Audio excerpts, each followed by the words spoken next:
What's up, Brandon?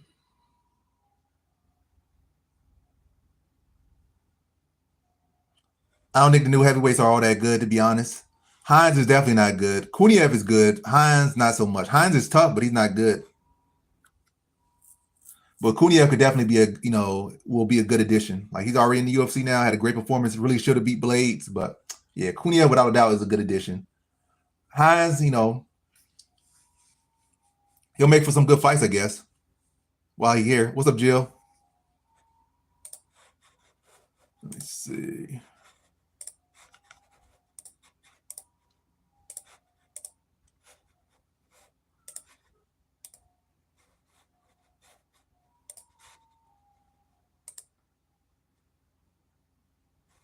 Yeah, they thought he would get starched. I thought he would get starched, but just because he made it to this don't mean he's good. If anything, that's just a bad look from Deniz, who was gassing after 2 rounds. Like Deniz was pretty much one round, one-way traffic, and he still gassed up. I can see if he was in a real war gassing, but fighting a debutant who had limited striking and limited arsenal, and you're gassing, picking him apart. That's just a bad look for Deniz more than it's a good look for Hines. Only good look for Hines really is that he's tough. Like he's showing a sturdy chin, he's showing heart. But in reality, Deniz should have been able to pick him apart and put him away in the first, second, third, whenever he wanted. But his gas tank just was not there and probably never will be there.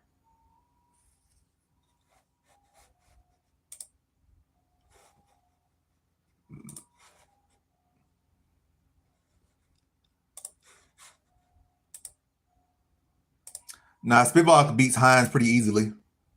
Spivak could beat him on the feet. He could beat him on the ground. He beats him everywhere. I think Spivak could beat Deniz as well. Over time, Deniz might evolve to someone who could beat Spivak, but right now I think Spivak beats Deniz, stops him, and he definitely stops Hines as well. Or at least, matter of fact, he probably just takes him down and pounds him out.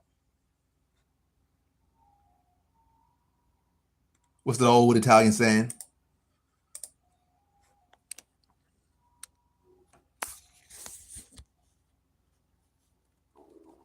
If you screw up once, you'll screw up again. Or you lose 2 teeth. So who's that for? That for Deniz or is that for Hines? Nah. Hines don't have the wrestling to beat Tuivasa. Tuivasa beats Hines. Who can Hines beat? Hines might be able to beat what's the little fat guy name? Chris Barnett. He might be able to beat Chris Barnett. Oh, you were watching Squid Games already came out, the final season?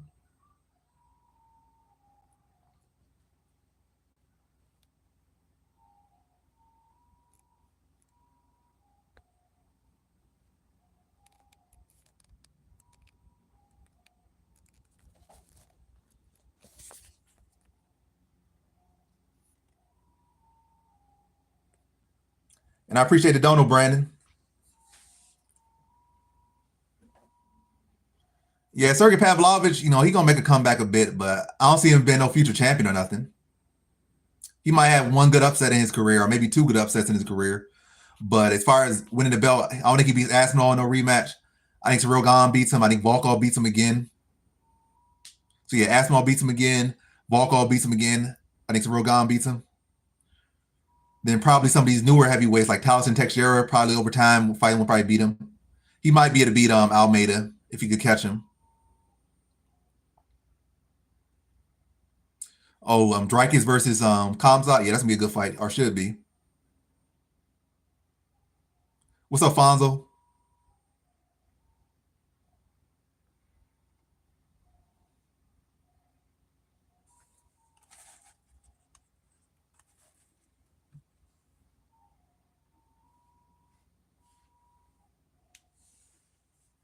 But dropped last week. That's crazy. Yeah, we'll see how that plays out. Like, can Kamzat get it done in the first round? Can Kamzat show that he can go, more than one round and look strong? We'll see. And what about Drykis? How can he be offensively strong for round one? Like how we see.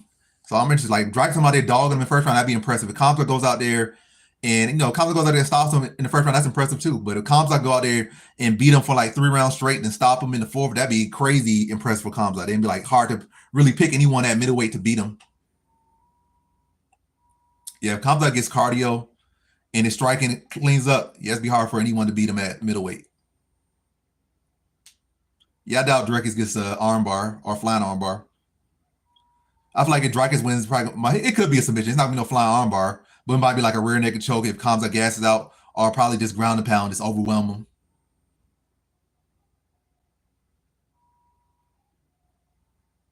He also could win by injury. I feel like Kamzat probably susceptible to getting injured. He might just throw a punch, fall on Kamzat's leg, get a low single or something, then Kamzat knee blowout. What's up, Shindidi? Or Shindindi? I'm gonna start putting the polls up eventually. But yeah, in this fight, I got what's his face? The undefeated wrestler. Yeah, I wouldn't be surprised.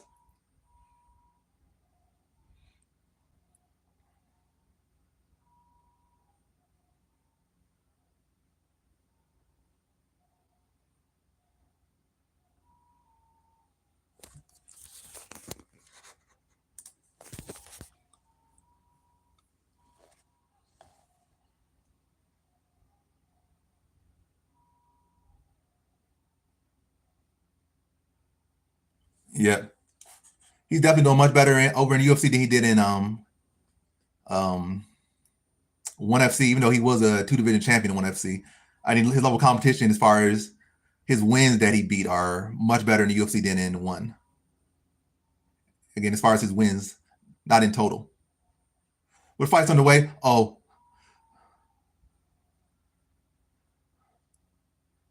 Smith already throwing big bombs, big takedown already, dropping ground and pound on Nico Price.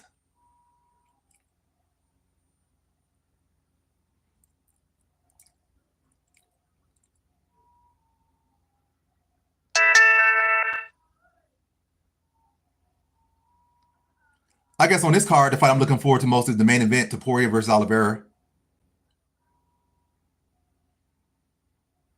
But then again, that might not turn out to be much of a fight. It might be a quick stoppage for Taporia. But I'm not really super pressed for any fight that's available right now. Well, I guess Kanza versus Drykes is the most exciting fight. That's that's scheduled right now to me.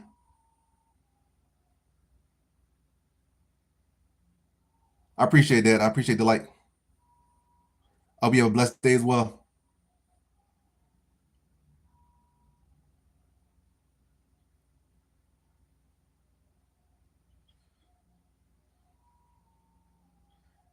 You bet on Charles or you just like him more?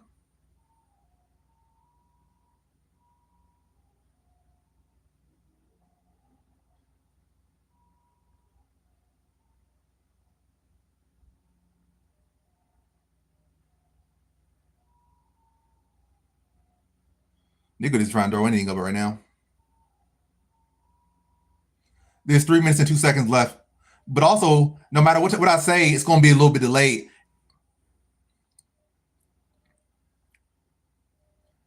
because they delay the streams automatically. So, the time I'm like telling you, like I'm talking to you, I'm watching that. The meanwhile, it's probably like 20 seconds delayed, I guess.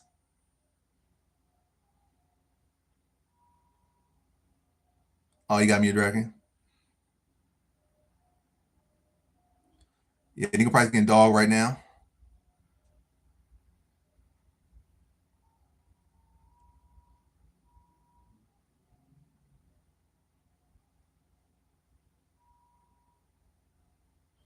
I don't have no uncle by that name.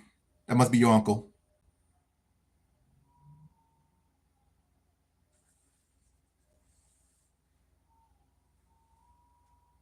You still kept it going. Did you watch the part two of that short? Yeah, because I already cashed that out. I didn't feel like waiting a whole month for Moicano to potentially mess it up, so I just cashed that out. So I had a part. I mean, I had a short posted right after that where I just cashed it out. But hopefully it catches for you though.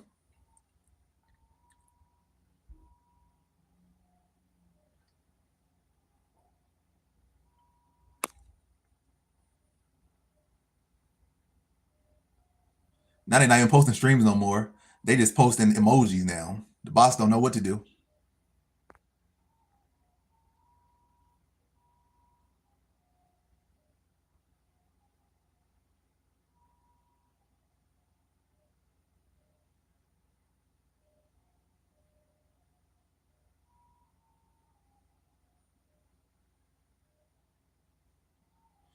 Come on, Jacoby Smith.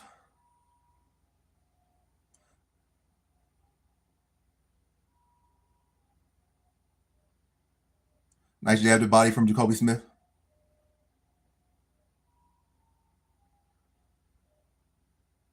Oh, nice jab from Jacoby.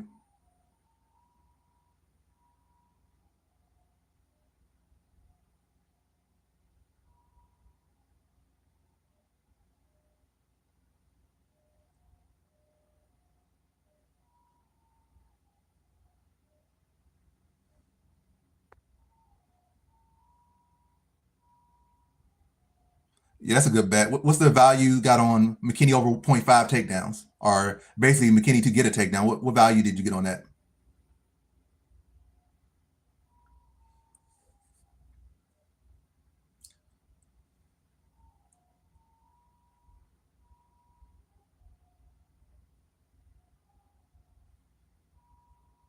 Oh, he almost got knocked by a jab.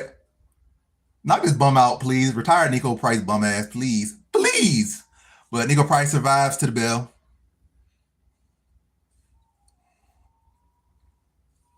Yeah, that's not the greatest value. If you think Ilya gonna lose, bet your money on it.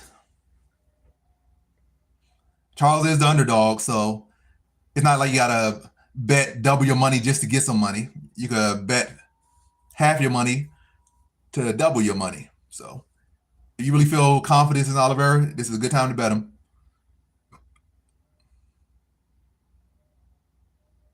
I feel like Taporia looks very confident. I don't see no reason why he wouldn't be confident here.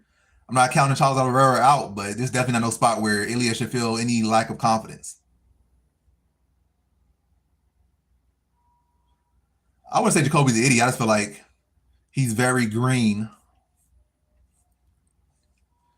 And these quick stoppages he's been getting.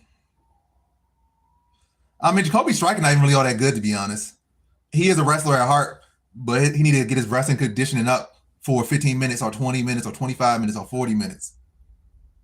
And also be smarter and less explosive with his wrestling. Or at least he could be explosive if he can do it for 20 minutes, but you can't be explosive for 20 minutes then. You got to get smarter, easier takedowns. Y'all would appreciate a like, guys. If you're in here, like it. Also, donating would definitely help as well.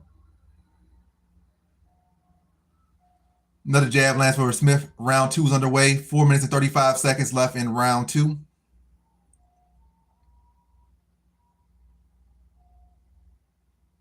Tough matchup. If Kara-France can have good scramble ability, which he showed in that first fight, and he showed in fights prior. I mean, showed in fights prior to this fight he's about to have with Pantoia. Yeah, it could definitely turn into a very tough matchup for Pantoia. So Kara-France is definitely live here.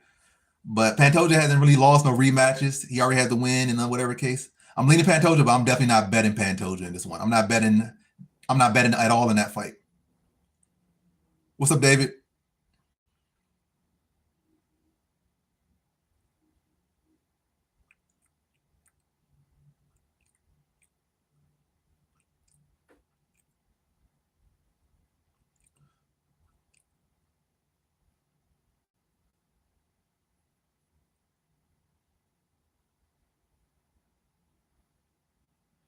Well, nice ground and pound there from Jacoby.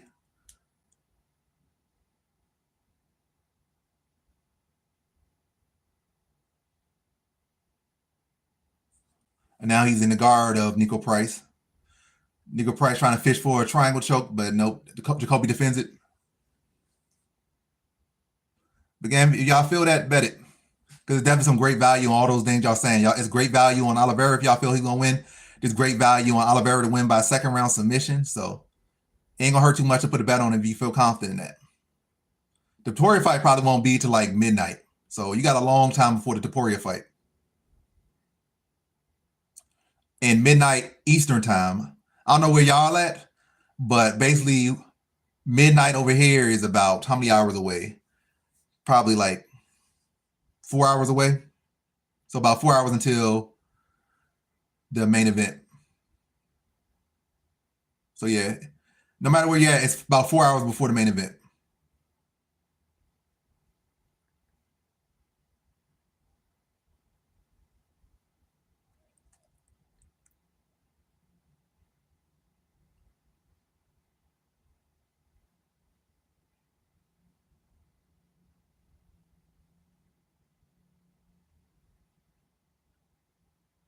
You're welcome.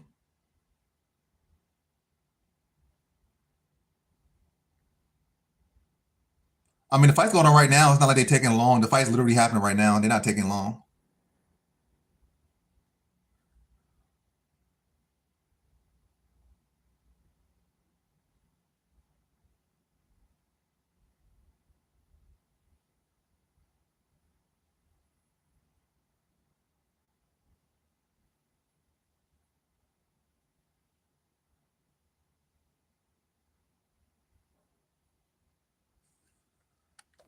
Let me see what I bet on for this fight. Yeah, I just put Smith by KO TKO, so he could still get that bet cash for me, but seeming less likely right now.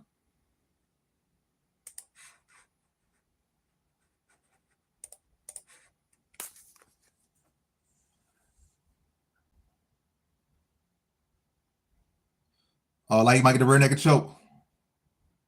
Oh, he gets the tap, so good for Jacoby, but it messes up one of my bets. But it is what it is. It is what it is. He got a submission instead of a knockout.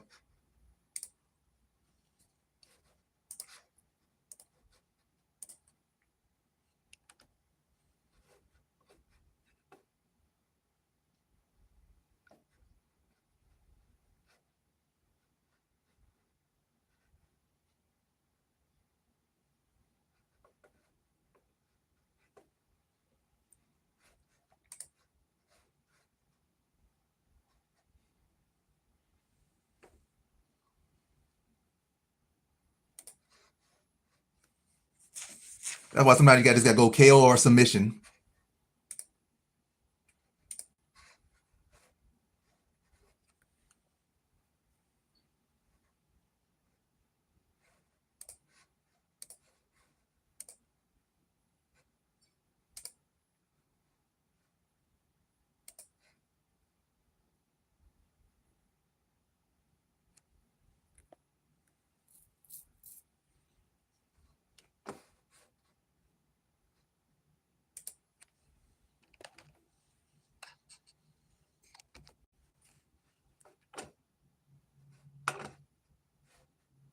He said throw him in the top seven. He's definitely not ready for no top seven.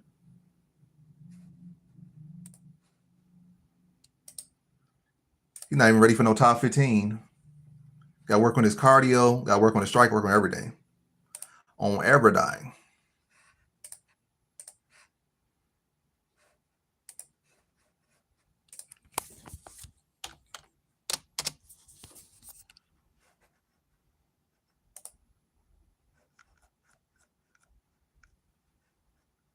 We got McKenna next. Let's see.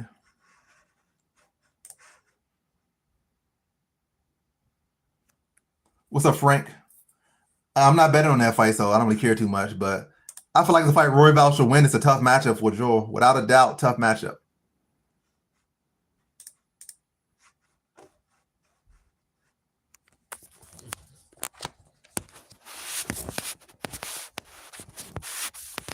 Are you talking about yourself, Omar?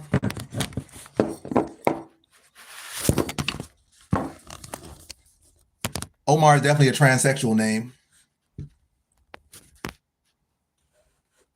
You know, somebody trying to overcompensate for being a transgender would name themselves Omar.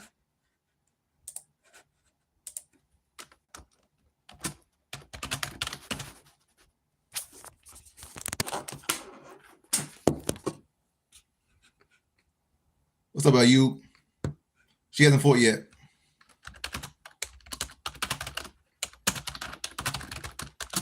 Who's the next? Who wins in the next fight?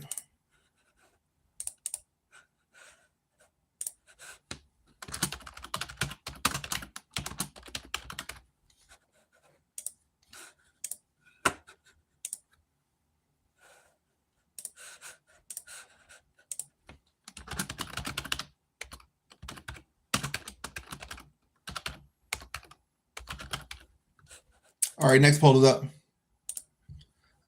I do. If he doesn't, who cares?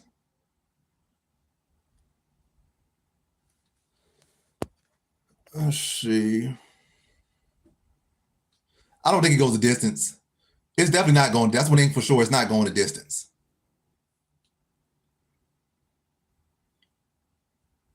I don't have a favorite athlete, especially not now.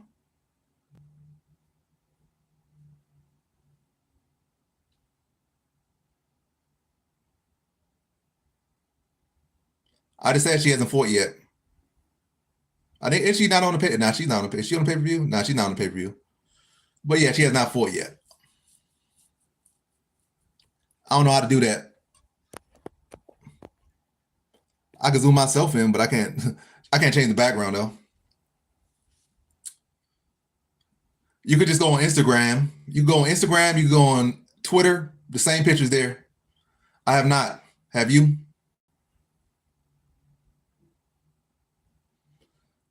Just the first two fighters. You had a Spivak, not Spivak. You had what's that dude name? You had Deniz versus Hines, and we just had Smith versus Price. So only two fights have happened. How'd you do that? Were you skateboarding or something? But yeah, no big fights have happened yet.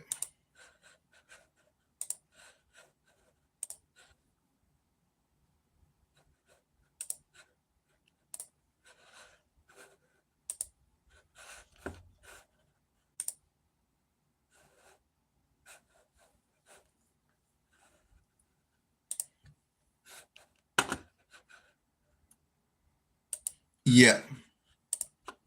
Deniz won by decision. Smith won by second round submission. Motino is not fighting today. He got knocked out like 2 cards ago.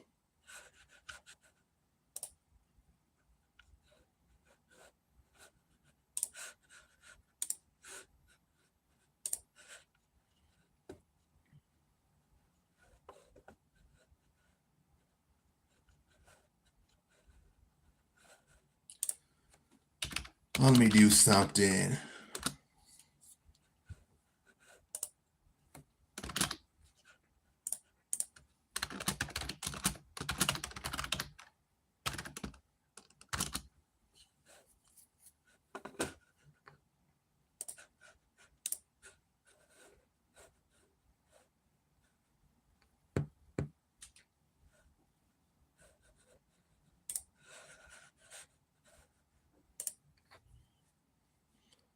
Yep, that's all so far. It just started.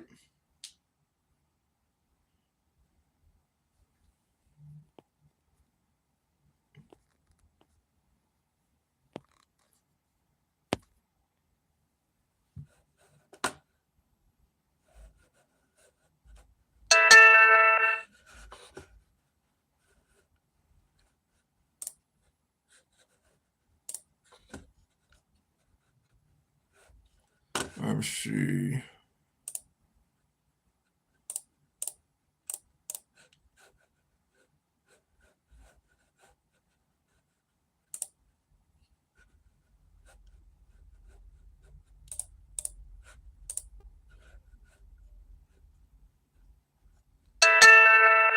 What's all this beeping about? Beep, beep, beep, beep. Phone beeping about nothing.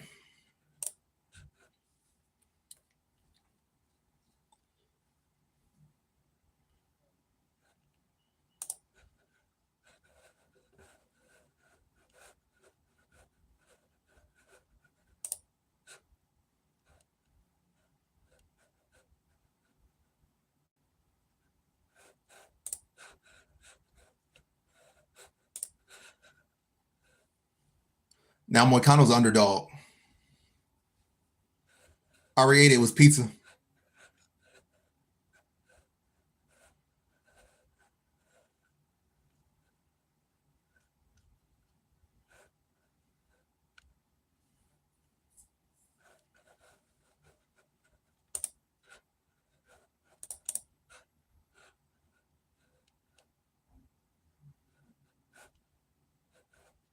It wasn't that early. Was it 6 o'clock? I think 6 o'clock is a pretty normal dinner time. I would say it's late. but definitely not too early. I think what perfect dinner time around 7 or 8. I like pineapple on pizza, but I didn't have pineapple on pizza today.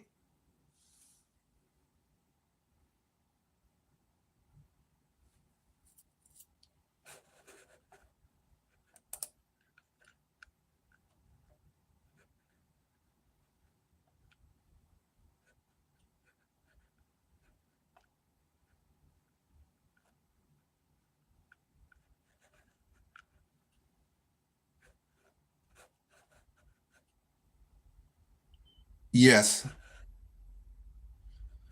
Google also helps.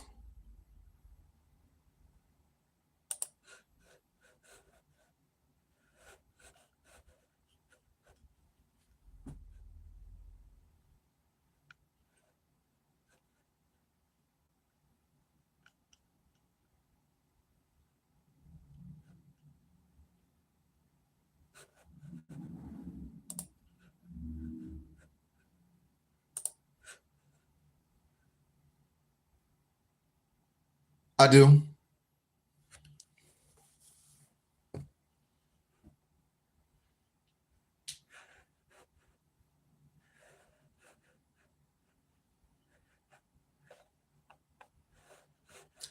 Let's see what I'm trying to do here.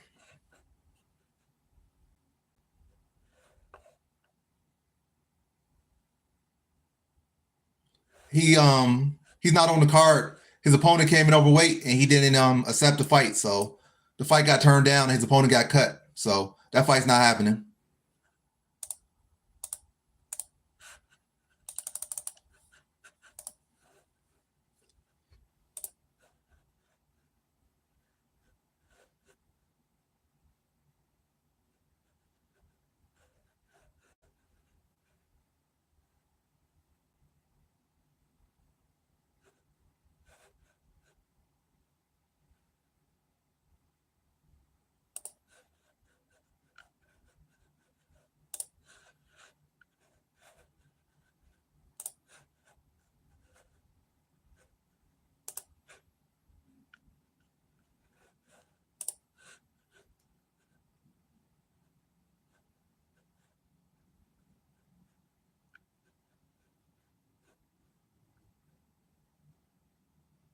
Yeah.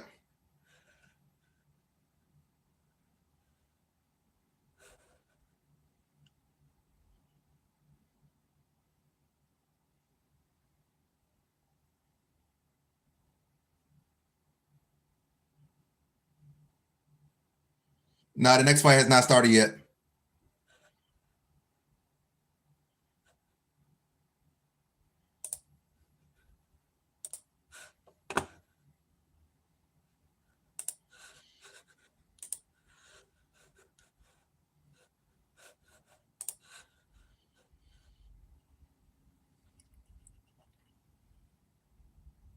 It has not started yet.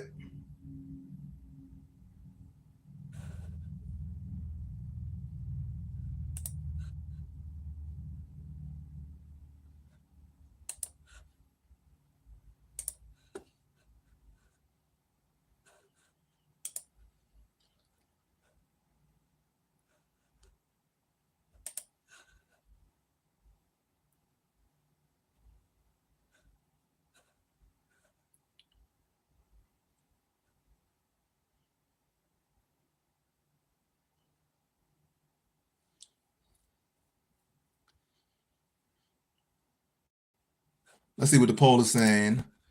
So 78% of people have McKinney, me included.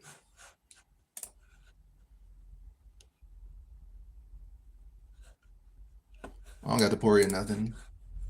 Oh, let me see. I know what to do.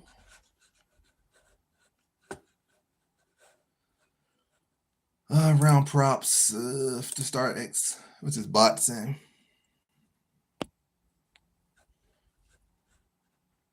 No.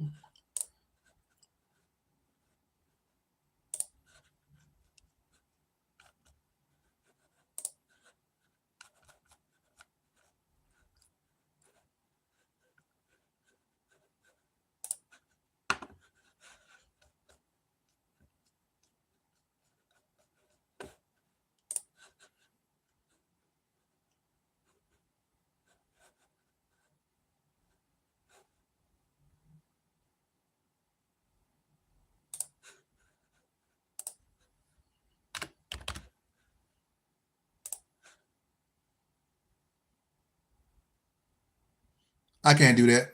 I mean, I could, but it's not worth it. That's the right answer. I could, but it's not worth it. Stream will get shut down. I'm not getting paid to do it. I'm not particularly pressed to get paid to do it.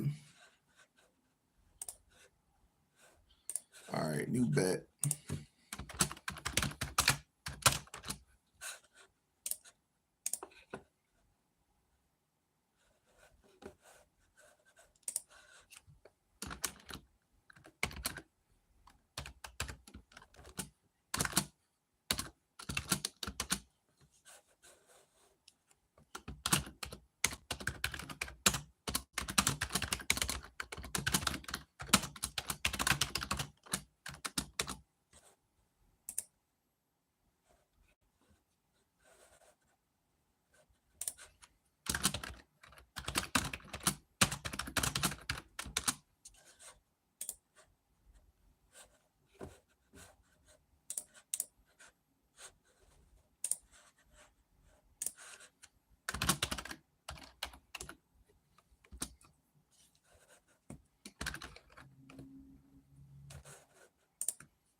What's up, Dose? Just seeing you in the Discord.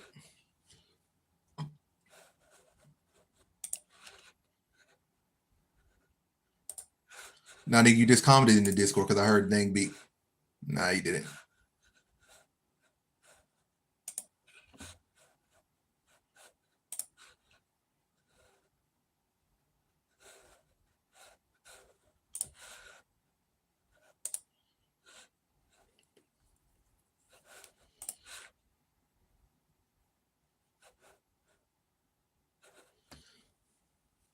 Yeah, hopefully you can do so.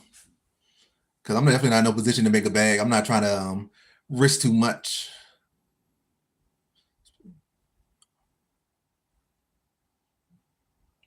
I feel like some fights, so far the fights have went, as far as the winner has went exactly the way it's supposed to go as far as the winner.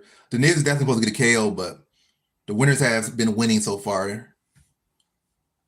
But they haven't been looking stellar winning. All right, I'm about to end the poll for that one. I think McKenna has, 80% of the vote, so I'm going to end it here. See what happens.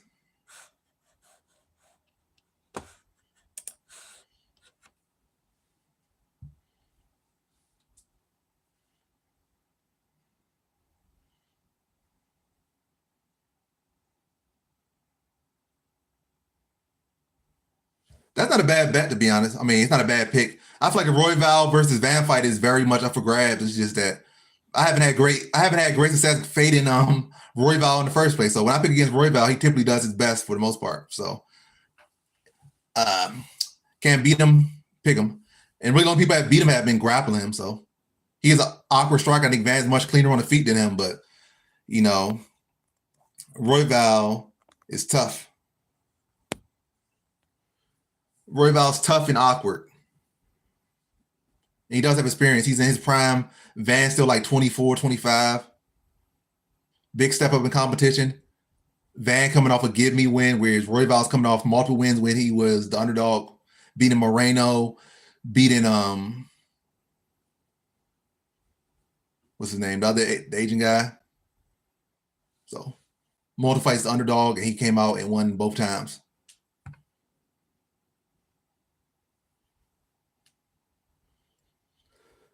But yeah, McKenna versus Borchev about to go down right now.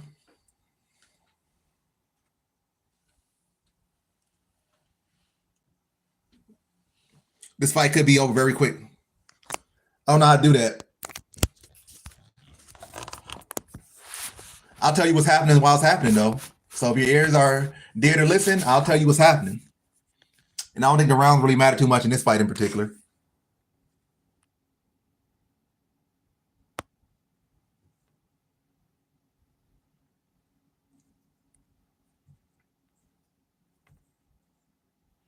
Oh, Borchev lands a spinning back kick to start the fight. Big leg kick, and Borchev already gets taken down. He's trying to scramble, but McKenna on top. Oh, McKenna's on a tap a guillotine, turns it into a Darius.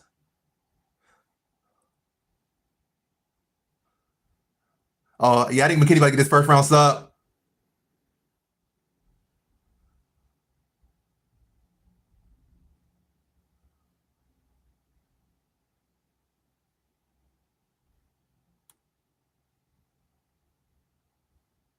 Oh, now he's mounted. Yeah, Borchev, just tap, you bum. Tap.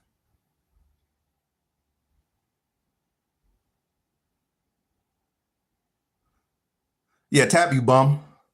Turns McKenna with the first round sub.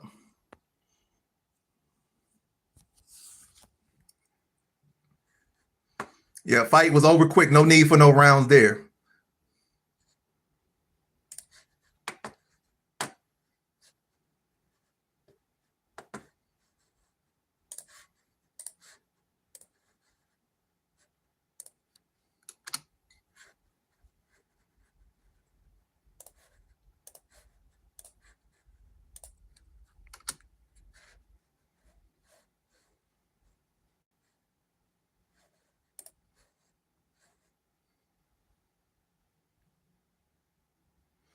Yeah, I could do that. I will do that regardless. Yeah, McKenna with the first round sub.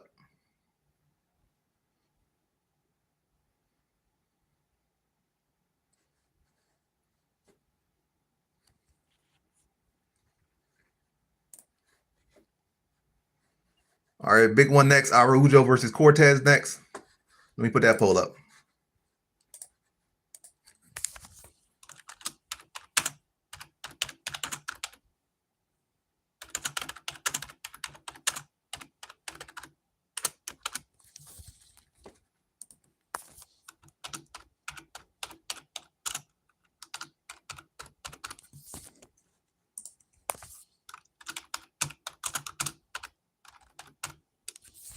All right. Next poll is up. Who y'all got? Viviane Arujo or Tracy Cortez? Poll is up.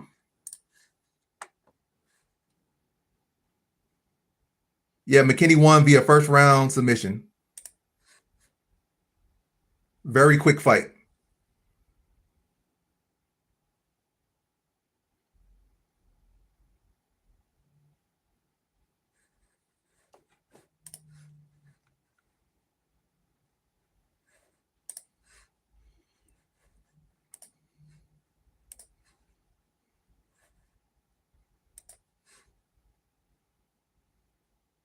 I should have bet it. I think the sub was like plus 500.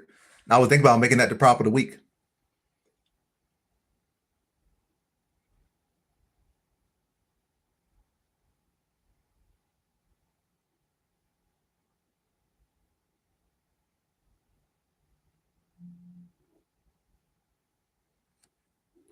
Yeah, very quick.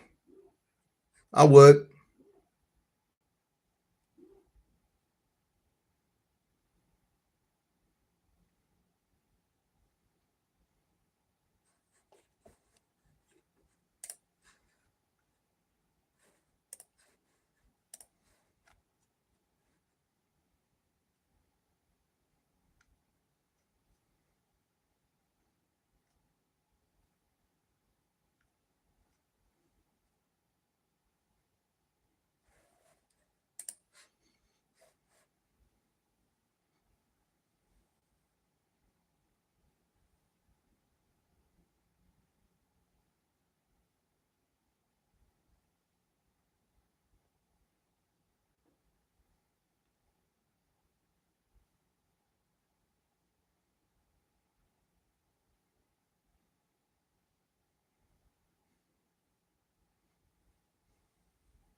3 in a row.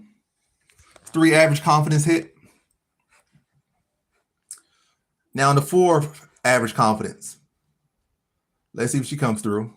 Cortez versus with the 40-year-old Arujo. 38-year-old Arujo.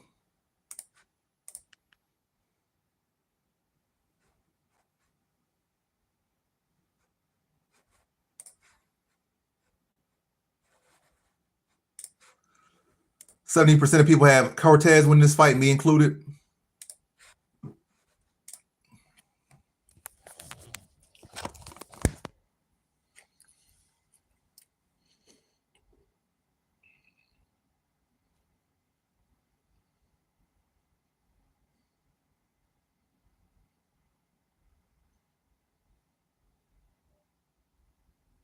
Jake Paul probably not fighting until like 12, so Jake Paul has not fought.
What's up, Steven?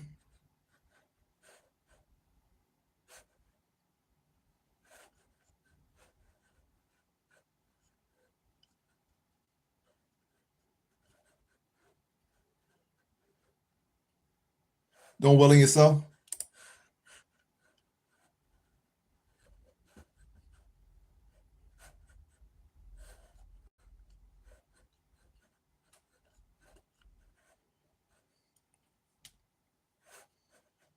I could drop a link. Let me see.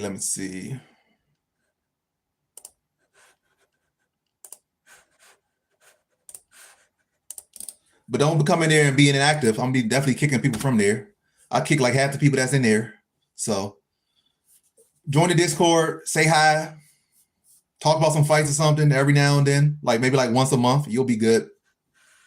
But come in there and just be inactive for like a whole year, whole months at a time, unless you pay to be a lifetime member, then you can do whatever you want. But if you're gonna come in there, pay no money and just be a wallflower and never say nothing, then you're gonna get kicked. But you're not gonna pay no money, you just want to hang out, then hang out, come in there, say what's up. Oh, I think this guy gonna win, I think this guy gonna lose. I don't like the fact this guy did this. I don't like the fact this guy did this. Oh, I like the way this girl goes for this Kimura. I like the way this, talk about something. Anything. I appreciate the long time support. I definitely seen you in these live streams a whole lot. I don't think you comment on videos as much as you used to, but you definitely always talking in the live chat though, live stream. Again, if y'all feeling Olivera, bet on him. He's underdog.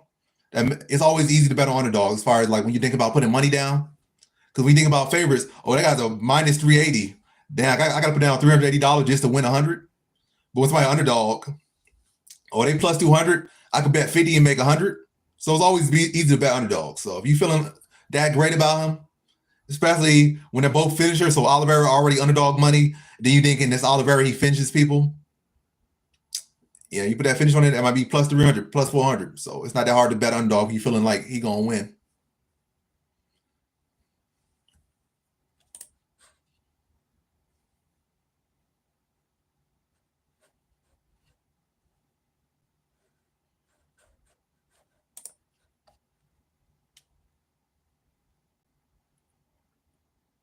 Oh, you can't comment.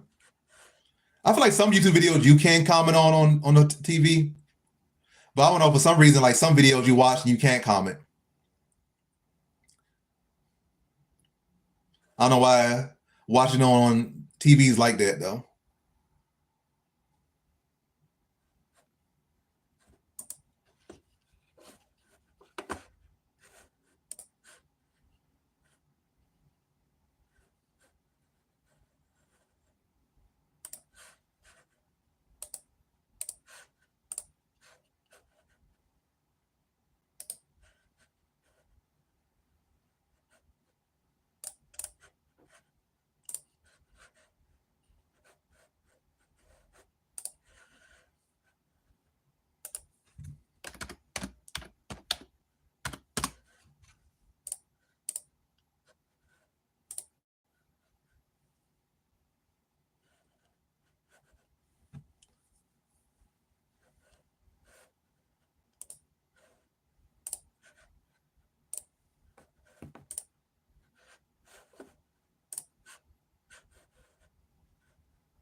How to Emil.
What do you mean? Like what weight class?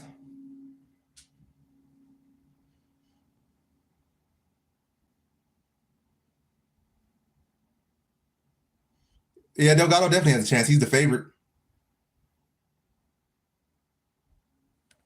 But Emil's the underdog. And I like his chances. So again, it's always easy to bet the underdog. If you feel like I got a chance, he's the underdog. Why not lean him? And Emil again is the underdog in that fight. And also the more experienced fighter at this level and for better opposition.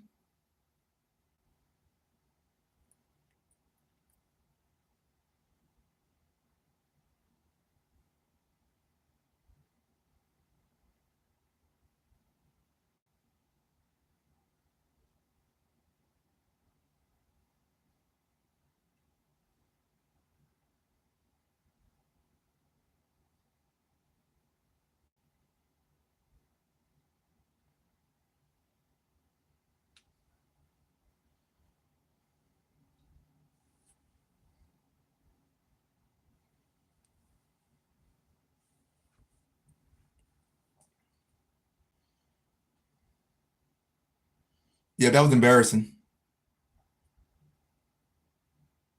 He was much bigger. His opponent could barely strike. His takedowns weren't even good. And the moment he gets on his back, like Walsh had like nothing on the ground. Like, how terrible is your ground game? Like, you just work striking? And even on striking, he should have been able to put him away in the first. Like, Gibbs had no striking defense. You were much bigger than him. You still couldn't do nothing. Yeah, from 45 to 55.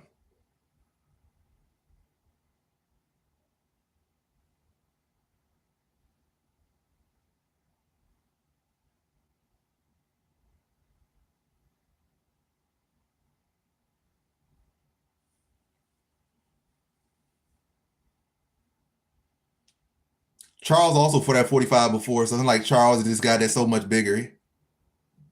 He is.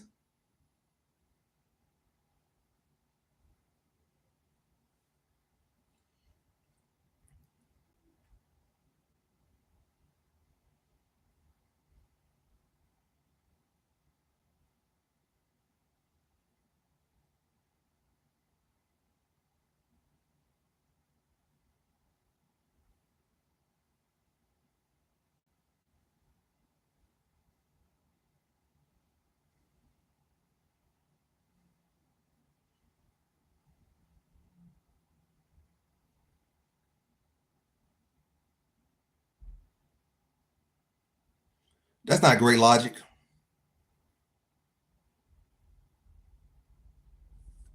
So you're gonna pick Vivian just cause? That's not even good logic. And it's not like Vivian has been amazing. And Tracy has only lost to Rose at this weight class in the UFC, who's a former champion. And she has a win over Jasmine Jasudavicius, who's looking amazing. So Tracy ain't that bad. She's a pretty good fighter. And she's much younger. I think Tracy's like 31. Arujo is gonna turn 39 this year. What's up, Castro?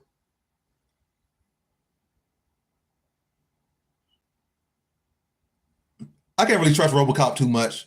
I feel like he's gonna find a way to choke this fight. He should win, but I feel like he's gonna find a way to choke. I can see this fight playing out like the Joe Piper fight, where Rodriguez come off hot, but then Hermanson gets on his bike and outbox him. I'm picking Rodriguez, but I'm not betting on him. This is a fight he should win, but by no means is Rodriguez some lock by any means. He's not.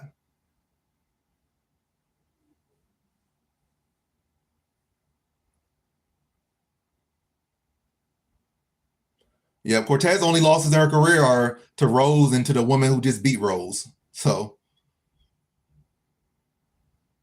two of the best in the weight class.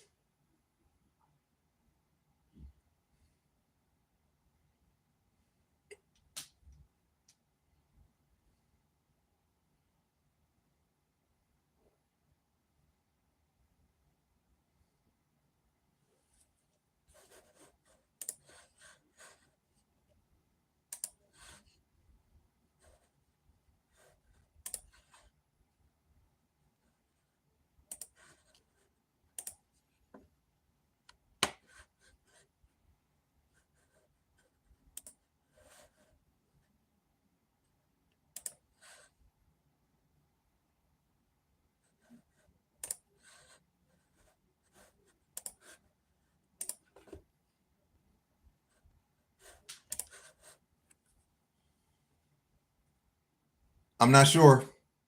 Next fight probably gonna start in. When it starts, I'm gonna be talking about it. So when you start hearing me talking about the fight, that's when it started. I'm like, oh, she landed leg kick, she landed overhand, she got a takedown. Oh, Cortez is just holding her right here against the cage. Not much is happening. So I'll be talking about when it happens. So you don't really have to ask for every single second. It's going to happen. And if you waiting for the main event's a while away. We probably got like 3 hours and 30 minutes for the main event. Still very, very early in the card. But yeah, we're not even at the pay-per-view portion yet.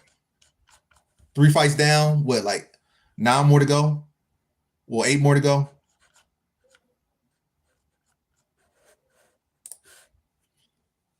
Yeah, if y'all got a link to some streaming site, you could send it to Marco.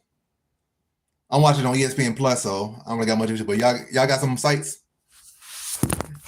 some Streamlabs, some Reddits. Yeah, definitely hook the people up so they could see it. You know, when the pay-per-view starts, TikTok is a good place to watch fights. Like when the pay-per-view portion starts, it usually be on TikTok, Facebook Live, somewhere. Those are good places to look. You might even be able to find it on Twitch when the pay-per-view starts.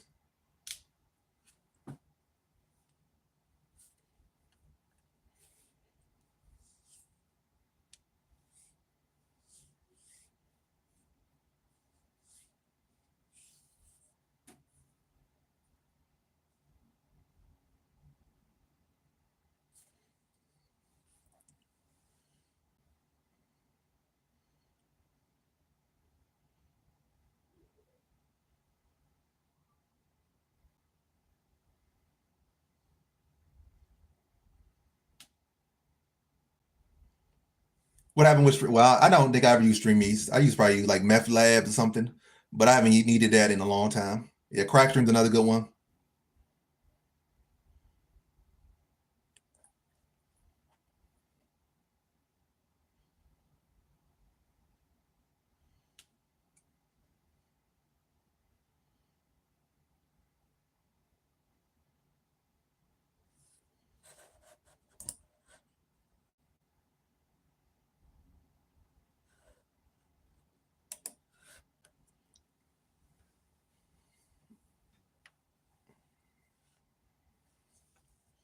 All right, fight's about to go down. 38-year-old Arujo about to fight 31-year-old Cortez. Cortez is 1 inch taller, but she's giving up what, 2 inches of reach, 2.5 inches of reach. So which will be more significant, the height, the age, or the reach?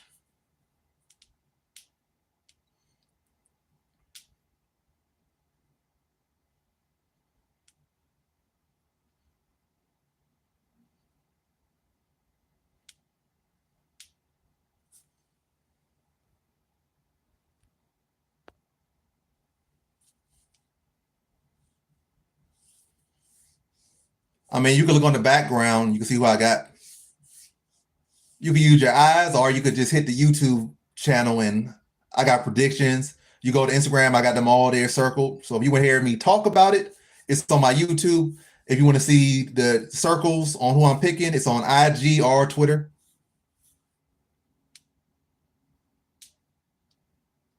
Yeah, all those sites can get you viruses. They're not, I'm not gonna say they're going to get you viruses, but they potentially could get you viruses. There's no real clean sites for streaming fights unless you find someone like me. Well, not like me, but somebody who has the stuff like the ESPN Plus or bought the pay per view and they're in the Discord and they're showing it. But I'm not doing that. But I'm pretty sure there's plenty of little MMA communities where they're streaming it in their Discords.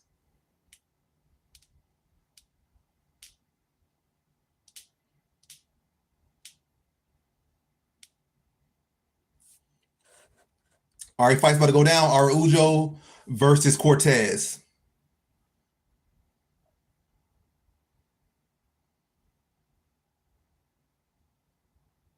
Both fighters look locked in.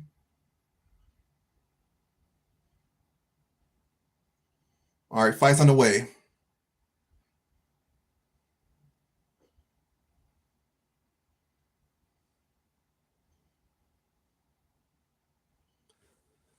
Both trying to find a range. Cortez lands an inside leg kick. Arujo still trying to find a range. Cortez attempts a low single. Isn't able to get it. Cortez back on the double. She gets it.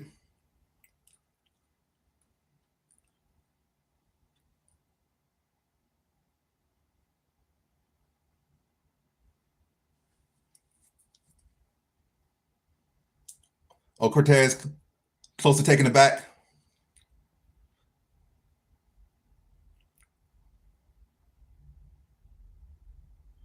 Oh, Arujo might end up coming out on top. Now Arujo on top, but Cortez trying to make it back to her feet. Oh, Cortez trying to, not Cortez, Arujo trying to take the back. Cortez got to be careful here.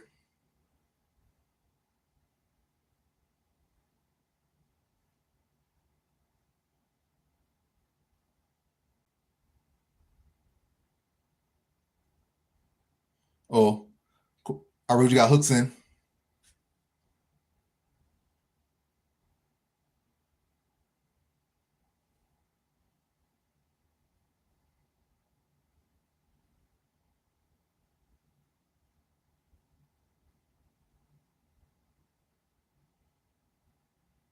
I'm not your dad.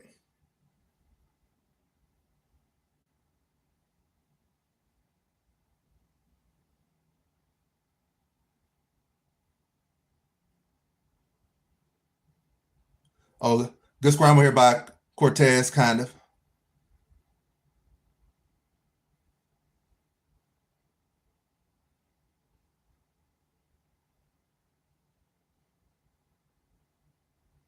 Oh, good reversal position there for Cortez. Cortez on top now.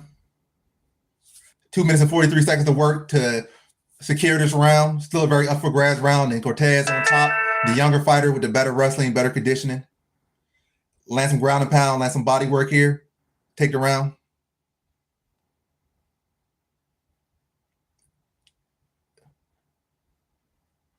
Cortez landed some good ground and pound here. 9.5 guard on top is Cortez.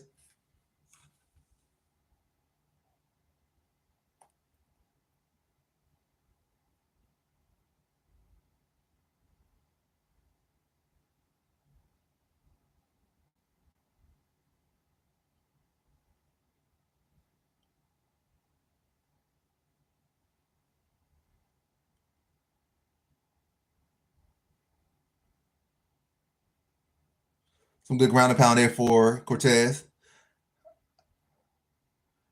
I think she could do a better job of controlling position, though.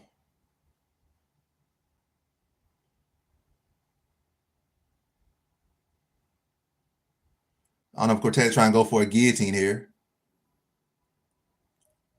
Oh, she might have to be able to get this guillotine now. She don't have it.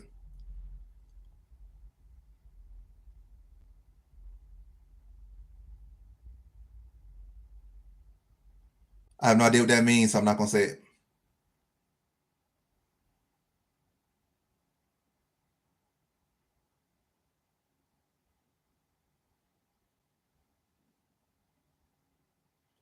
Hey, Maria.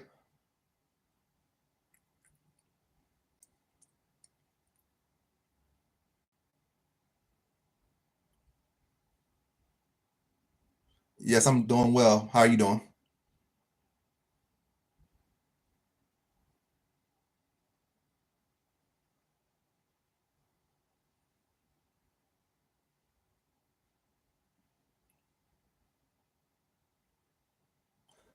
A good ground and pound there from Cortez.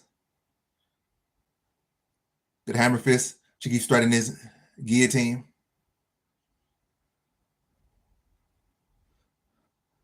I'm going with Ilya.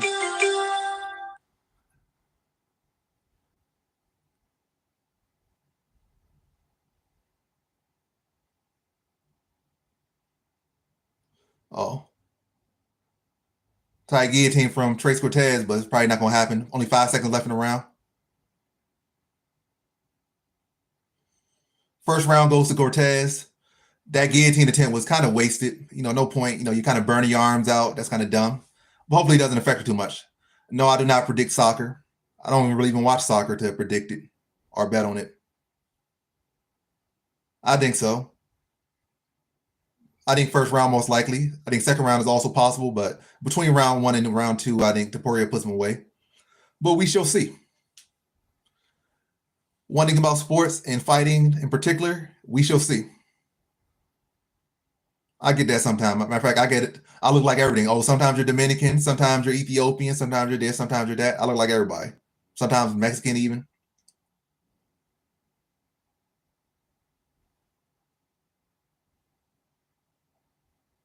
I even got white once.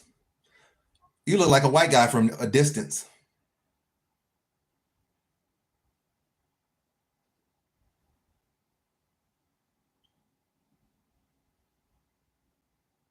You look like every NBA player that ever played basketball. No, No, I'm talking about me. I'm saying I've been told I look like a lot of things. Yeah, I definitely look American because I am American. Now I'll take that one. I definitely look American. I am American. So Indian looks like Korean. All right, round two underway.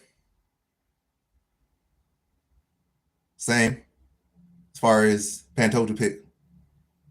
Cortez versus Arujo. Cortez is up one round. Round two just started.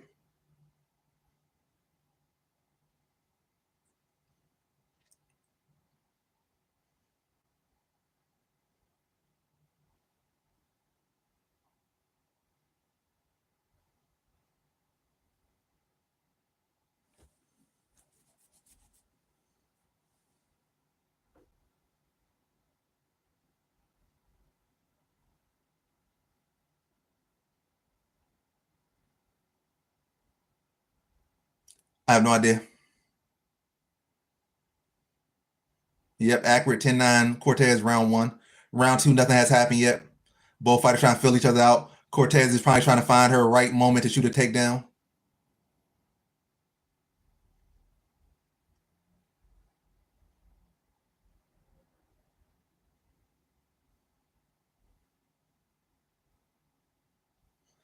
I paid for it. That's how I'm gonna watch it live. But there's probably there's streaming sites out there. You're probably gonna have to deal with a bunch of ads and stuff on those things. But those stream meets, stream junkies, this, that, and third. There are illegal streaming sites out there if you want to watch it without paying. Or you can go to your local bar and you can watch it legally there. They might make you buy a drink or two, might make you pay $20, or just order some party wings.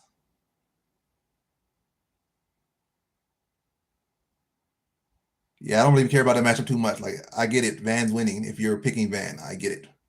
I don't particularly care. Matter of fact, I actually want Van to win, to be honest. I don't like Royval, but I have not done well when trying to pick against Royval. And Royval's on a good streak against me already. He beat the Japanese guy, and he beat Moreno.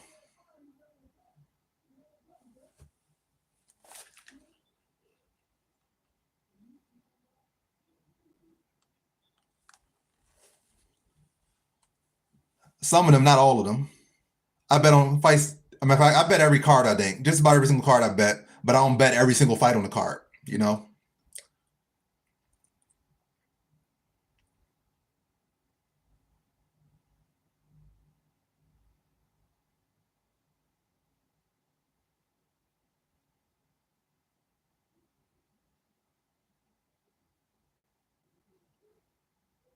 Just shoot a takedown, Cortez.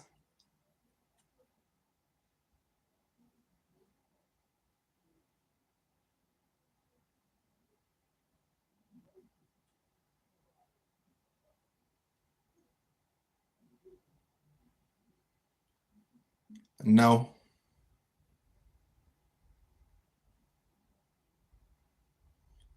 I didn't bet on the Royval fight.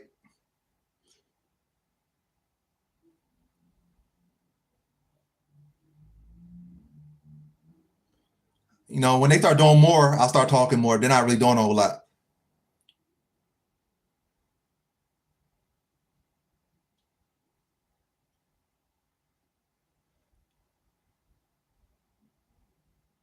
Cortez got a body lock trying to hold Arujo against the cage now. I didn't bet on that fight either.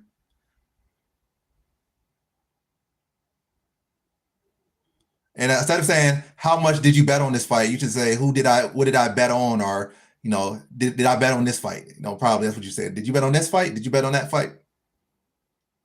10 million on Van. You must be extremely rich.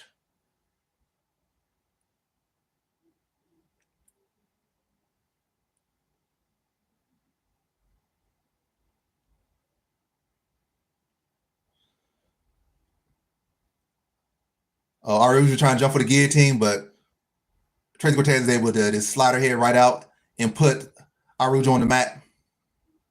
Again, stop saying how much and saying did I put money on Ilya. I did put money on Ilya. I bet on that fight. I think I had two bets on Ilya to get it done in the distance. One parlay crashed because I think Deniz decided to go the distance, so that one crashed. And then I made a shorter parlay just recently with Ilya Taporia to get it done by in the distance. But yeah, I didn't put too much on it. Maybe like a unit. Yeah, 2 rounds for Cortez. Cortez did just enough in that round. Slower round, but Cortez, kept the striking total close. Got the takedown at the end of the round. Landed some strikes at the end of the round. And around that, not much happened. So that's 2 rounds for Cortez. Cortez just needs to, make it the final 5 minutes and the fight's hers. I'm on ESPN Plus. I pay my monthly ESPN Plus fee, and I pay for the pay-per-view. So I'm not on no mystery site. I ain't on no meth labs, no stream meets, none of that. But if you want to find it, you probably go on Reddit. And when the pay-per-view starts, you can find it on TikTok. You can just type in fight on TikTok and search for lives, and there will be people streaming the fight on TikTok, Facebook Live, if you can't find it on Stream East.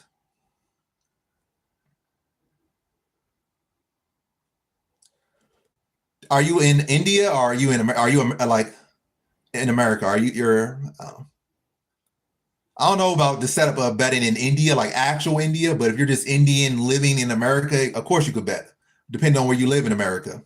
I think most states now you could bet in most states in the U.S. right now. In a period of time, you really couldn't bet most places outside of like Vegas, but DC you could bet now, and Maryland you could bet. I think Virginia you could bet. I believe New York you could bet. Are round 3 underway?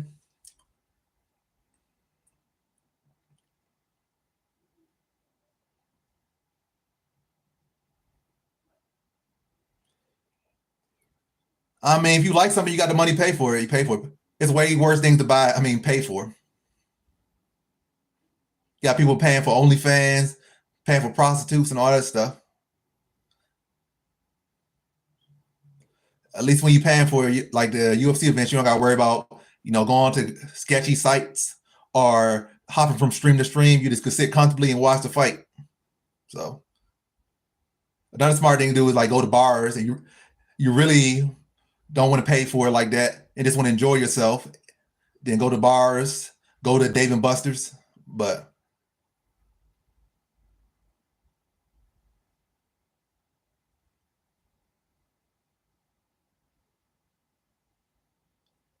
yeah, Arujo did land a good front kick, but right after that, Trace Cortez caught a leg, got a trip, put on her back, and now Cortez is on top with 3 minutes and 45 seconds to go. And I think Arujo is going to spend the rest of the round, well, not the rest of the round, the majority of the round here now. Cortez lands some good ground and pound. She's kind of like on top. Arujo has one butterfly in. Now she's in half guard.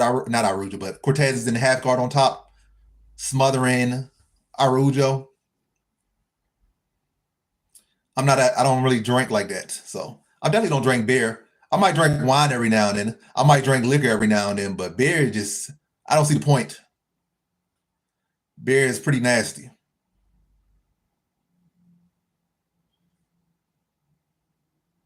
But all in all, I might drink like 5 times a year maximum. Probably on average, I might drink like once a year.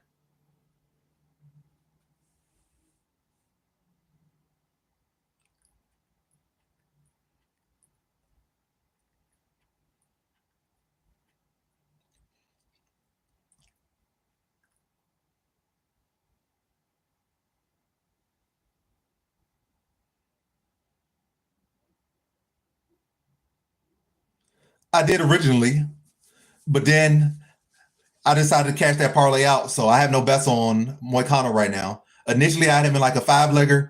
One leg fell out, and then it was like 4 legs. I think it turned to 3 legs. No, I forget what it turned to. I think it just ended up being 3 legs. But anyway, I cashed it early. I don't really feel super confident in Moicano, but yeah, I got him to win, but I don't have no money on him right now.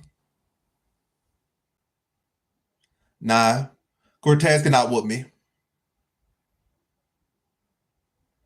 I can see if I was like a smaller guy, like I was a 135er and I had no skills or nothing. Yeah, Cortez would whoop me up if I was a 135 guy and had no training. But the fact that I'm walking around a heavyweight right now and I do have training, yeah, she gonna do nothing to me. Not even.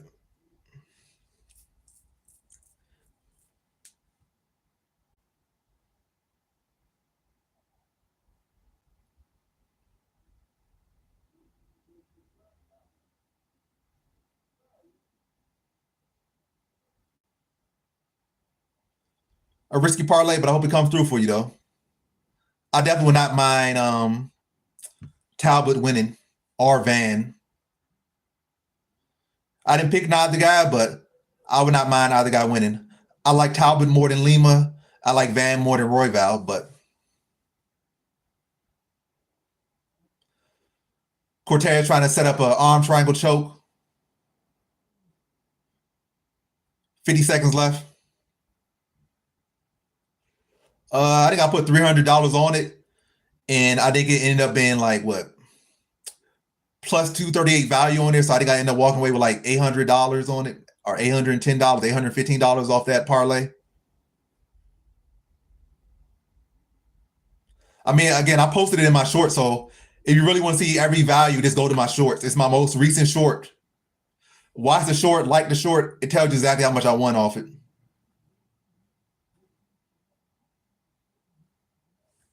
Again, this go like you can exit the live stream, go to my YouTube shorts. It's my most recent short post. You can see how much I bet on it. You can see how much I won, who I picked, and how I picked them. But a pretty dominant decision for Cortez. A rocky bit of start for it, but other than that, pretty clean performance from Cortez throughout. She did what she was supposed to do. The fight's over. Cortez will get Cortez will win a decision. The fight's over. And my first parlay of the night hits McKenna, Deniz, and Cortez. So I'm glad that hits. I have another parlay that just needs Taporia to win in the distance now.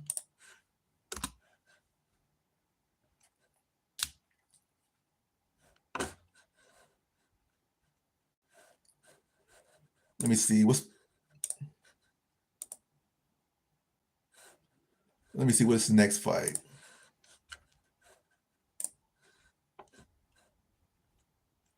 Emil versus Delgado. My only underdog of the night. And I did bet on this one. I put a half a unit on Emil. Or did I put $30? What did I put on him? Yeah, half a unit on him.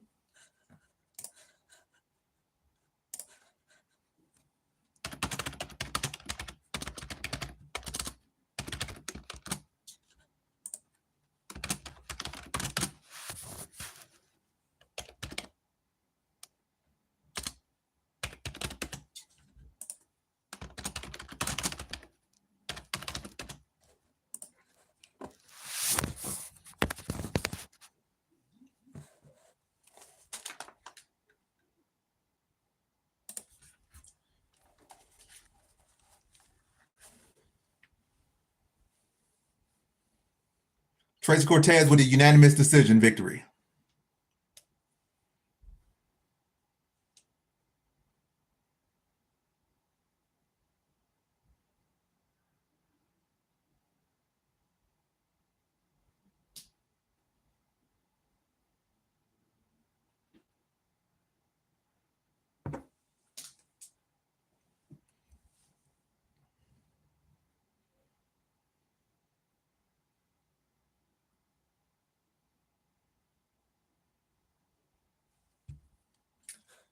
Four wins, four victories so far.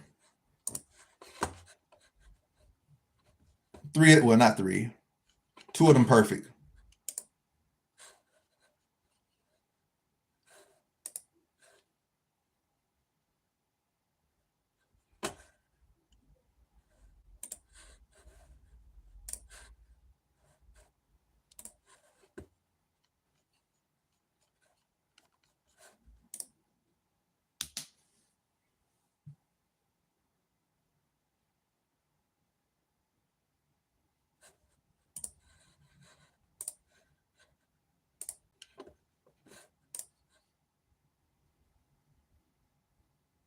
I do. Okay, when did I get Hyder? I got Hyder Mill at plus 142. So I got him at a better value.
So currently, Emil is winning the votes right now, 5 votes, and Emil is 80% picked.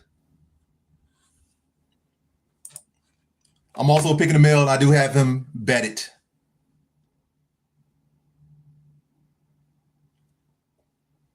If you believe in it, I feel like round 2 and round 3 is pretty late, especially given all the striking deficiencies that Olivera has. But we'll see.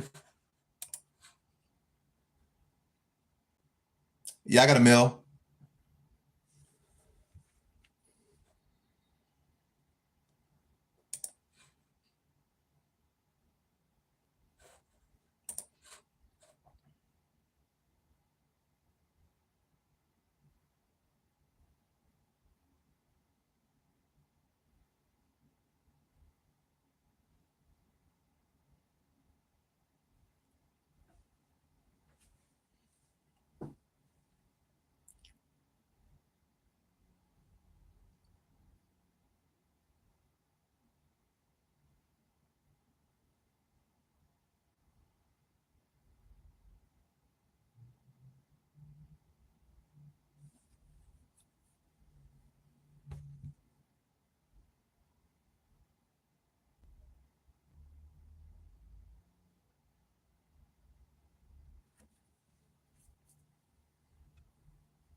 How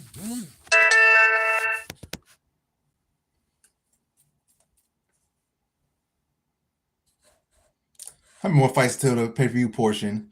So we got 2 more fights before the pay-per-view.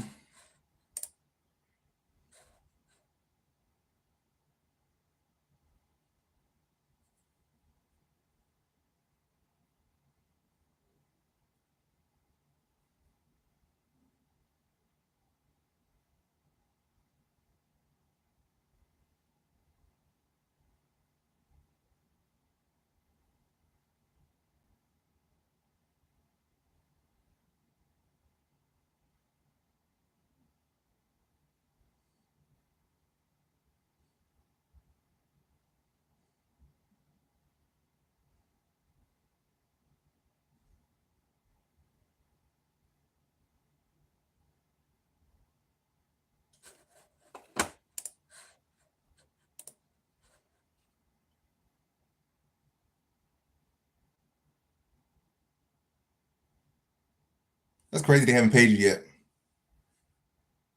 What was your bet on McKenna? Was it money line or was it submission in the distance?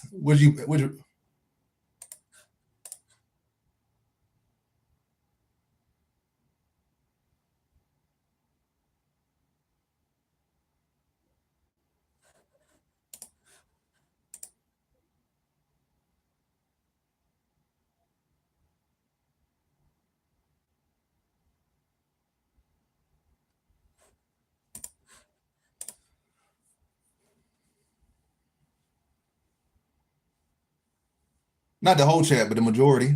Hopefully he comes through. Oh, what Burger King doing? Oh, what does Burger King even got going? I know Wendy's got that Takis meal, but what is Burger King doing?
Yeah, I'm not too nervous. If he loses, I just lose $50. I don't have him in no parlays. So it'd be nice if he wins, though. It'll definitely be nice if he wins.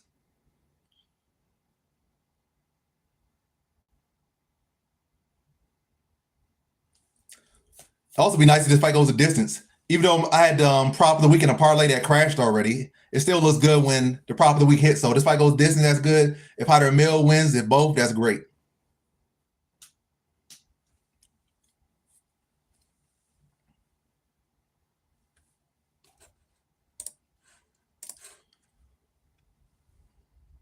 Yeah, I got Hyder here. Tough matchup, though.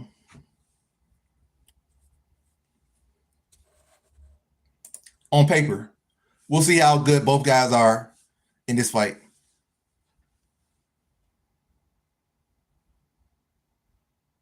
All right, fight's underway. Hyder lands a leg kick. Another leg kick lands for Emil.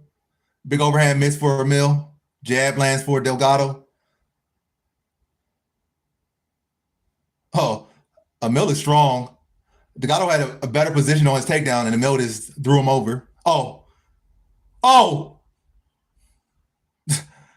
Delgado with the first round knockout. Fight changes so quickly. So the prop of the week crashes and my bet on him crashes. But again, I'm glad I only put $50 on him. So again, I'm not too mad.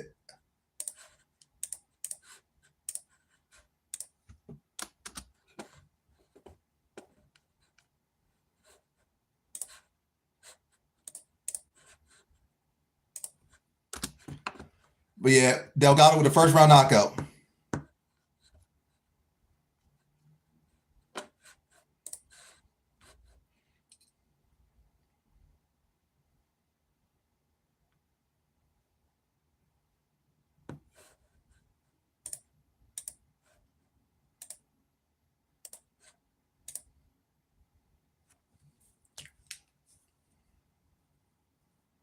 Yeah, he has a good long frame for those knees. Emil had to respect it more. If anything, should have been the one thing he should have been checking for, those knees. Maybe should look for like more body lock takedowns and then transition instead of just going straight for the double, because then you'll be open for knee. But like in body lock, maybe to a single, the knee wouldn't be there as much.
All right, in that poll,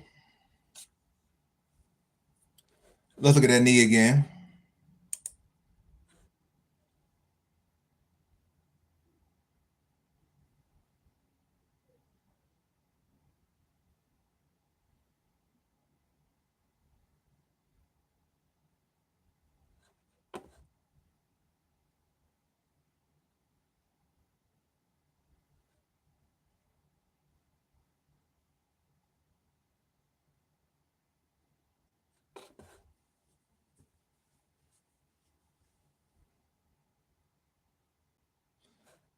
So they say you want to fight William Gomes next. So you beat the guy who beat William Gomes. Then you want to take a step down and fight William Gomes?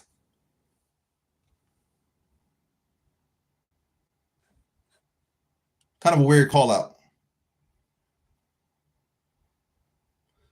Anderson looking older now. Start seeing that gray in his beard. Who is Des Rock? Sound like a fake person. Jack Hermanson versus Gregory Rodriguez. Let me put the poll up for that.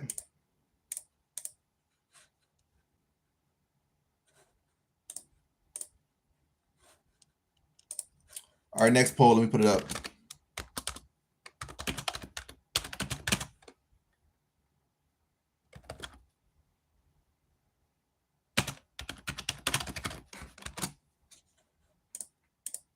Who wins in the next fight? Let me see. Let me put that poll up.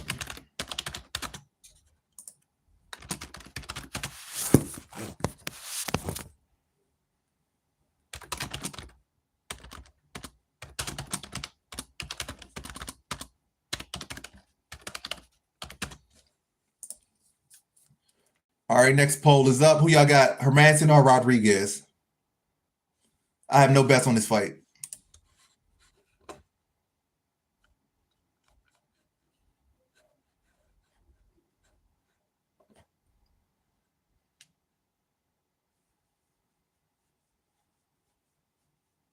You say you put the rest of my account on Gregory and Pantoja? Pretty risky.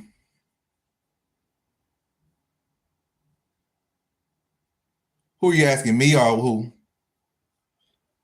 I'm up to date. I'm on ESPN Plus. I bought the pay per view. I'm up to date. You talking to someone else or me?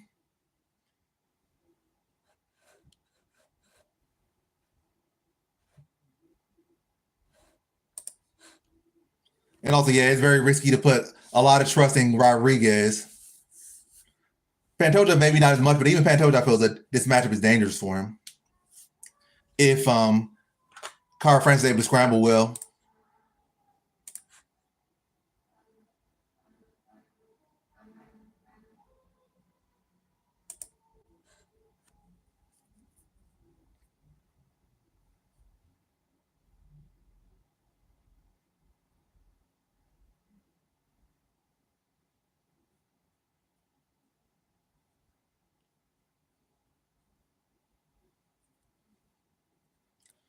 What's up, Peter? Good to see you as well. Good to see I have people watching from different parts of the world. I'm in DC, you in Australia. Much love to Australia. Beautiful place. Would definitely love to visit someday. And also, y'all do have a good MMA community that's growing as well. A good contingent of fighters.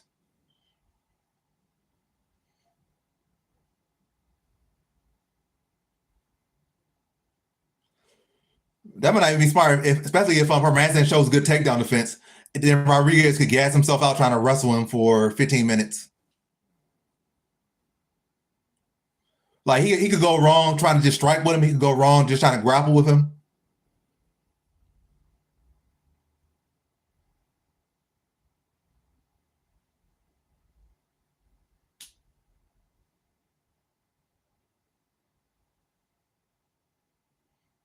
Because I think he's going to lose. Am I super confident in it? I am not, but I picked Royval to win. Also, it's not like Royval's not on a 2-fight winning streak, coming off as a big underdog in 2 back-to-back fights.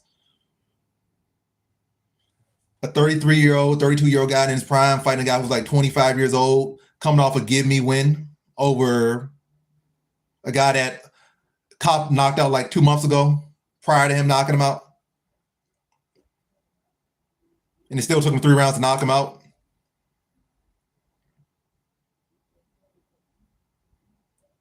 Yeah, Gregory got questionable fight IQ, questionable chin, questionable cardio. Yeah, he's definitely not a guy I would feel put in so comfortable. Yeah, like Rodriguez is definitely not a guy I would say, oh, I could put full confidence in him. I got him to win here. He should win here, but he's definitely not a guy to be ever super confident about. And that Cannonier fight definitely showed that as well.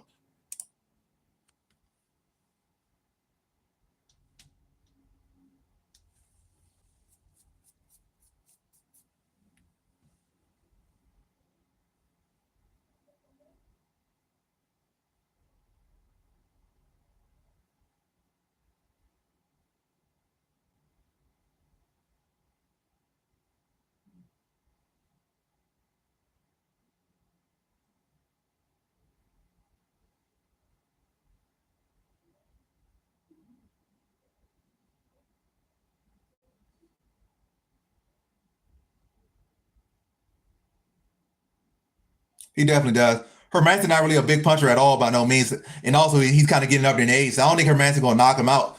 But I could see Herman doing what he did to Chris Curtis and what he did to Joe Pfeiffer. I can see that happening. Yeah, yeah. I don't see Jack knocking him out, but I could see Jack maybe catching his attention, like ringing his bell, and then just sticking the jab, and Rodriguez not been able to really land the power like he wants to land it, and then get behind on the points. I can see that in the case that Rodriguez does lose. I think Rodriguez wins, but in the case he loses, there are definitely paths that he can lose that are very clear.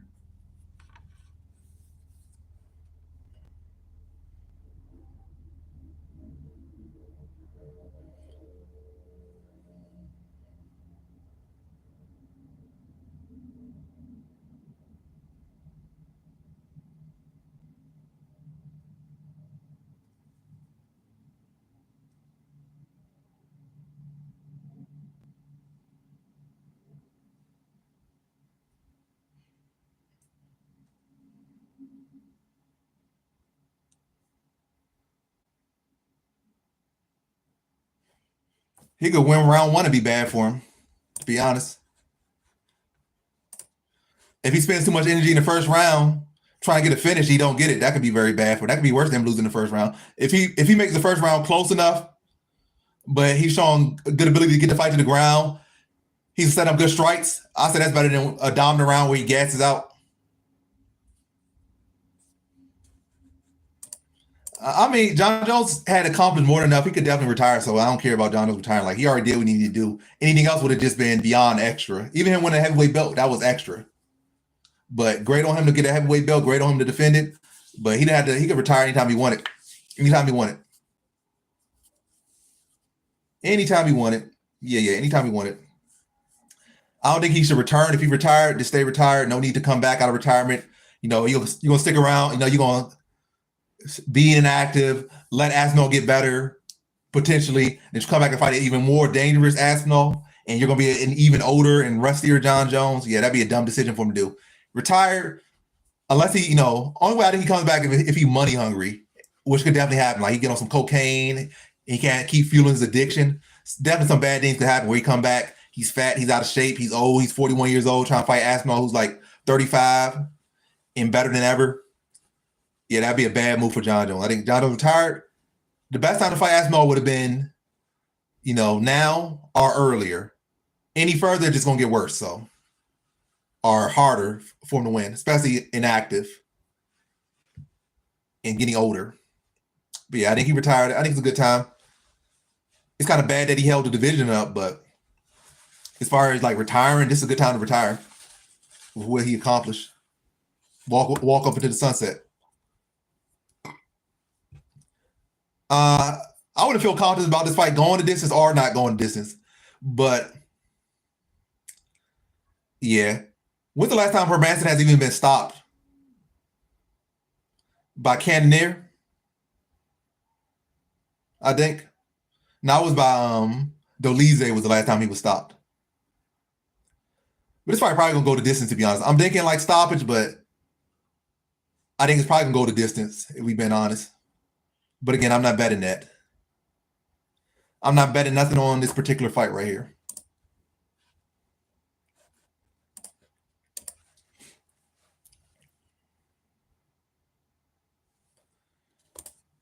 Let me see.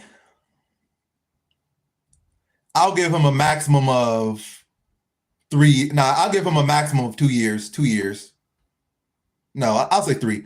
I'll give him a maximum of 3 years. 3 years max. Because he might get injured. That might give him a year. It might take some of these guys to develop. This might happen, that might happen. I'm not saying he'll be champion for 3 years, but I'll say a maximum of 3 years. So within 3 years, he'll lose the belt.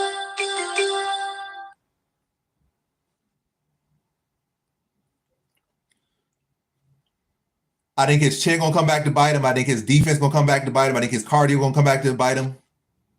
I think a lot of things gonna come back to bite him.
Same.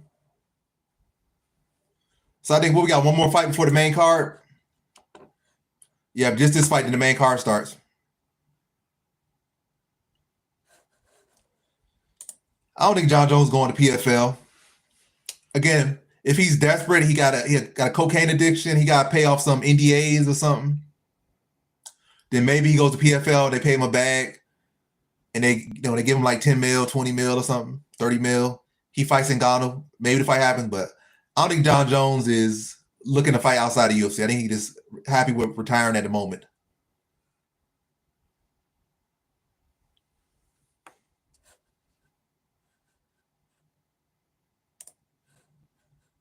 I mean, Jack decision more likely than Jack TKO. What pick did you pick? You picked Emil.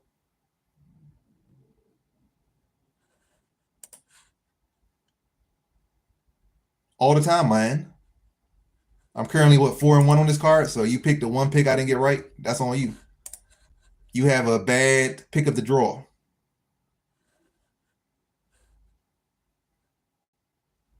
You had 5 fights to pick from. You picked the one that got wrong. Well, I'm sorry for your loss.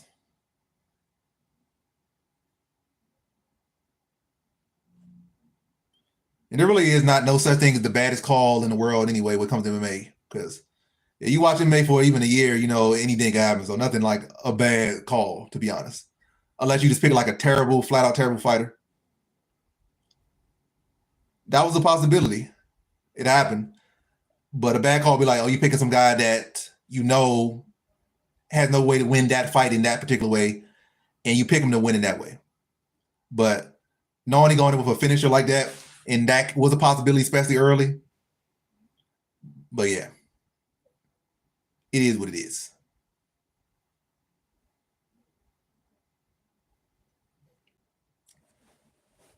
It is what it is. I mean, the fights haven't been particularly unpredictable. The favorite has won in every single fight so far. Yeah. Again, the card has been pretty predictable so far. Again, all favorites have won. I picked underdog who I thought had a chance. He got knocked out, big whoop. So I want to say this card, if anything, this card has been very predictable, if anything.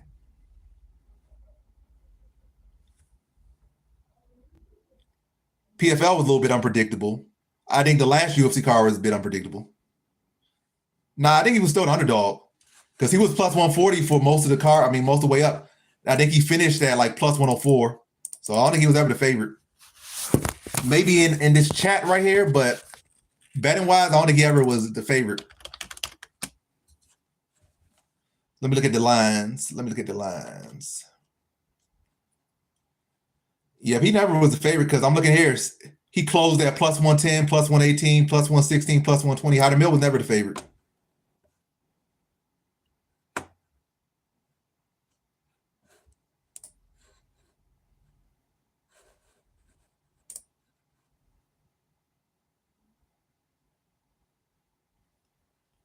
Yeah, Lima finish is a questionable one. Because it's not like Lima's some great finisher, to be honest.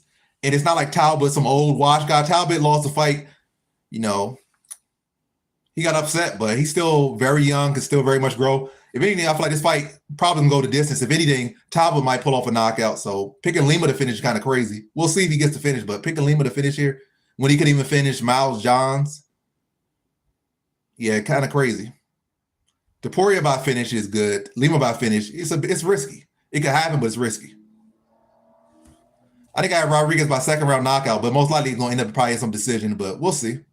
I have no bet on this fight, but I have Rodriguez here to win.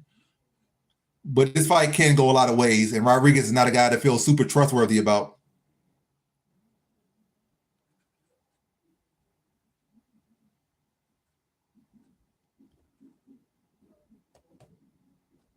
Yeah, I feel it was worse when a person is supposed to win, like really supposed to win, not like going like underdog. Underdog don't perform because the underdog is underdog for a reason. So if they don't perform, it is what it is. It happens. But like Deniz not been able to put away a bum in Hines is crazy. It was not super crazy, but you literally that's literally a layup, and you weren't able to do the layup. You took him the distance, and that messed up one of my parlays. That he wasn't able to do that. That's embarrassing. because that parlay he's in is about to hit right now, or would have been about to hit. But you literally couldn't put away the one guy, this entry level guy in his debut. You couldn't put him away. Yeah, 15 minutes and you couldn't put him away. Embarrassing. And another one that kind of got messed up was what's his face? Smith was supposed to get a KO, but he got a sub. It happens. Like he supposed to win. It probably been smart to just put KO or sub, and that would have hit. But sometimes you just be chasing the value a little too much, and you could just give yourself more ways to win.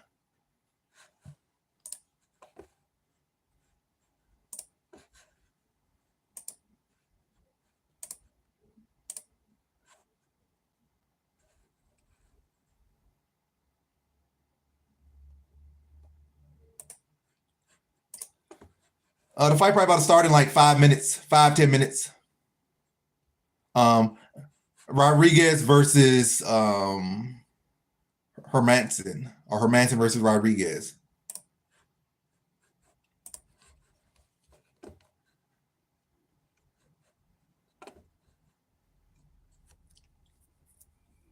He is, but Hines is even lower level. And it's not like Hines has really such a super great chin. I see him get dropped in the regional scene before against a can. And Deniz, with the level of striking he's supposed to have, and how open and how telegraphed Hines was with his striking, he should have been able to put him away. But it's really his gas tank. And I don't think that gas tank ever going to improve. There's value there, for sure. I definitely think there's even value at Moicano basically being at pick'em now. Matter of fact, I think Moicano's the underdog now on betting odds. But again, I don't feel like Moicano's somebody you could really, really trust ever. Unless they give him a straight up can. And it's not like Darius is a can. Darius is still a very elite fighter. It's just that his chin is trash. And he lost to more elite fighters like Olivera, and he lost to Herman. But he's still an elite fighter himself. The chin just not there as much. It never really was. And also he's old, and also he has it for in like a year or two. But he's definitely live in that fight. Darius is.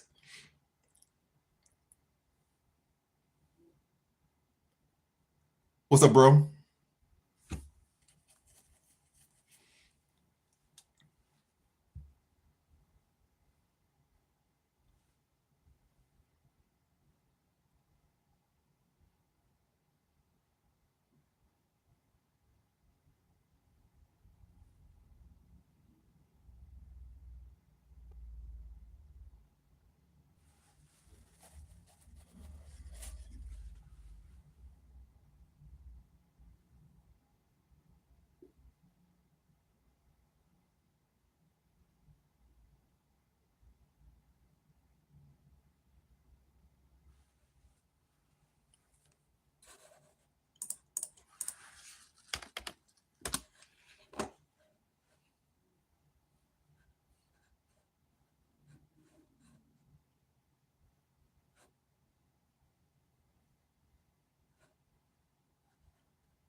I can see that happening. Again, if he's able to scramble well and keep it striking long enough, he's definitely live here. And it's definitely going to be an underdog that's going to bite this card. It might be one of those cards where only one or two underdogs bite, but there's definitely going to be an underdog that's going to bite on this card. So right now, Hermanson's about to fight Rodriguez. They're being announced right now, but the fight's going to happen in like 2 minutes or less.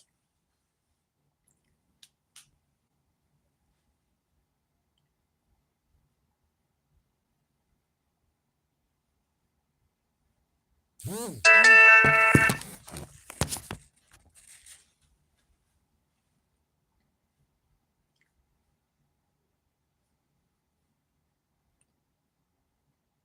right, let me end the poll. What do y'all say in the poll? So 64% of people picked Rodriguez. So a much closer poll than suggested. So a good number of people picked Hermanson to win this one. Let's see what happens. Now I'm talking here and there. Hermanson lands a jab partially.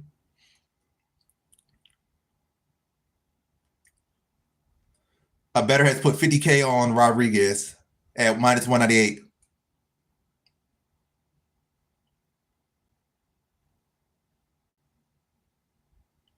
The belt is actually vacated, so there is no champion. Until someone wins, then they can say he's champion. But currently, Oliveira could just say that he's a former champion. 10K, you got a lot of money to do that. Rodriguez throws a 1-2, doesn't really land, lands on the guard. Lands a little short hook, well, long hook from Hermanson. I mean, not Hermanson, from Rodriguez, but no power really on it. Oh, Rodriguez lands a hook. Rodriguez pressing forward. Jab partially lands for Hermanson. Rodriguez still pressing forward. Throwing in combinations. Jab lands for Rodriguez. Rodriguez still on the front foot, still pressing forward.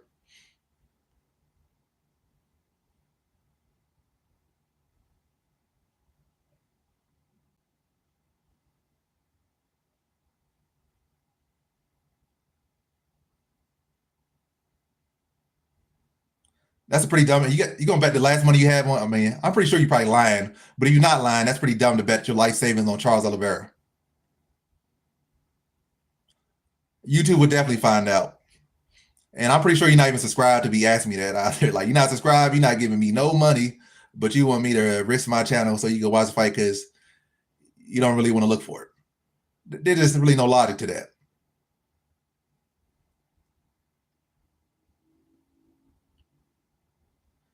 You could put all your money on the fight to not go to distance. That'd be smarter. But it's flat out picking Oliveira and put all your money on that is kind of crazy. I mean, that's very crazy.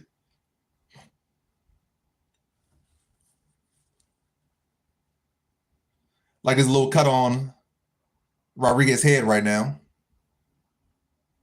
Rodriguez still pressing forward. Superman punch, the inside leg kick lands for Hermanson.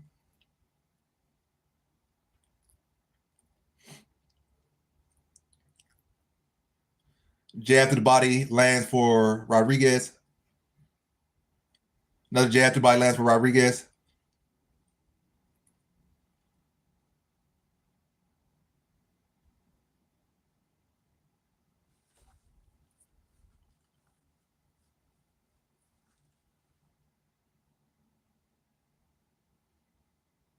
You can't be serious. You really can't be serious doing that.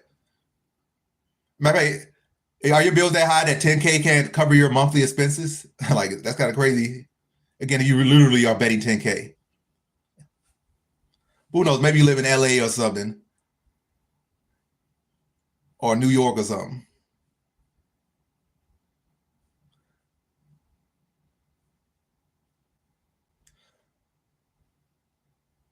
Right hand partially lands for Hermanson.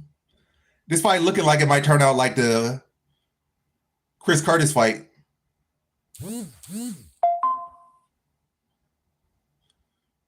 Rodriguez not really able to land those big shots the way he wants to. And Hermanson landing more volume.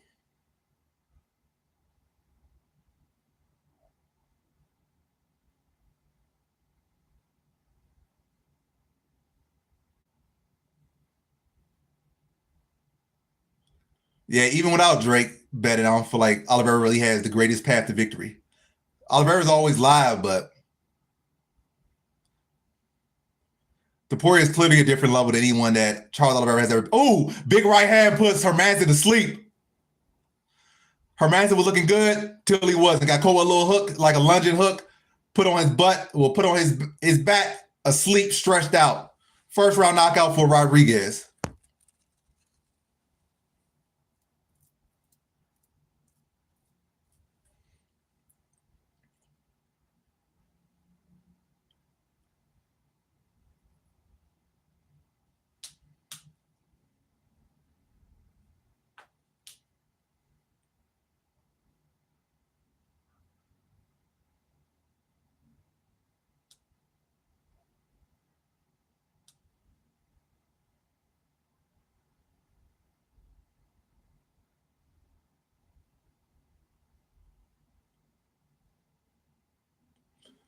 Herman kept his hand too low and was leaning back. Bad striking defense.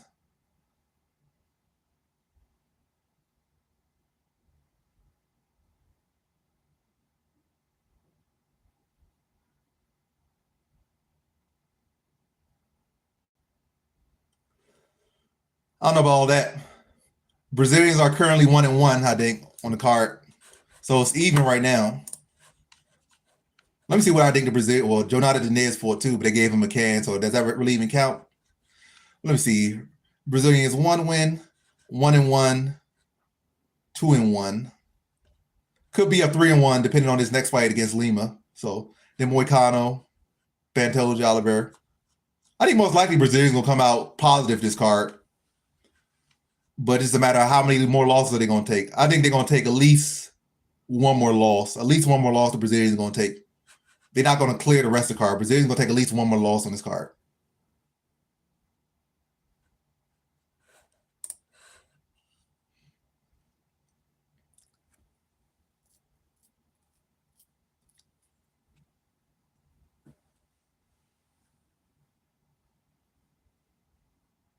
Now, RoboCop definitely had some struggles early. Like that hook wasn't landing. He was trying to set up, but it was not landing. He was getting kind of outstruck. Got some cuts on his head, both sides of his head. It was definitely not smooth sellings. But the shot he was setting up the whole time eventually landed. The fight's already over. Rodriguez got a first round knockout over Hermanson. Caught him with a hook, put him to sleep. And then hammer fist, just to put a sprinkle on top, he was already out.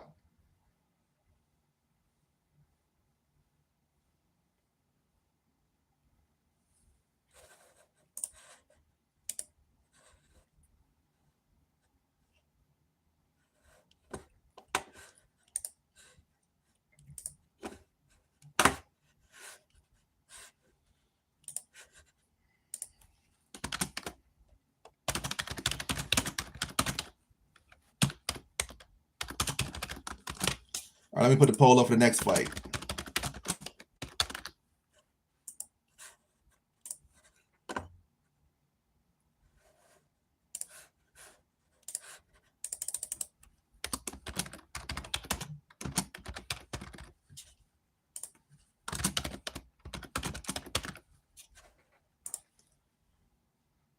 All right, polls up. Who y'all got? Lima or Talbott?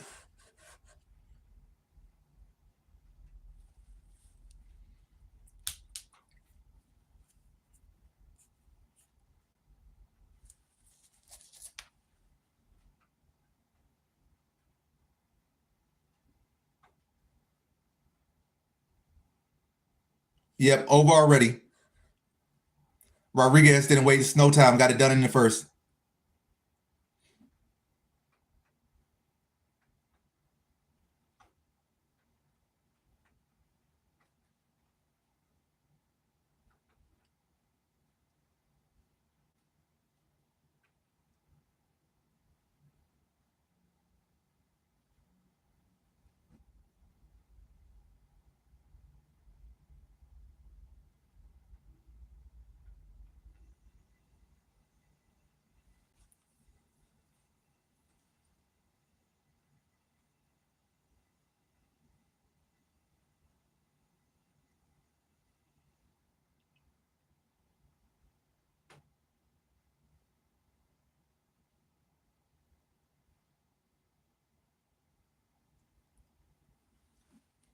So we got 15 more minutes to the main event.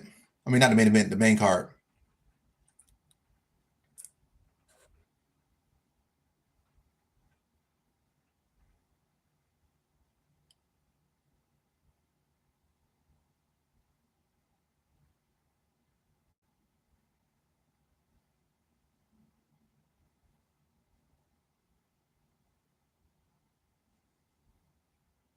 Yeah, Jack might retire after that one.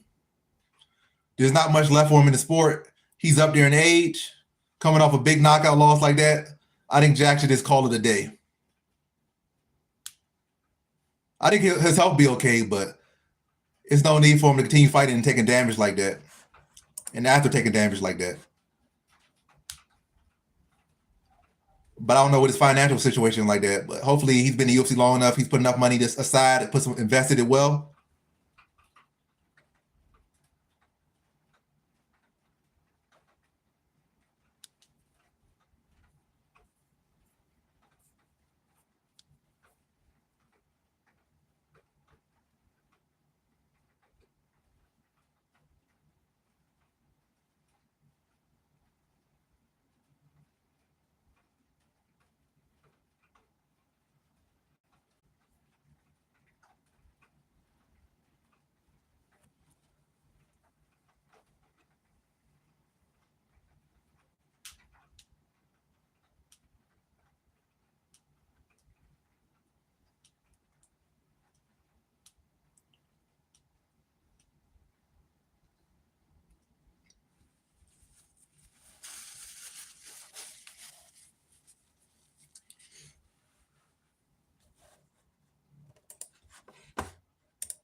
Let's see.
Pantoja Moreno.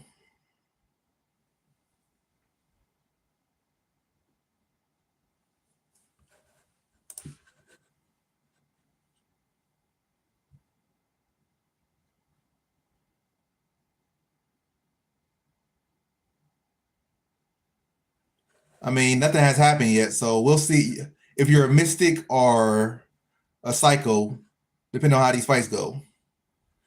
But you're picking Charles and you're picking what's his name? You're picking France.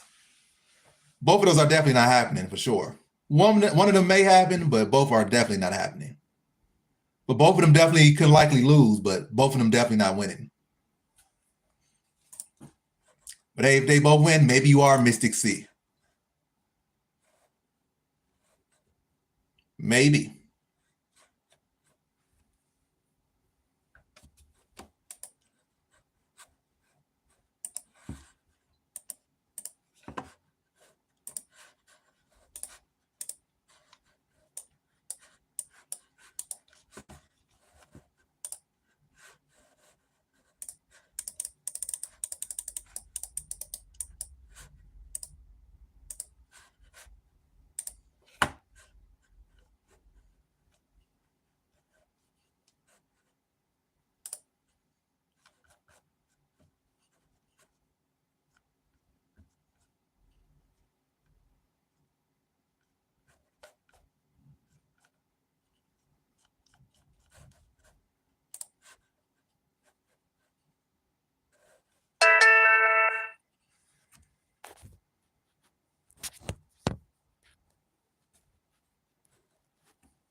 Jake Paul fighting right now or something?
Let me see. What dog would I have picked otherwise? Oh, pick one. Wouldn't pick dog here. Considering dog this next fight was considering. Darius live. Yeah, there's about like 2 dogs maximum that might bite on this card and left. It's 4 fights. Well, 5 fights. 1, 2, 3, 4, 5.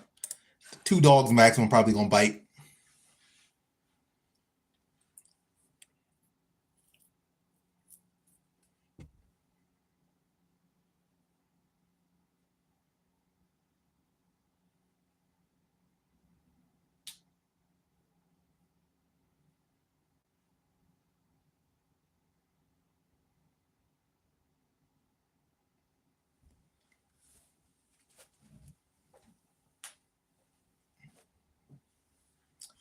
The main card will start in about 4 minutes. But the first fight on the main card probably won't happen until like 9. I mean, until like 10, 15. You know, like they like to drag it. They like to talk. So the first fight on the main card probably won't start till 10, 15. But the main card, the pay per view portion, won't start till 10 p.m.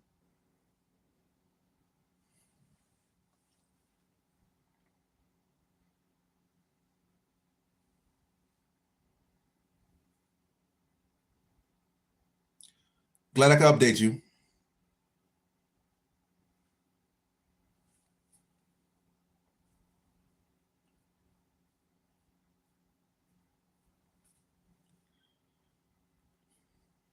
This is a big stub. He's still ranked number 12. He's fighting number 1. Van is. Royval has moved back up to being a favorite at minus 125.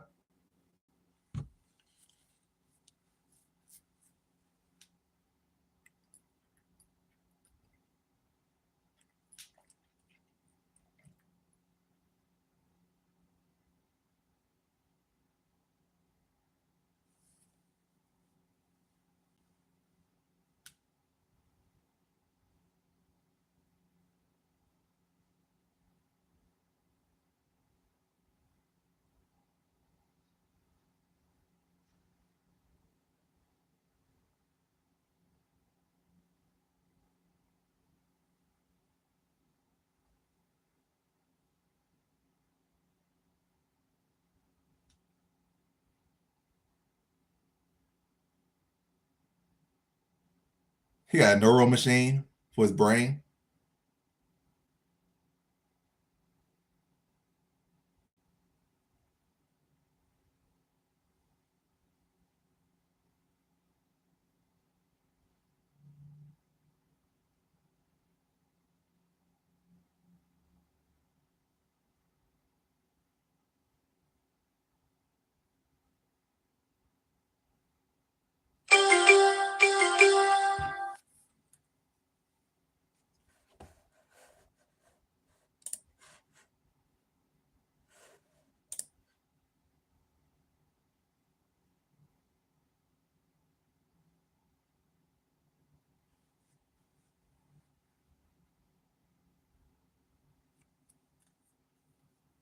How many defenses does Pantoja have? Don't he got like 5 defenses?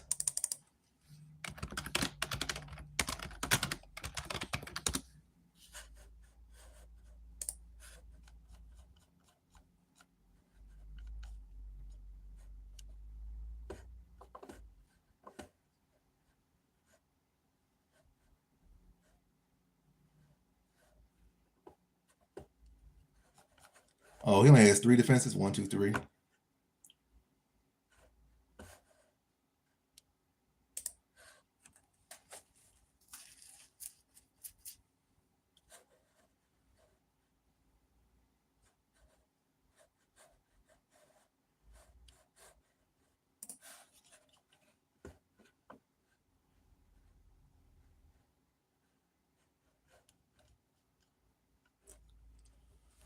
What's up, Jordan?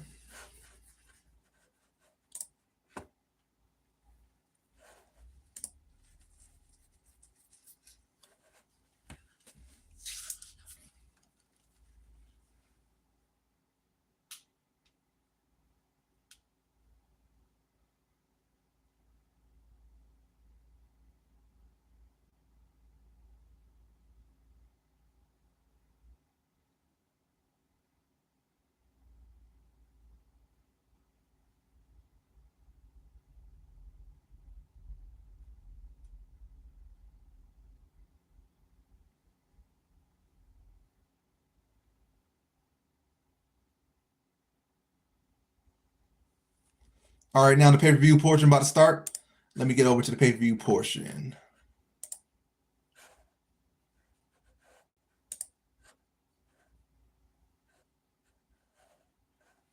All right, I got some things to do. I'll be right back.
What's up, Marco?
Over there to Google Translate.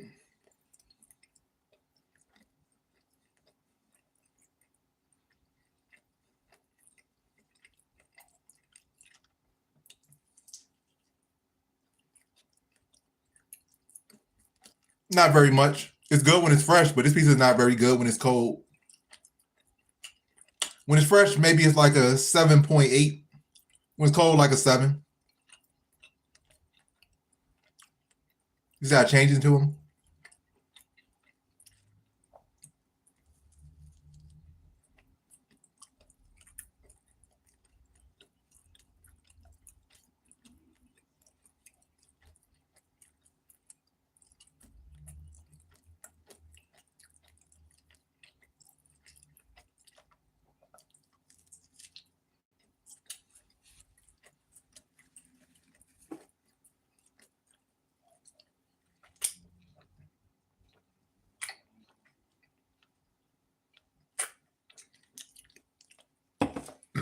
Okay, we get it.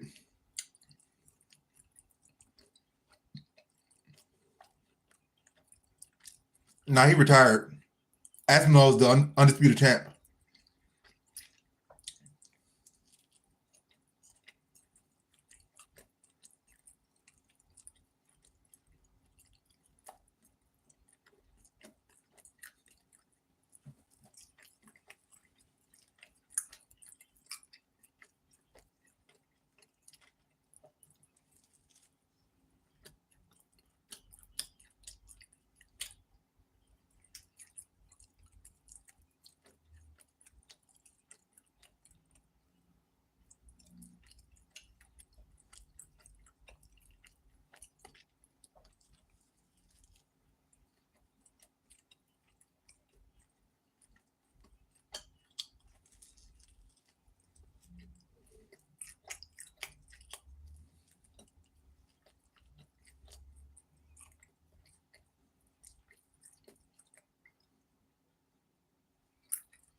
I agree.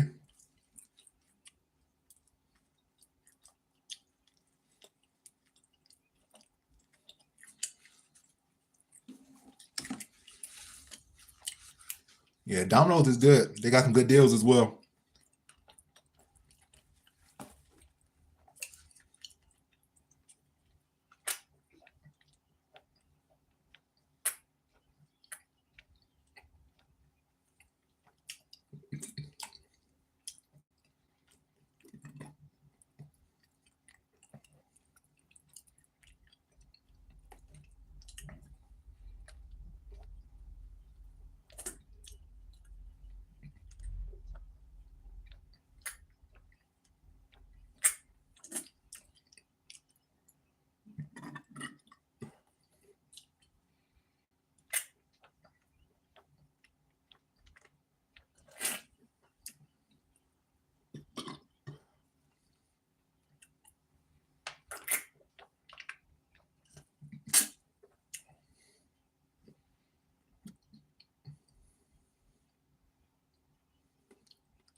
So 29 votes. That's a lot of votes. 62% of people have Lima winning this next fight. I have Lima next here. No bets on Lima, but I do have him picked next. I definitely see Talbott is one of the live dogs here, so would not be surprised if Talbot pulls it off. I got Lima here, but would not be surprised if Talbot pulls it off. Got Lima here, no bet, but would not be surprised if Talbot is able to pull it out. So currently 60% of people have Lima, 40% of people have Talbot. I say that's a pretty close competitive poll right there. Not a blowout. We'll see the fight. Will it be a blowout or not?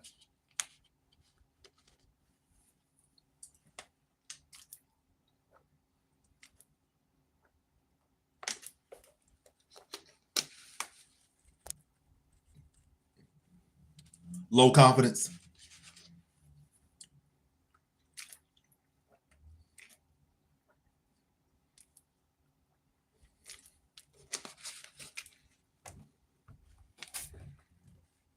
What's my record for this card? 5-1 or the 4-1?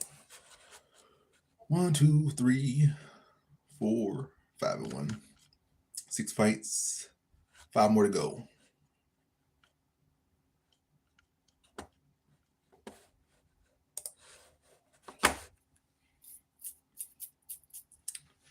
So it's 10-11, and we still haven't started our first fight on the main card yet. You know they always gonna drag it. They don't get their promotion out. Said who the? Oh yeah, he said who do I have? I have Lima in this fight.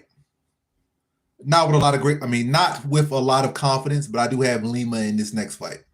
No bets, no confidence, but I do have Lima here. I have him to win by decision.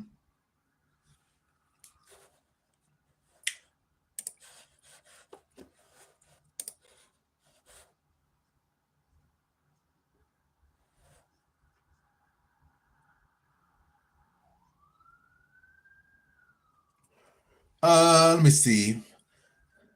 I don't think Adesanya will ever be champion again, whether it be at middleweight or light heavyweight. Let me see. Yeah, I don't think he'll ever be champion at middleweight or light heavyweight again. But he could definitely fight some like not super fights, but I guess big fights. But I don't think he'll win no belts. Maybe they'll open up a BMF belt for the middleweights, light heavyweights, and maybe he'll fight for that. Maybe he'll win that. But actual belt, I don't think he'll win that again. I think he's taking too many losses. He's only getting older, and division continues to get better. So he's getting older, and division's getting better. So that's a bad combination. I think light heavyweight is actually more plausible that he becomes champion at light heavyweight because I feel like there's not really that many great light heavyweights right now. I think he could potentially beat Pereira in a rematch, potentially, if they were to fight again. That's a tough matchup, but I don't think he even wants. I think he can do good against Ankalaev. But again, tough matchups. But at middleweight, yeah, I think his time is done at middleweight.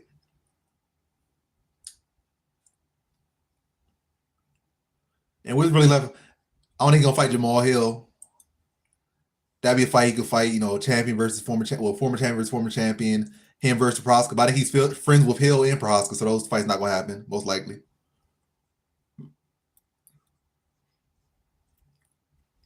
Maybe a Sean Strickland rematch.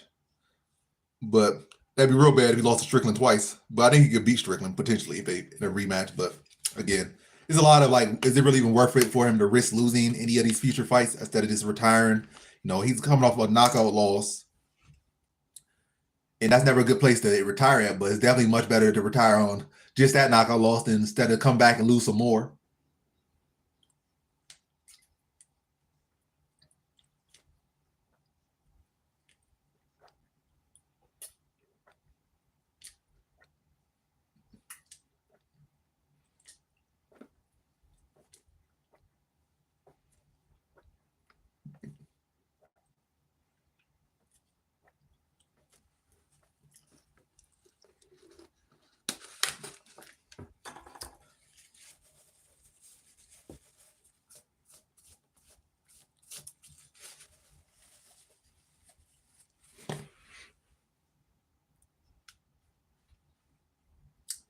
I'm already filled with microplastics. At this point, I am 99% microplastics. I need microplastics to live. They are my fuel.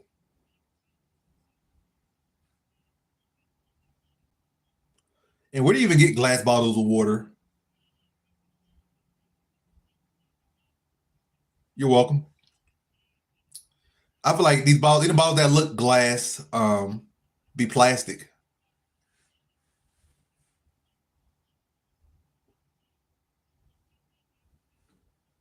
I guess the best thing to do is get a filter and drink filter water or something like that.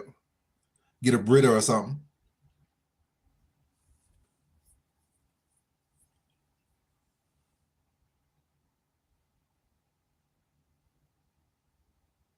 Exactly.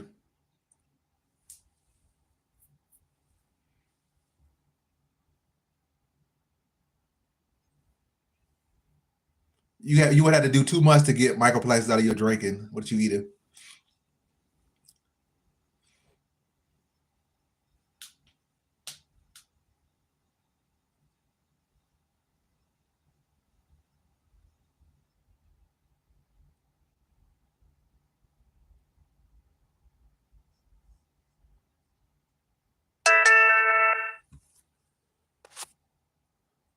Where's all this ding the ding ding coming from?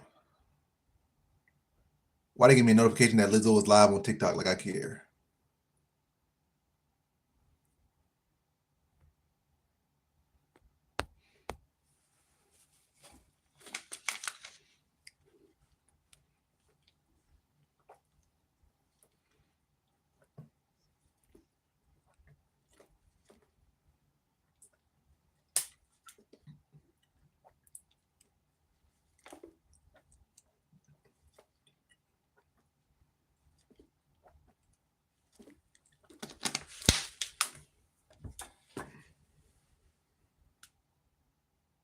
Was that his sister holding her phone or something? Got to be his sister. I don't think that's his girlfriend. They look too related, but you never know. Some people like dating people that look like their sisters. You never know.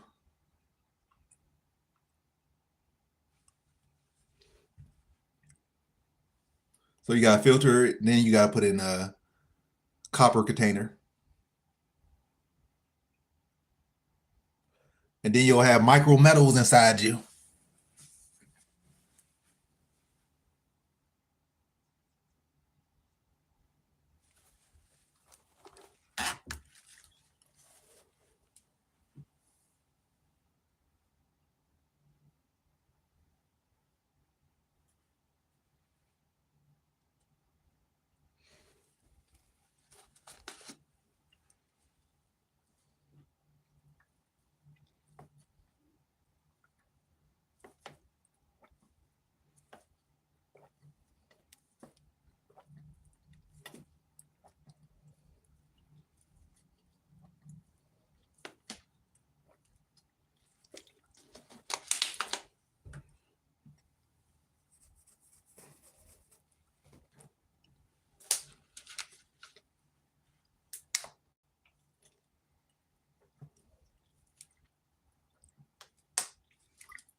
I'm in the poll here.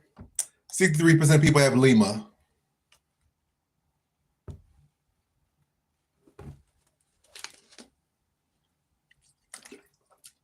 I'm gonna get an iron container because micro iron is good for you. You need iron in your diet.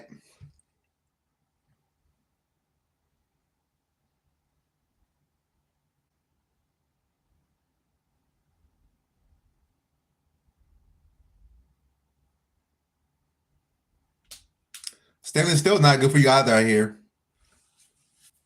Or that non-stick pans. Yeah, non-stick pans, they say. I don't know about stainless steel. But they probably got something to say about stainless steel as well.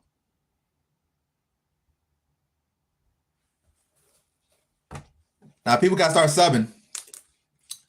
We got to start getting 100 likes on videos. We got to get to 10K subscribers. We need things checked off, then I'll start doing things.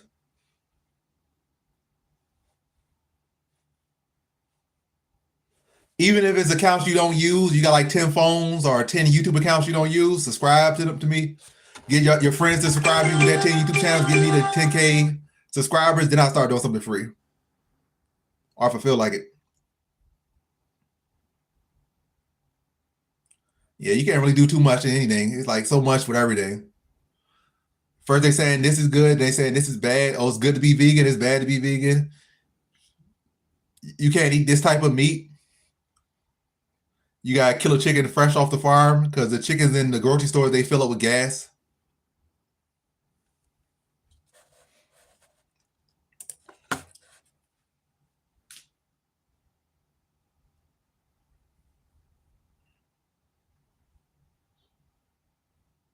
All right, fight's about to go down. Talbott versus Lima. They both run to the center of the cage, filling each other out now. What's up, Scorpion? Talbott pumps the jab, falls short with it. Both pumping jab. Lima tries those overhand, it falls short.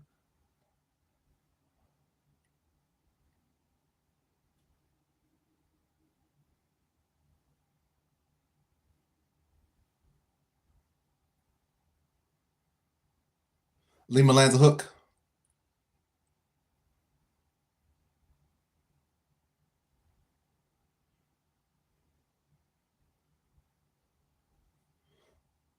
Lima lands a 1-2. Talbot still pressing for it. Another right hand lands for Lima.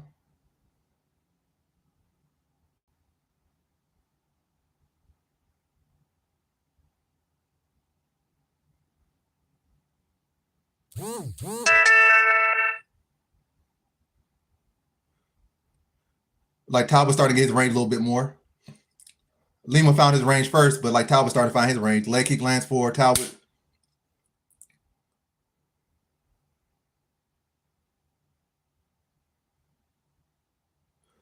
Lima lands a knee in the clinch. Lima pressing Talbot against the cage now. Probably looking to start his grappling. Lima balls. Lima bean.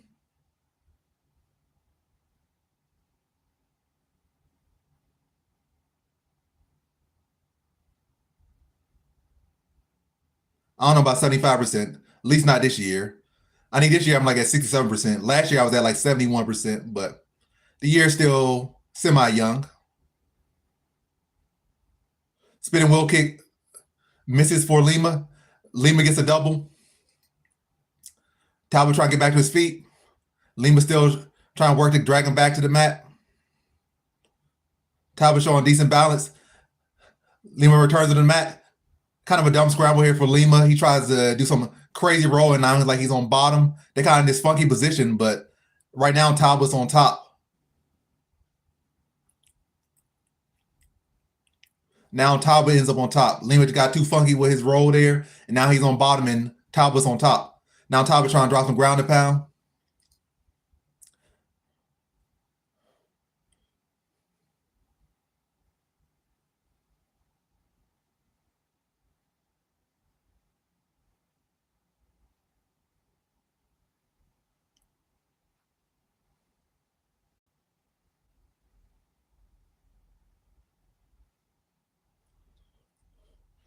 Good grappling defense right there by Talbot. Talbot's still on top. Now he's in the open guard of Lima dropping elbows.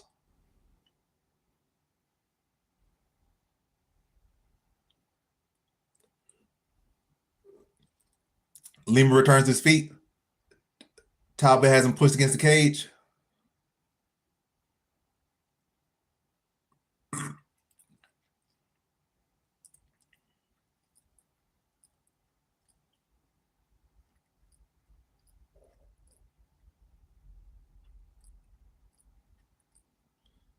Oh, that was dumb move by Talbot.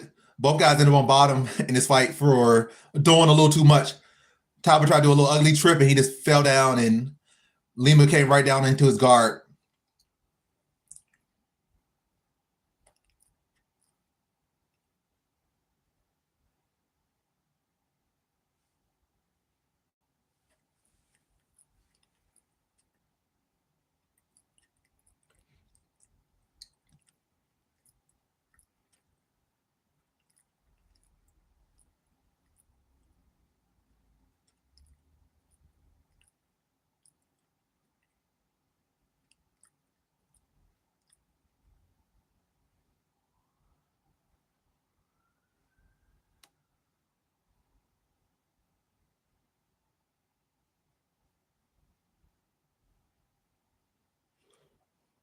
Talbot back to his feet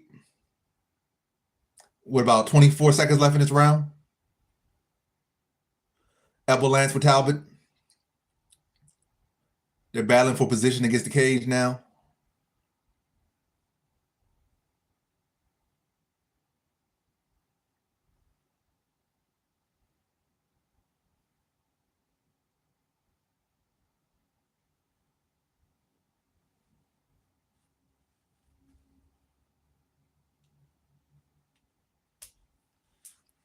First round is down. I think that round went to Lima, but not really a bad round for Talbot. It definitely could have been Talbot's round if he didn't try to do too much there, but he did end him a bottom. But yeah, one thing for sure, Lima is not as strong as Hani Barcelos. Barcelos got that uncle strength and a lot stronger. I feel like Talbot's actually the more stronger guy here. Lima seems to be the more technical fighter overall, but Talbot's definitely bigger and stronger here when they lock up.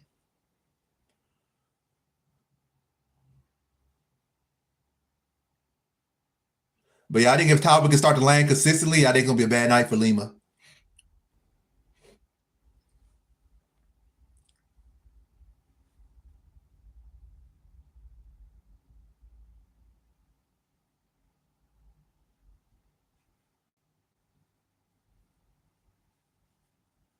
Yeah, round one to Lima, but this fight's definitely up for grabs based off that first round.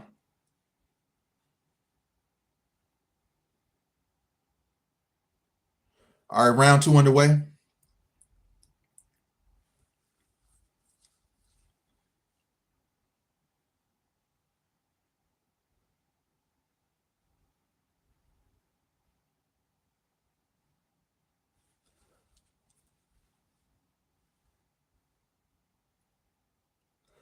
I mean, Lima's a hot prospect, and Talbot's still a hot prospect as well. There's a lot of hype behind both guys. Good combination lands for Lima.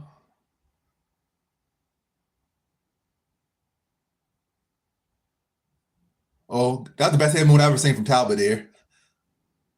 He feels some of that power. He moved his head for the first time in his life.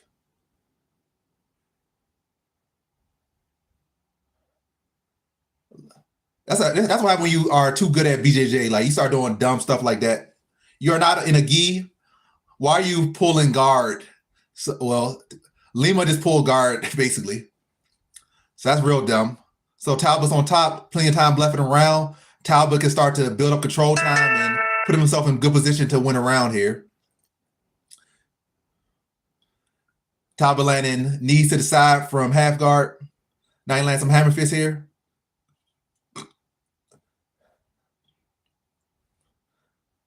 Talbot really should have kept him there. Now Talbot lets him up. Like they both showing questionable fight IQ at multiple times in this fight.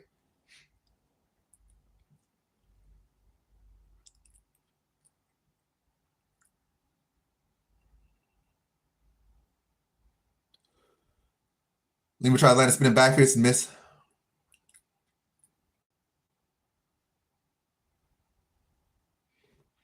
Inside leg kick lands for Talbot.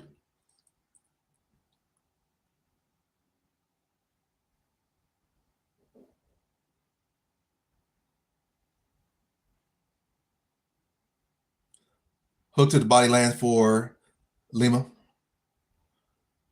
Oh, good takedown entry by Lima, but Talbot's just too strong, able to push him over and land right in half guard. So Talbot's on top once again, just the bigger, stronger guy. Yeah, fasting is extremely powerful. I fasted for the first time like a couple weeks ago. It helped me a lot. And also when you like fast, especially in America here, where I live and always lived and whatnot,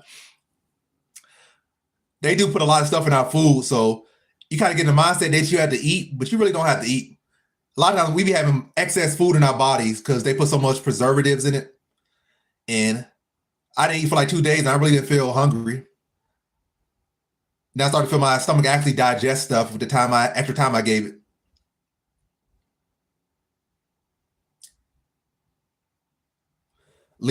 Talbot lets Lima up. They both doing questionable things. Like Talbot could literally keep Lima there and win a round, but he keeps letting Lima back up where Lima's having his most success, which is on the feet. And Lima is the one putting himself on the ground. It's not even like Talbot's putting Lima on the ground. Lima's going for takedowns, and Talbot's just, muscling him around and end up on top. Oh, spinning back kick lands for Talbot.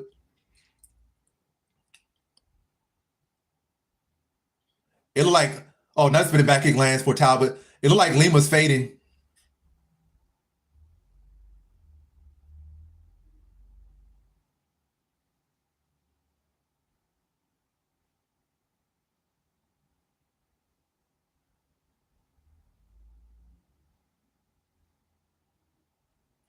Oblique kick lands for Lima.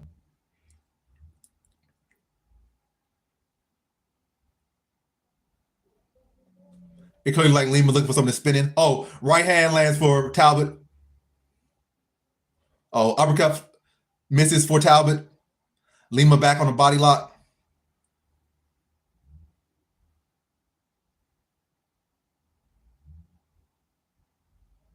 Oh, Lima gets a takedown. He has the arm trap.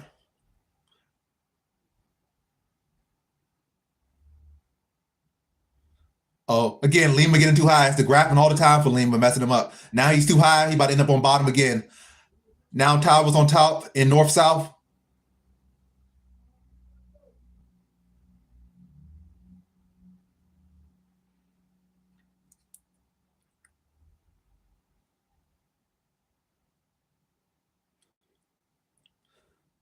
Now Talbot's in mount to end round two, dropping some ground and pound.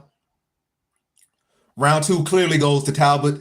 Likely 1-1 going into the third. The first round's up for grabs, but the second round definitely went to Talbot.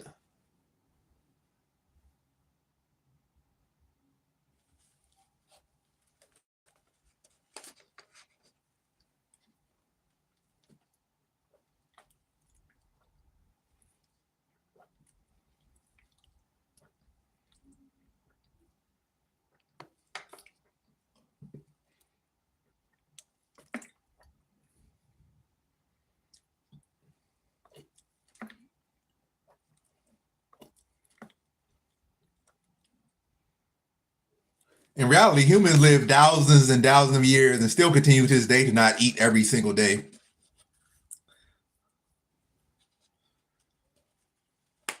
It was like you eat when you can, you drink when you can, basically. You had to hunt and gather. A lot of animals go days and days without eating and also being active. Again, I'm not saying that you should do that, but sometimes your body do need that time to reset.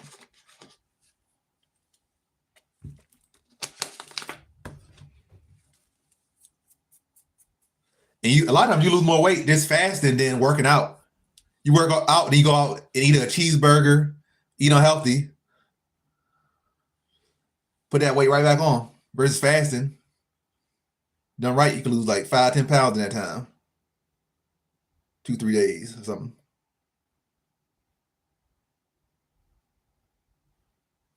But yeah, round three underway. Inside leg kick lands for Lima.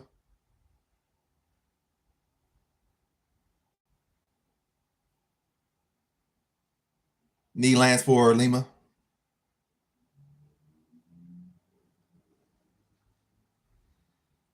Oh, Lima lands some good shots on the feet right now.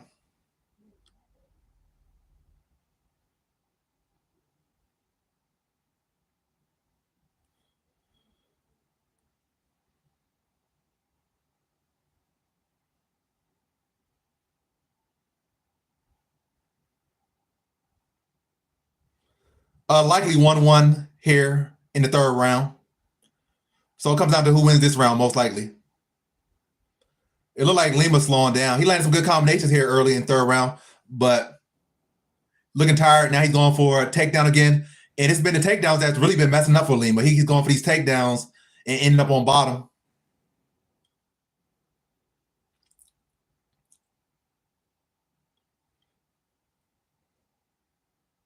Oh, Lima gets a takedown.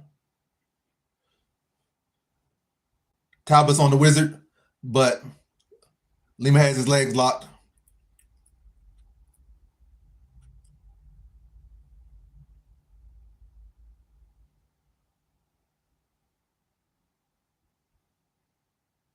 Oh, he got leg free. Oh, he might be the kick.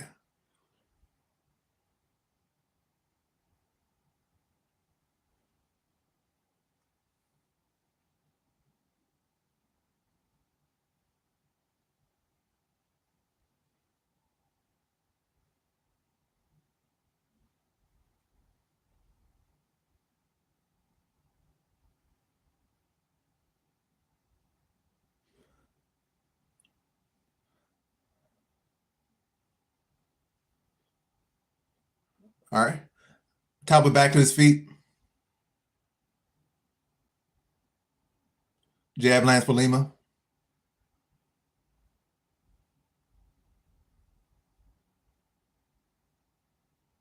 Body kick lands for Talbot. He's putting the pressure on Lima here.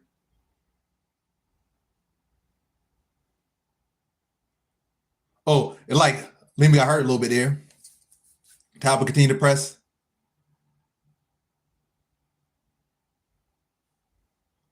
Good head move there from Talbot. Lands the jab and slips the hook.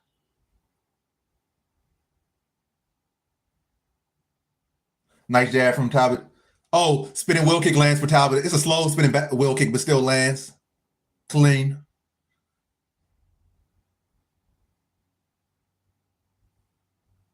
Oh, Lima falls, throwing a kick. Talbot spins on top now. Talbot could win the fight if he just stays here. He's on top. I think like a minute and 17 seconds left, a minute and 15 left. He landed some good shots. Now he's on top in that half guard of Lima, putting shoulder pressure on the neck of Lima. Oh, like he's about to get mounted. He's mounted. Talbot's on top with a minute left. Mounted Lima, smiling. He's in a good position. He knows it. Lima's trying to roll through, create a scramble. More of like a stalling position for Lima.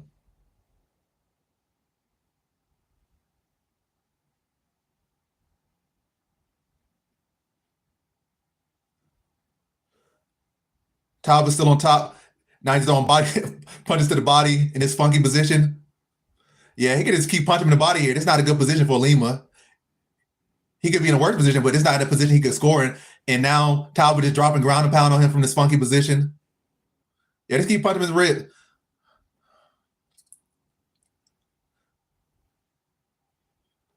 Talbot on top, dropping big ground and pound in the closing seconds.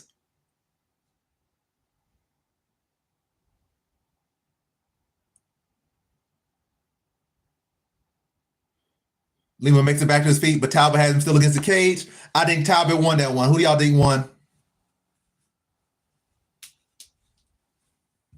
Yeah, I think 29-28 Talbot.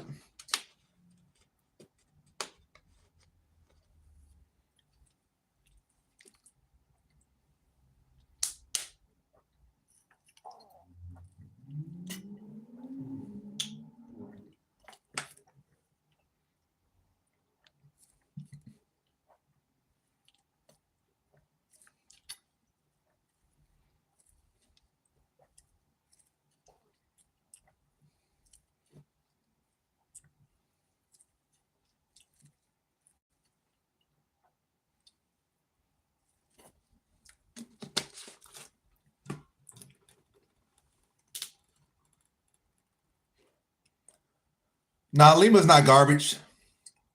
People just counted out Talbot too quick. And I didn't pick Talbot either, but I definitely wasn't one of the people like, oh, Lima's the future and Talbot's trash because he lost one fight. I knew Talbot was live here, for sure. Both guys are good. Hyder, yeah, he probably trash. He's 35. He just got knocked out in the first round. He's not going far, but Lima or Talbot, Lima or Talbot could definitely be future champions in the future. They're both sub 26, both extremely talented, and both only gonna get better. So both of these guys could potentially be future champions for sure. It's still very early in their career, but again, Hyder, he's a solid fighter. But at 35, with his skill set coming off a loss, Hyder is definitely not touching no belt or sniffing no belt. But both of these guys could be future champions and title challengers right here. Peyton Talbot with a unanimous decision.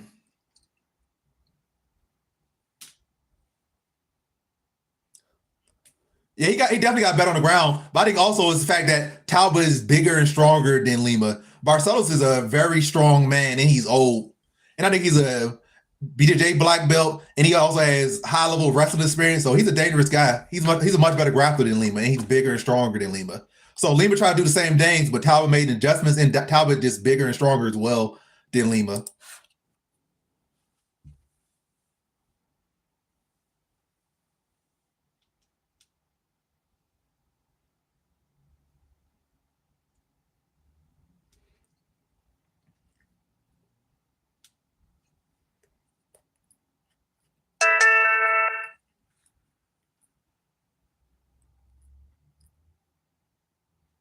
I want to say all that. Talbot was pretty sloppy on the feet. If anything, he won the grappling exchange. That's what won him the fight.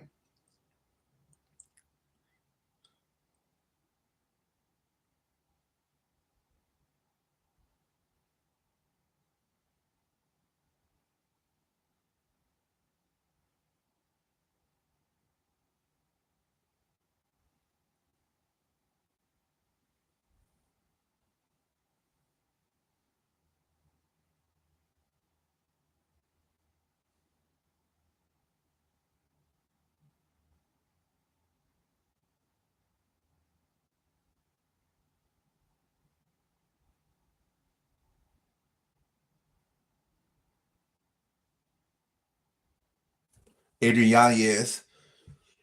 Yanez definitely got some good hands. And Talbot's defense is still very questionable, but Talbot probably win that one. He's just so big and such a physical presence. I also think Yanez kind of got like a last chin too. So Talbot could touch him clean on the chin, and Yanez probably crumbles.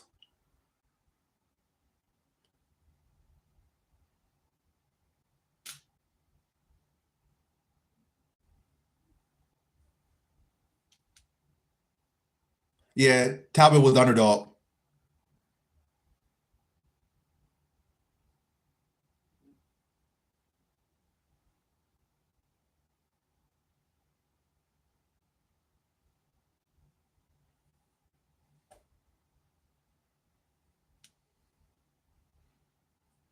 All right, we got Moicano versus Darius next. Let me put the poll up.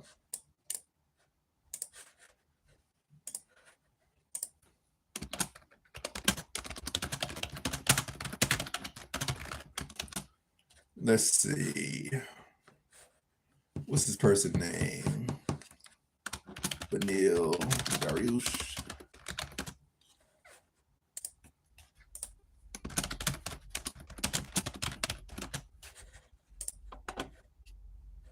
And let me see what the live odds are right now.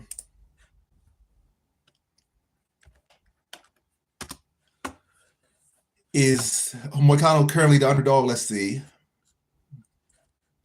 Now Moicano's still the favorite, at least on DraftKings. He's the Yeah, he's the underdog on Caesars. He's the underdog on Bet Rivers. He's the underdog on FanDuel. Now they're dead even on FanDuel. He's the favorite on Betway. So he's the underdog on some betting sites. I did not say Peyton Talbot by decision, so you don't have to thank me. You thank yourself because I didn't tell you to pick Talbot. Thank yourself. Unless you live bet or something. Then maybe you could thank me.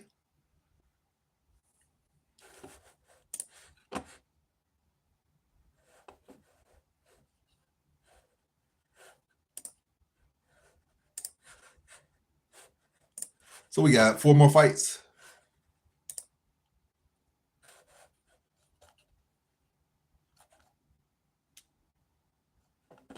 He sure is a chill guy. It's about time he retires, though. There's nothing left for him.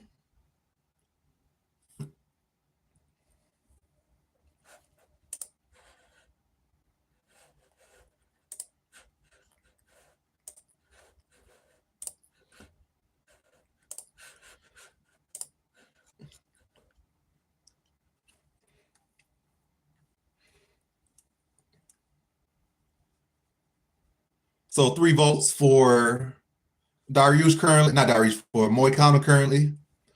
Any Darius fans in here?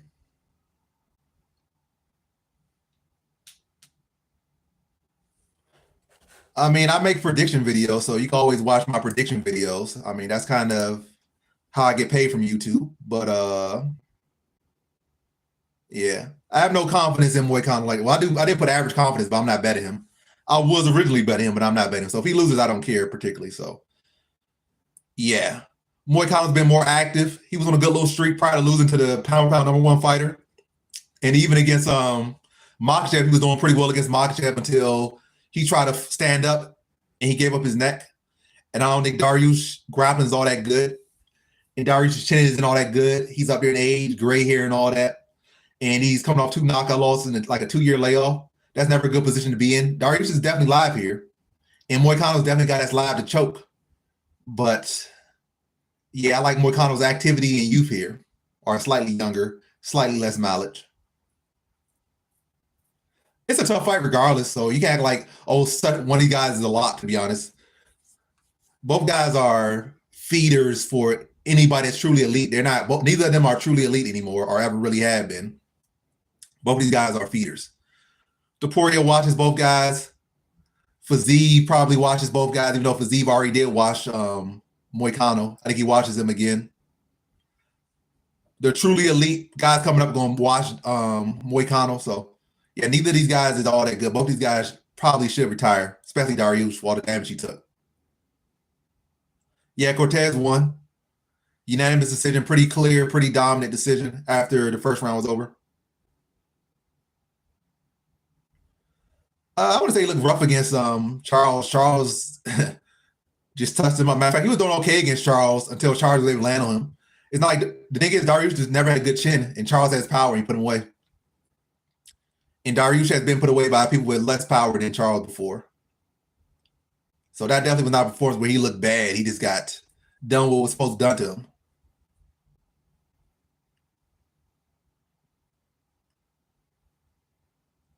That's crazy. Moicano got all these fights, and that's all you know about him. Moicano got like 40 fights. Darius been in the UFC for like 12 years, and that's all you know about both guys.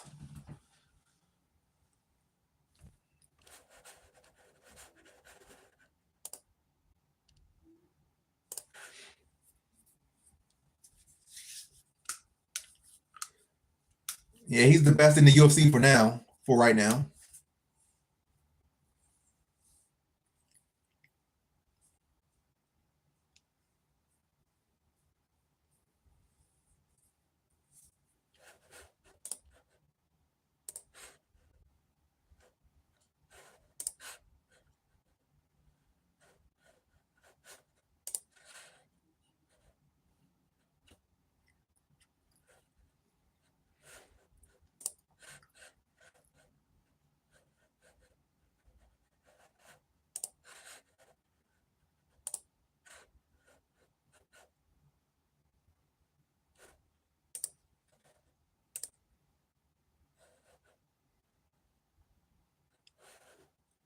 No, he's not. He could very well lose his next fight, and there's a lot of guys that could potentially beat him at welterweight. But the thing is, Islam, without a doubt, is going to duck a lot of people in these coming years if he does continue to win. Because there's a lot of great, well, not great, but there's a lot of solid welterweights there. A lot of young, big, strong, healthy welterweights that are going to continue to get better there. And he's only going to get older. Then I like where he already avoided Taporia. So it's not as long as he wants. His time is coming very soon. But he's going to try to navigate, win as many fights as he can win before he ducks the right people. Because Islam already said he don't want to be fighting when he's like 35, 36. So he might got like 2 years left in him. So Islam about to retire pretty soon, especially if he loses. He's going to retire pretty soon.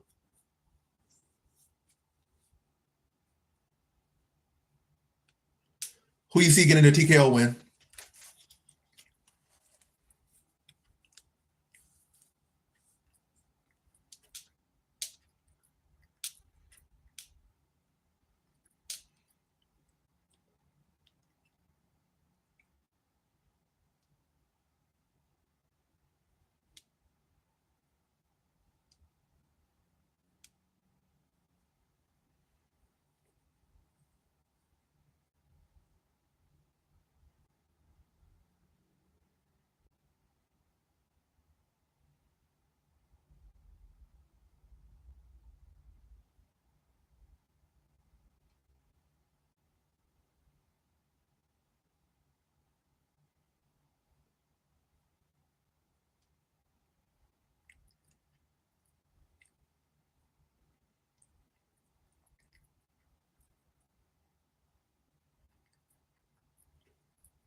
That's not crazy at all. If anything, pound for pound fighters run more than anybody, if anything.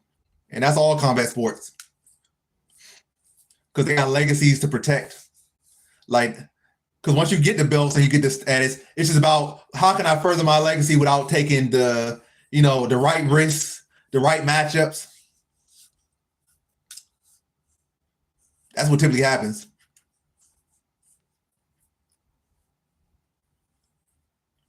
And even the champion, they stop looking for, they're not going to chase finishes as much. They just find like, I'm not going to try to risk throwing crazy strikes. I'm not going to try to risk jumping on submissions. Like, that's going to put me in a bad position. Like, if you get a champion and have stuff to lose, they start fighting safer. It just happens naturally.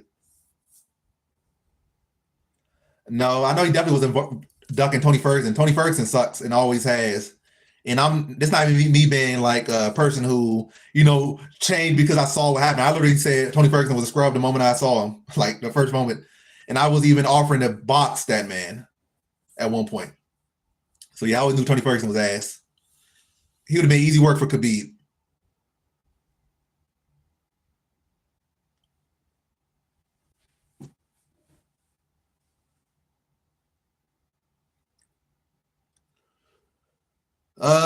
Possibly. I don't really care too much, but possibly.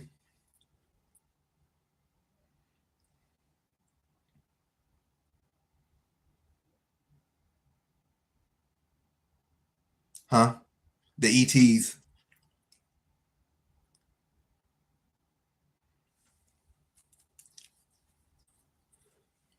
But one thing Khabib did duck for sure. He ducked welterweight. And I think that was smarter Khabib. He never wanted to really fight at welterweight. He even wanted GSP to come down to 155 to fight him or meet him in the middle. So Khabib was definitely scared of welterweight.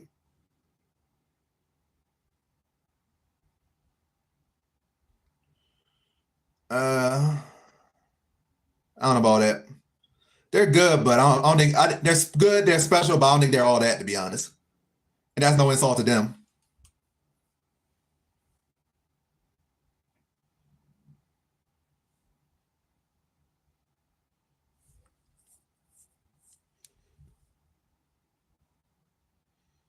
Especially when their success is pretty much for the most part so much rooted in the lower weight classes.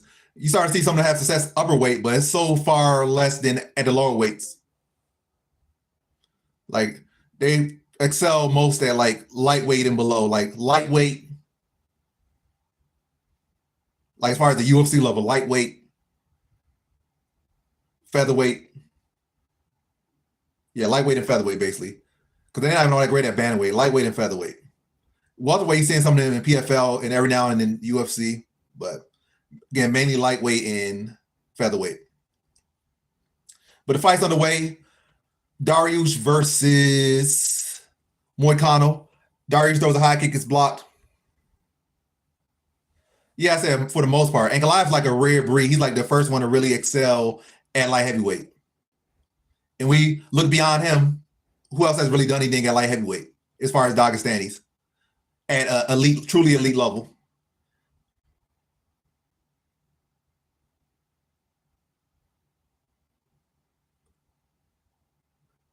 Darius fighting heavily with kicks to the body, to the leg, up top.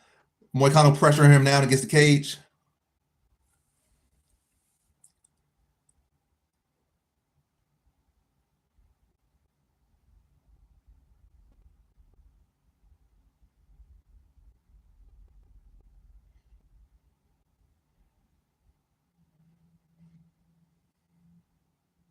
It's how leg kick lands for Darius.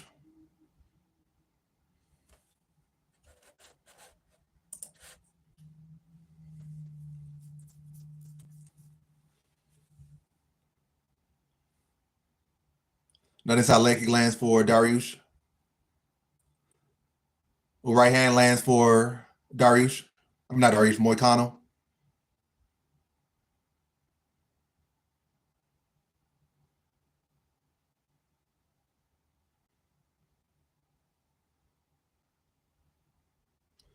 Big inside leg kick lands for Darius.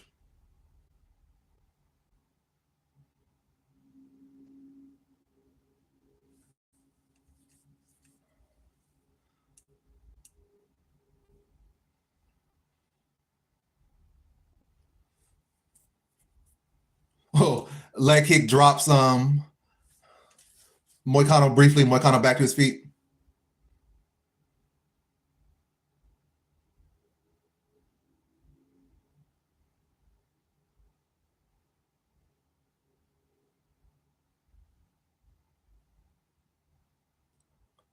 Oh, did he just pull something? That looked weird. Darius tried to go for a kick and kind of his knees kind of buckled when he drew it.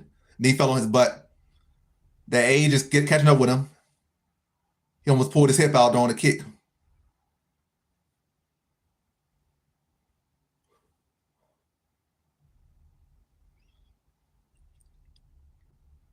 Now they clinched up.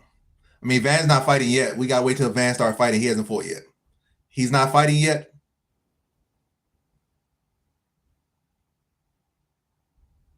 Are they disengaged?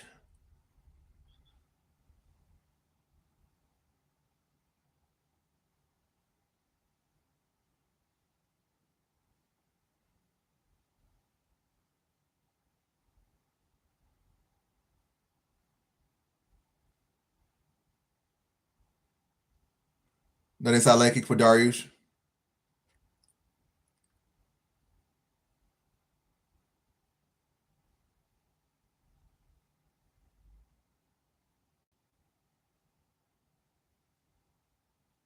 Oh, good combination there. Lands for Moicano.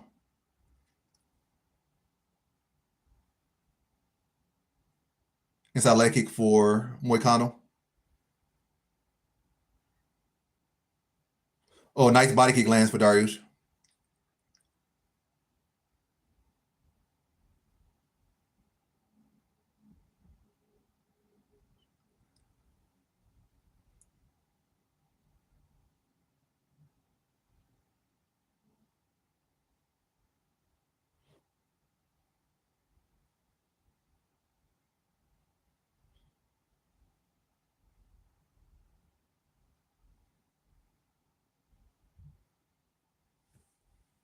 The fight still. Oh, Moicano got dropped. Not Moicano. Darius got dropped with a right hand.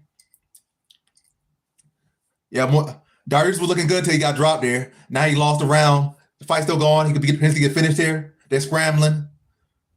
Darius trying to keep himself in the fight to get it dropped.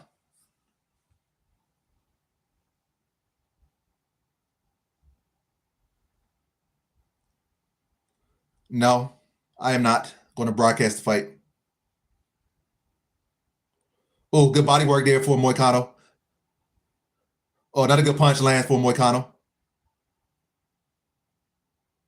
Inside leg kick lands for Darius. Darius survived the round, but he definitely lost to that getting dropped there. Good start for Darius, but he got dropped. Now they're going into round two. And Darius might not know where he's at fully. And he's probably not going to be able to recover after that. Like, he's going to be in the fight, but if he gets hit clean again, he's going to be out.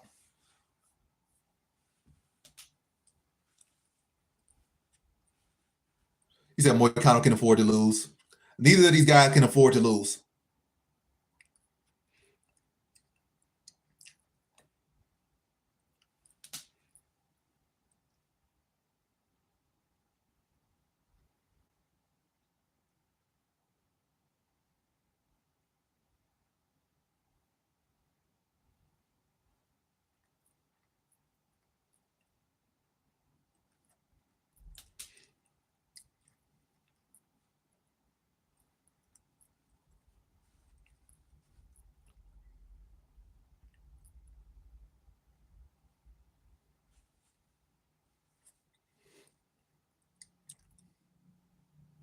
All right, round two started.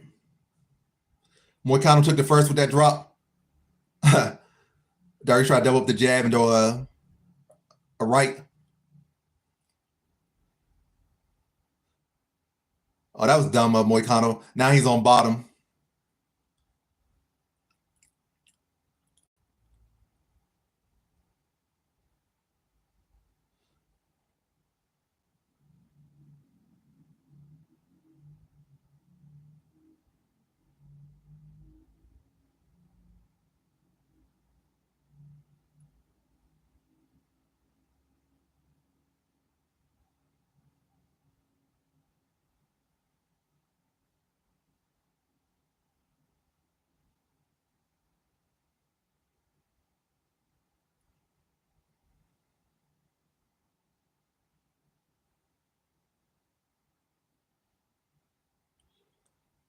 Now Manil's on the back, standing backpack. But Moicano's able to shake him off, but Benil's still trying to attack this single.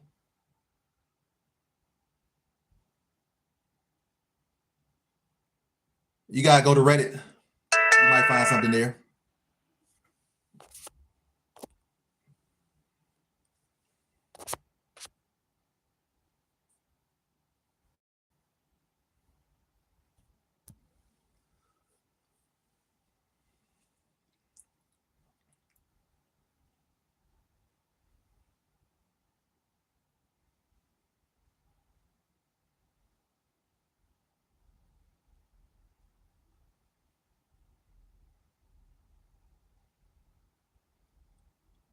All right. Moicano back to standing, but Darius still has him pressed against the cage.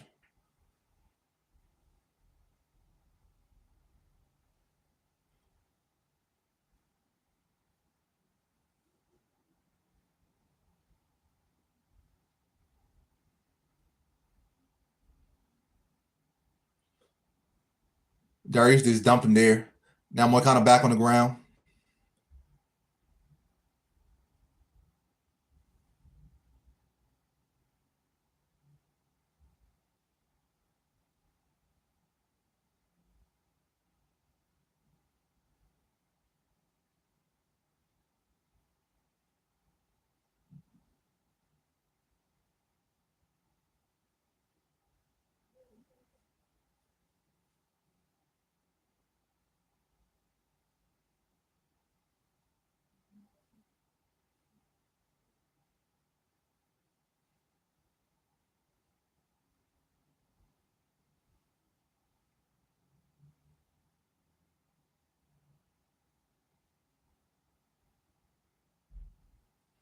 And the dumb thing about this is that Moicano initiated grappling.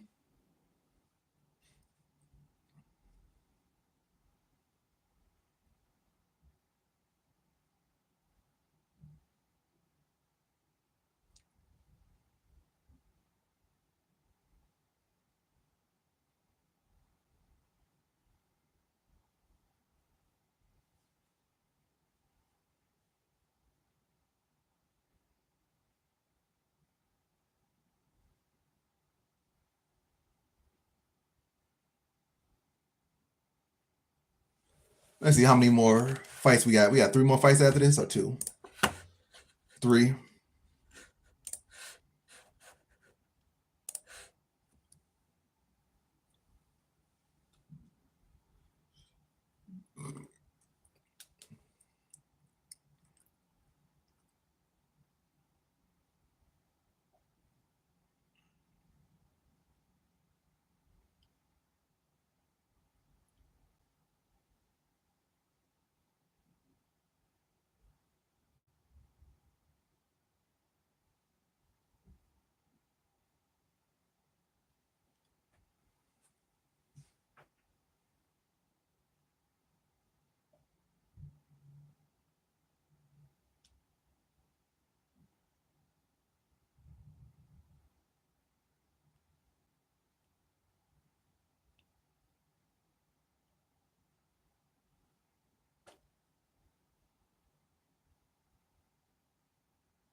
Good round for Benil.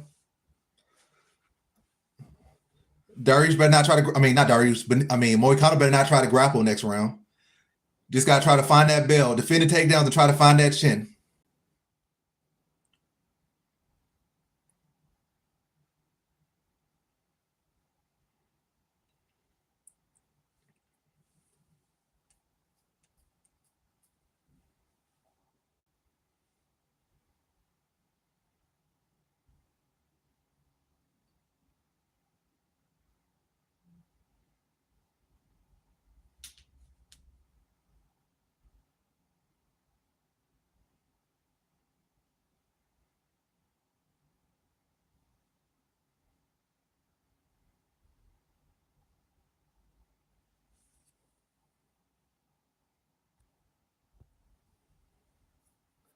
I mean, it's 1-1.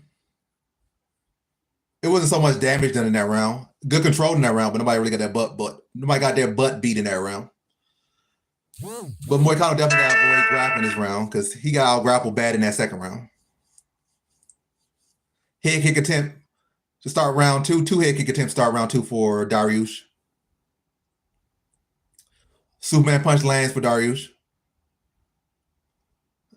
Darius already gets a takedown early in round 3.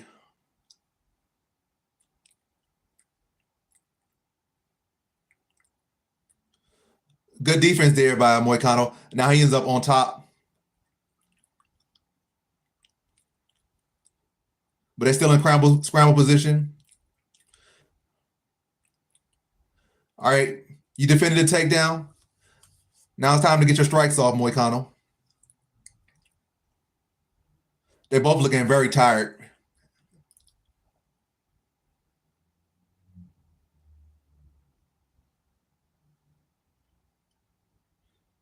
Jab lands for Moicano. You gotta kick him in his body now. He's mouth breathing. He just did a lot of grappling to no success. This is time to kick him in the body, put pressure on him.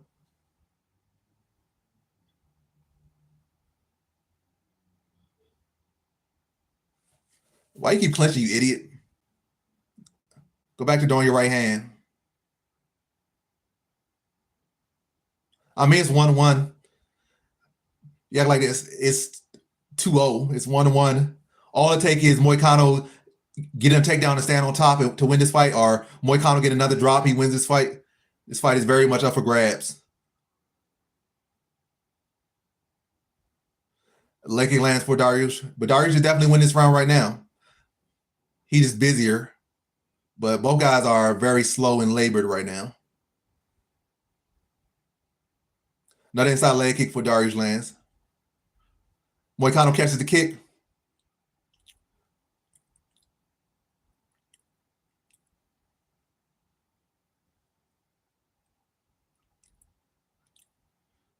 Darius lands some good shots there.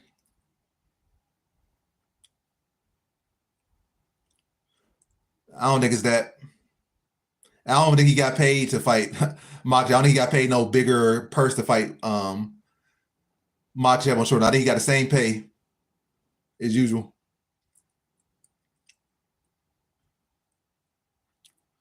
Another takedown for Darius. 2 minutes and 26 seconds left. Moicano got to make something happen big here happen.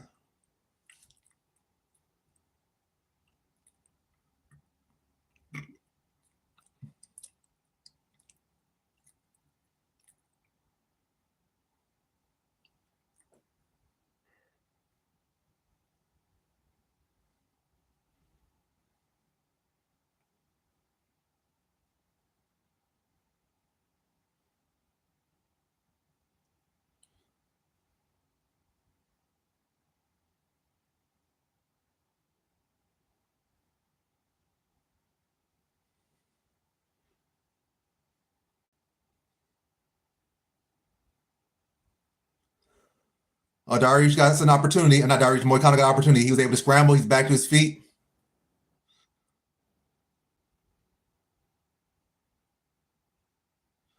But like Darius got more cardio left.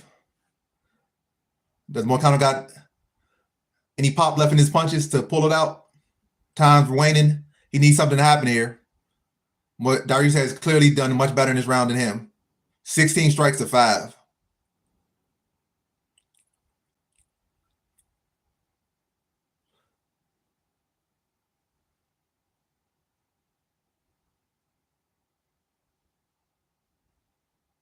It's like 55 seconds left on my screen.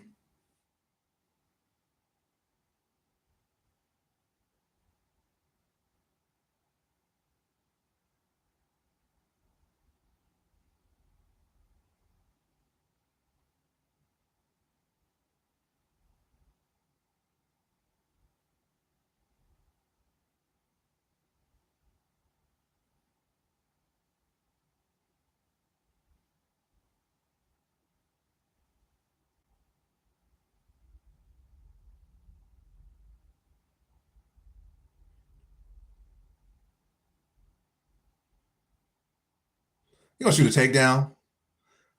Yeah. The fight IQ is not there.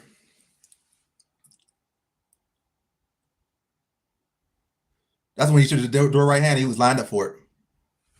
Yep, Moicano lost. I'm so glad I ended my parlay early. I'm so glad. Darius pulls off yet another upset of sorts. Again, I'm so glad I ended my parlay early.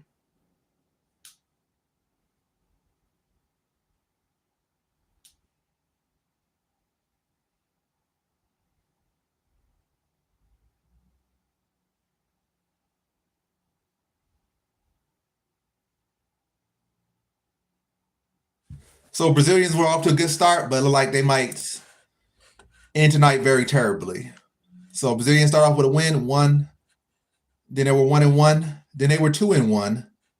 Then they were 2-2. Now Brazilians are currently 2-3 for the night.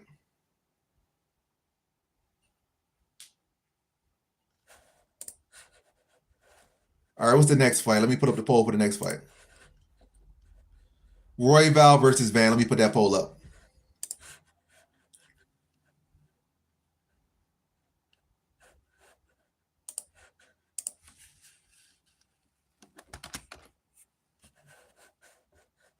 That's the only X out of the thing. I guess I did.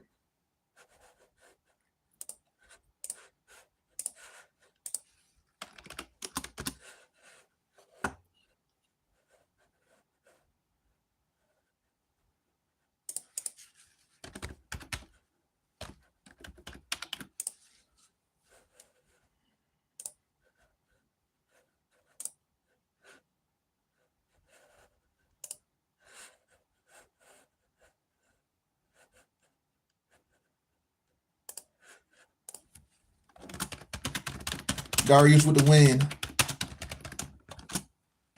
Taporia.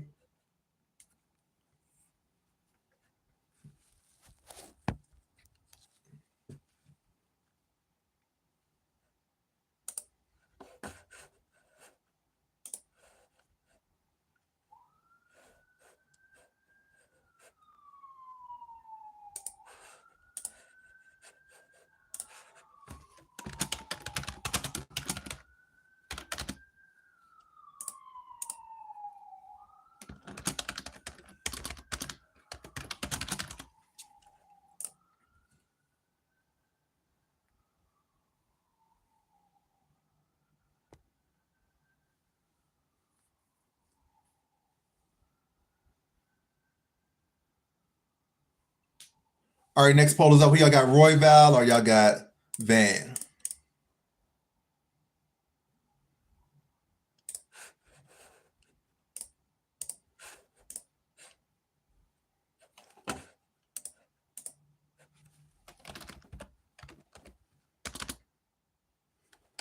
I mean, he can stick around. He's definitely gonna get some people some easy bets for sure. Like as far as picking against him, he can pull off some upsets. But you put him against the right people, they're gonna put his lights out real quick. So he can stick around if he wants to. He won that fight, so he clearly wants to stick around. So he's gonna stick around and be used to, be a stepping stone for the real legit up and coming competition. Maybe John Silva comes up to the weight class, knocks him out. Maybe he fights for Zeev, gets knocked out. Maybe.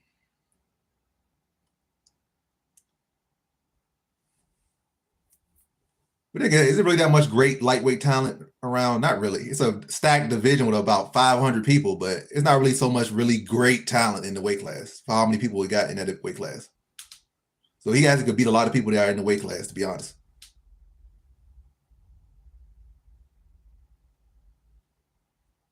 But he's liable to get chinned by anybody.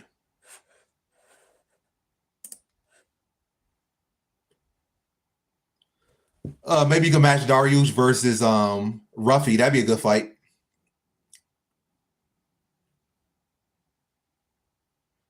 What weight class did Rod think he even fight? Don't he fight at like 125 or something?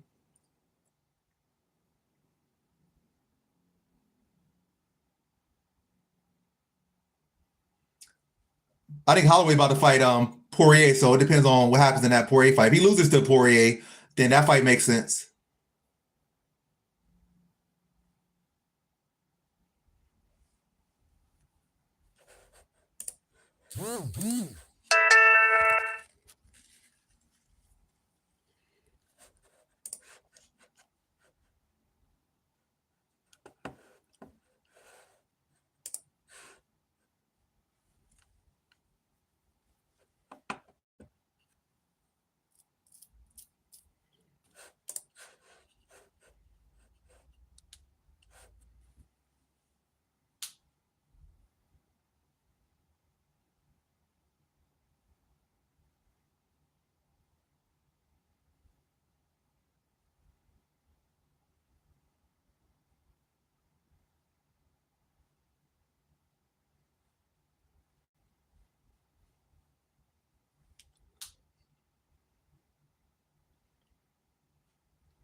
Maybe that'd be a good matchup. Pimlet versus Armand. But I don't think they're gonna do that fight because they probably want both guys to be available to fight for the belt. Because they're not gonna do that. Yeah, they might do Patty versus Gaethje. And they might do Arman versus the winner of Poirier versus Holloway. Or they might do Patty versus Gaethje, Arman versus the winner of Poirier versus Holloway 3.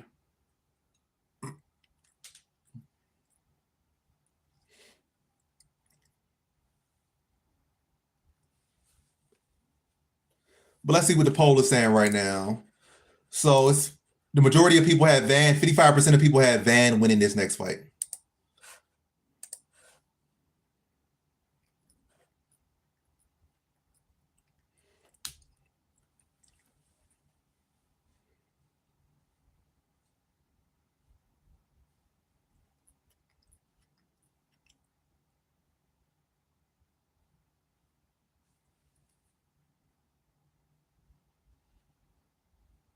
I guess you'll get the chance to get to know him, though, at least. You don't know him now, but you'll get to know him. He definitely is.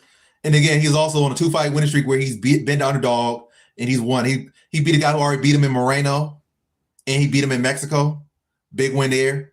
He beat what's that guy? I mean, Asakura. What's not his name? Asakura. What's his name?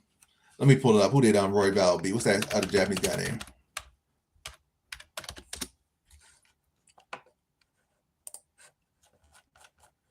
He beat Tyra. He beat Tyra and Moreno back-to-back split decisions. Yeah, I can definitely see it being legendary. And also, I can see if he wins, it not being his last fight.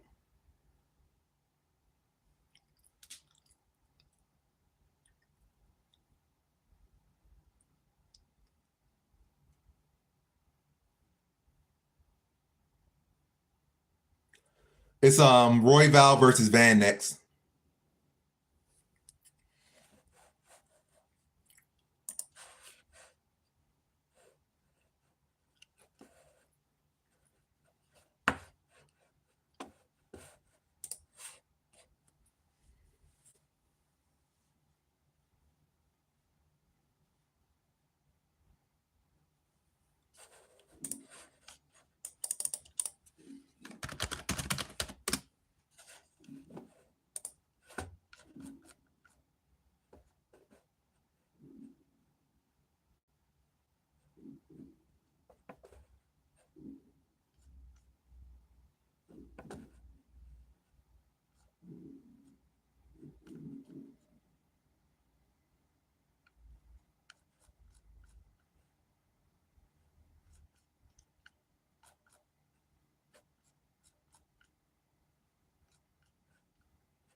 John Jones.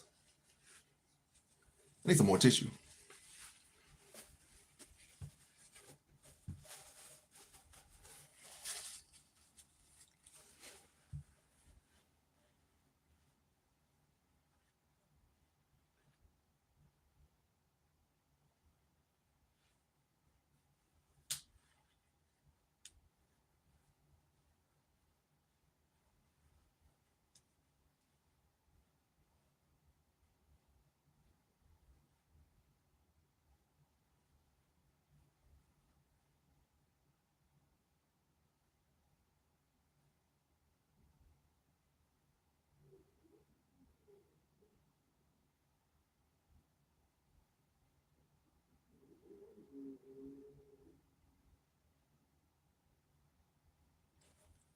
So 12 votes now. Let's see what the poll is saying. What is the poll saying? 58% for Van now.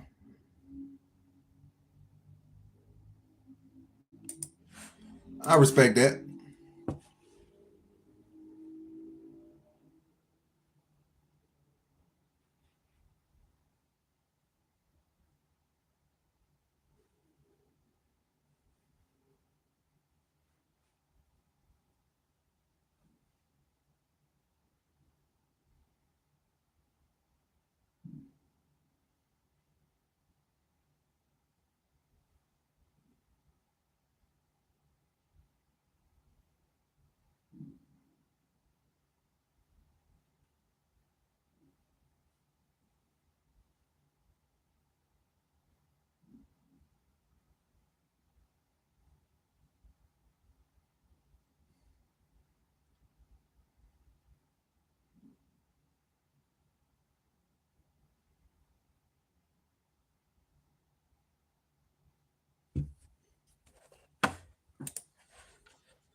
See, what am I looking for now?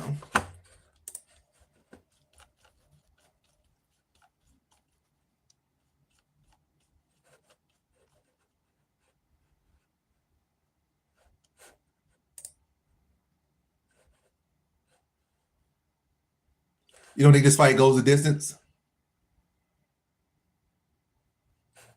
Who you think get a knockout? You think, or who you think is getting the stoppage? You think Royval getting the stoppage, or you think Van's getting the stoppage? Or are you talking about the main event?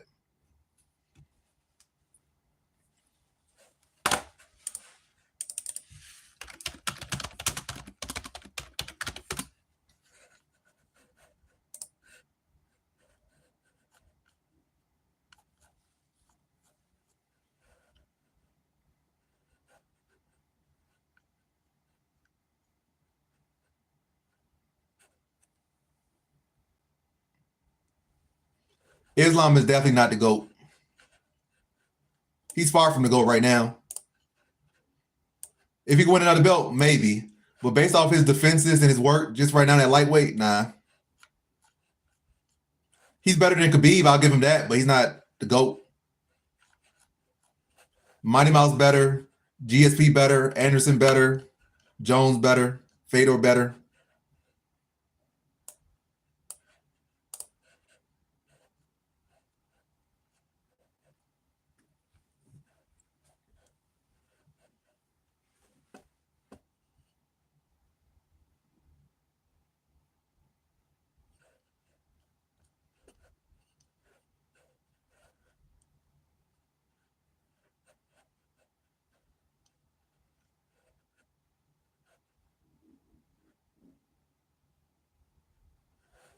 Who did he beat? Most of the people he fought were scrubs. He got like 5 good wins in his whole career. And even then, that's kind of stretching it. Well, let me see. The 5 good wins in Khabib's whole career.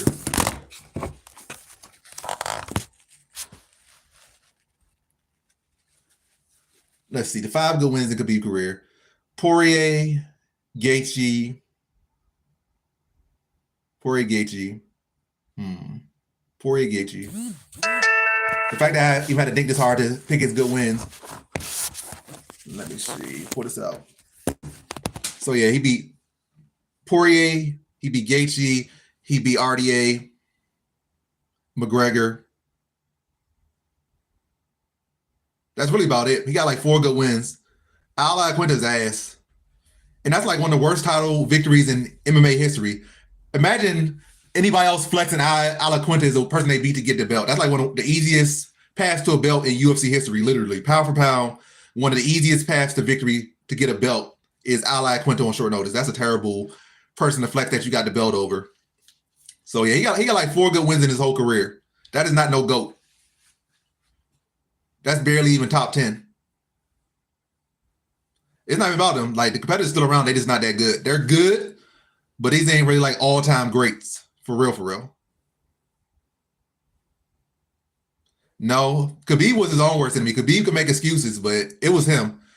It's not his fault he got fat, he ate tiramisu, and missed a chance to fight for a belt. It's not the UFC fault that he injured himself and didn't fight one time. It's not their fault that he took another 2-3 year layoff for some other bullshit. Khabib was his biggest enemy as far as his own path to the title. And he also could have took a faster route. He could have took bigger risks. He didn't. He could have fought Cerrone early on in his career. He didn't want that fight. He could have fought Ben Henderson early in his career. He didn't want that match.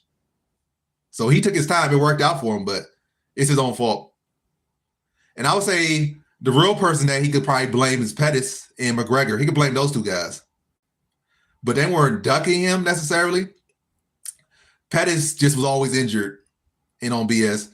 And McGregor was too busy chasing super fights. So it wasn't really nobody ducking him. Then on top of the other stuff, it was him, being injured and missing weight. That slowed him down. So half him having prima donnas at lightweight like Pettis and McGregor that held up the weight class. So half him, half the prima donnas that were champions before him.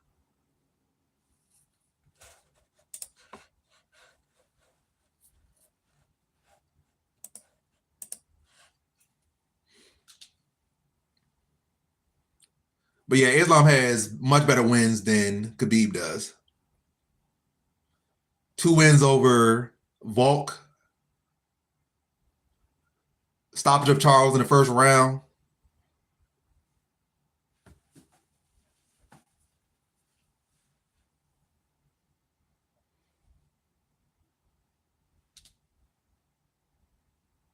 Arman Siakarin win. Also think Arman's better than everybody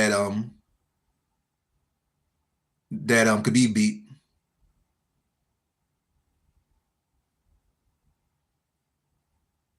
He don't have the legacy yet, but he could definitely build it. But I would say Arman's better than everybody Khabib beat.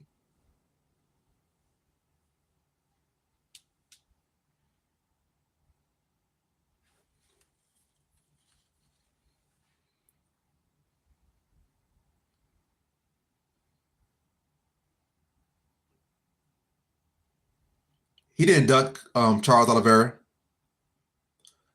If anything, when he retired, Charles was still considered a scrub, to be honest, like a choke artist scrub. I can see if Charles really, really locked in, but prior to Khabib retiring. But at the time, Charles, wasn't the guy he was, in Islam's era. But Charles did evolve to be a legendary fighter, and Islam beat him. And Charles is a better win than anyone that Khabib has ever beat. Because he beat most of the best people that Khabib beat. He beat Gaethje and he beat Poirier. And that's two of Khabib's best wins. So he already better than Khabib's best wins. And also he won the undisputed belt and defended it, which those guys didn't. Matter of fact, which none of it Khabib's win did. Because RDA did RDA defend the belt? I think RDA might have one defense. He got it from Pettis. He defended against Roy, so he had one defense. But Khabib beat RDA before he got the belt. So a lot of stuff to be said. But the fight's about to happen. All right, fights on the way. Royval versus Van. Inside leg kick lands for Royval.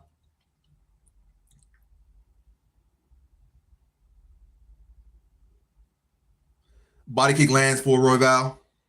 Inside leg kick lands for Royval.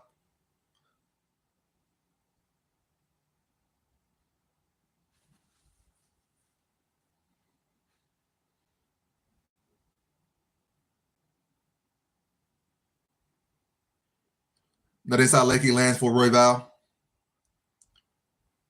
Royval looks much longer. He lands a jab. Another leg kick lands for Royval.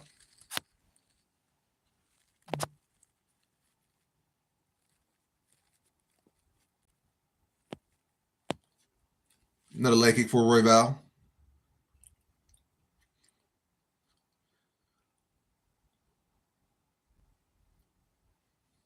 Van's being patient. He's trying to close that distance. But Royval's definitely putting up the points right now. Oh, Royval getting a little sloppy there. Got caught with two punches there. Oh, right hand lands for Van. Royval, you don't got hands like that. Keep this kicking game going. Another right hand lands for Van. Inside leg kick lands for Van.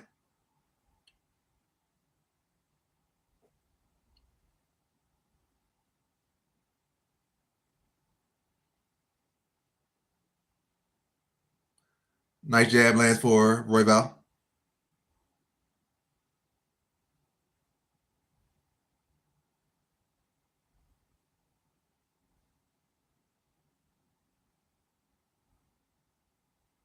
Oh, nice hook lands for Royval.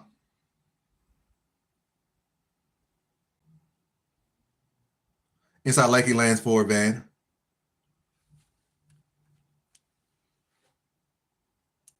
A long looping hook lands for Royval.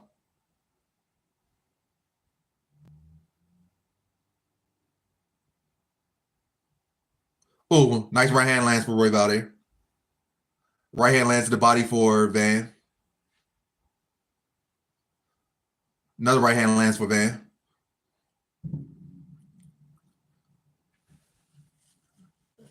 If Royval keep getting sloppy, he's going to get caught. He need to keep playing that long game. Got caught with two hits again. Royval, your boxing is ugly. Stop doing it. Oh, he lands the right hand, though.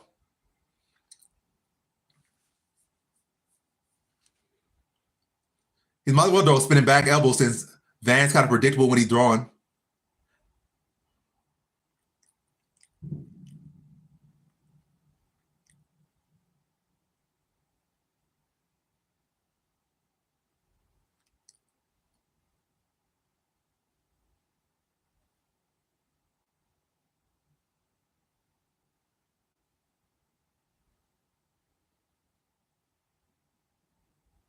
Nice body kick there for Royval.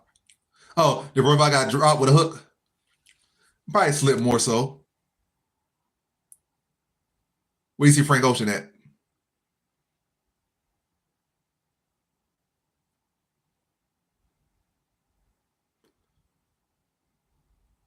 Van too little for Floyd.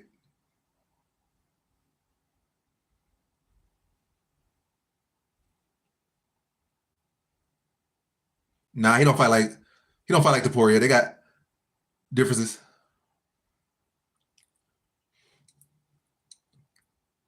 Oh, Royval, your striking is so sloppy. Just go back to being unorthodox. He keeps throwing the right hand, spin him into a spinning back elbow because he keeps spamming the right hand. That's what he wants to find. He's been spamming it. You're very good at throwing spinning back elbows. Throw that. No, I don't.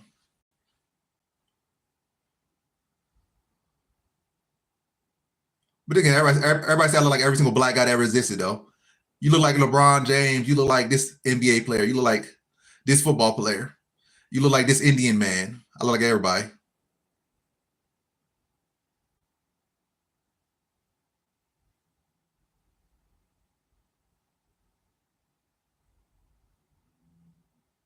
Hook lands for Van. So Royval was the busier fighter, but Van landed much sharper. Royval got to get more creative. He's nowhere near sharp with his boxing. He got to throw some elbows in there, some spinning back elbows.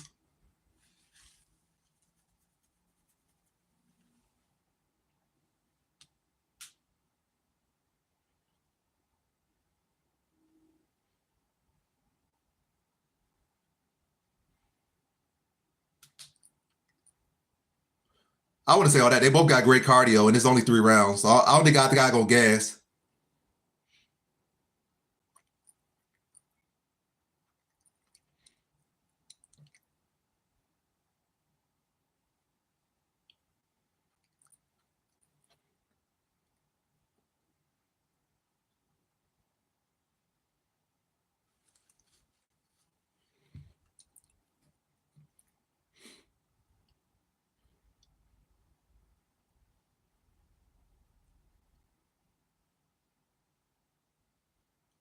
That would be smart, especially since he's throwing so many right hands. It'd be good to keep that right hand busy with a high kick. But I don't rate Royval as a particularly smart or great striker to begin with. Oh, nice knees there by Royval.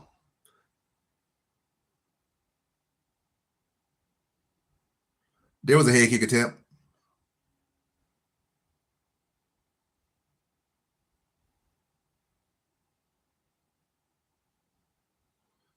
Royval getting a little crazy now. He trying to make something happen.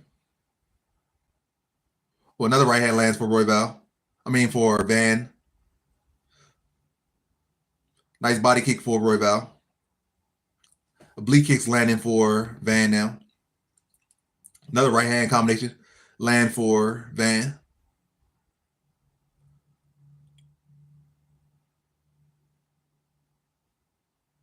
Oh, some right hands land good there for Royval. Body kick for Royval lands. Oh, nice right hand lands there for Royval. With I don't know what I'm saying right. It's been left. He's in southpaw.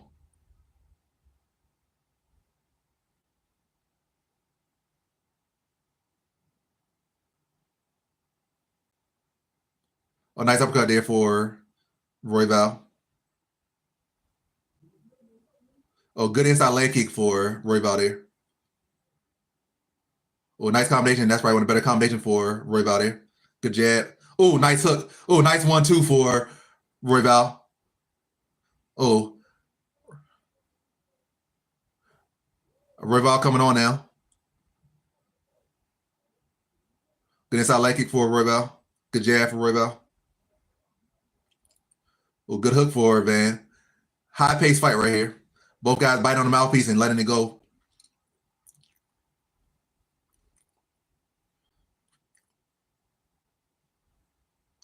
Good right hand from Van. Ooh, good left hand for Royal. Two good left hands. Good hook for Van. Oh, good right hand from Van.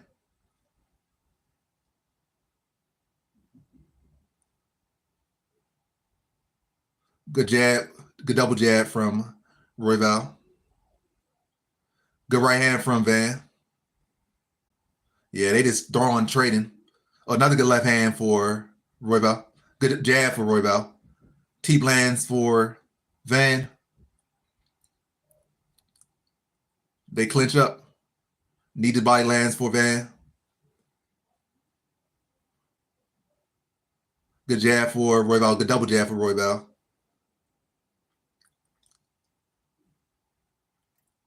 Another good jab for Royval.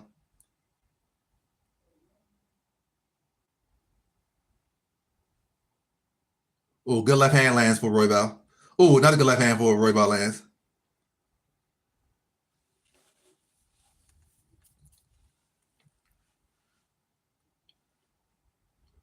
Oh, good double. Oh, good 1-2 for Royval. Good hook. Good overhand for Van. They both trading and eating shots. Another good jab from Royval.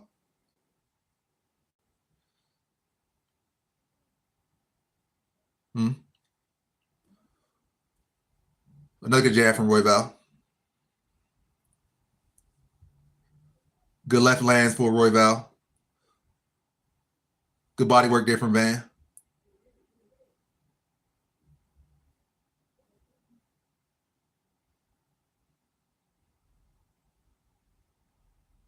Royval landed 64 strikes this round. Significant. Van landed 47. They traded. Good jab there from Royval. Another good jab from Royval. Ooh, good combination there from Royval. Another good jab from Royval. Ooh, good combination for Van. Another good jab from Royval. Ooh, good hook from Van. Good jab from Royval. Another good jab from Royval. Good straight to the body from Royval. Good jab. It's like crazy. Yeah, crazy. Matter of fact, they do more punches in that round than have been thrown this whole card. They probably landed over 120 significant strikes in that round.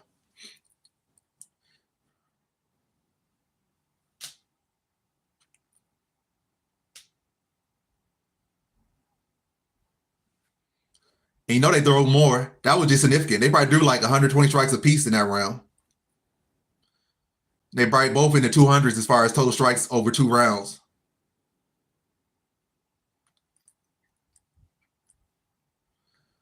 Yeah, this is probably going to be another split decision type fight.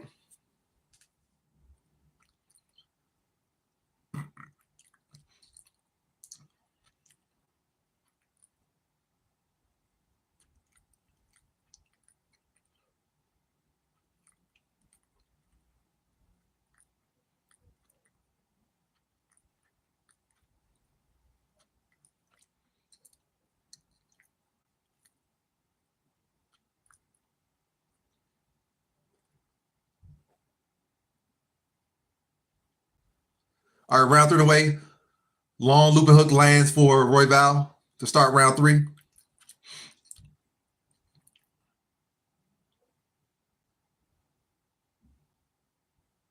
Van's a minus 154 favorite here on the live odds. Hook lands for Van. 1-2 lands for Royval twice. Another jab lands for Royval. Oh, good jab lands for Van.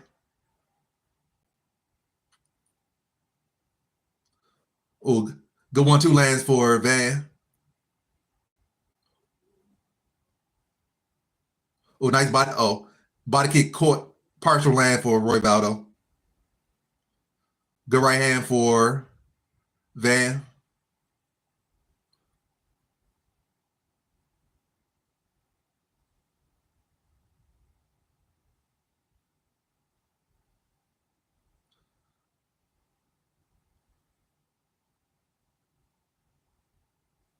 Oh, good 1-2 lands for Van.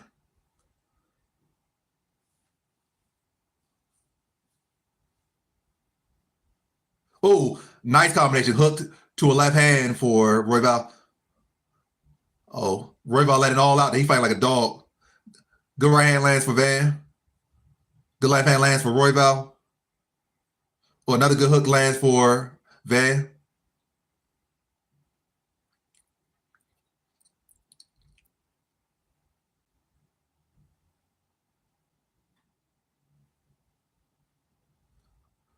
Oh, nice body kick for Royval.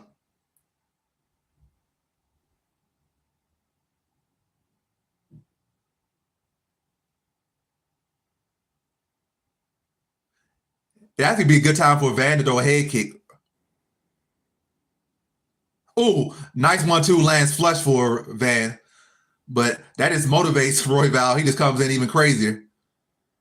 Those a combination, lands it, does Royval after getting cracked. Ooh, another left hand, hooked left hand.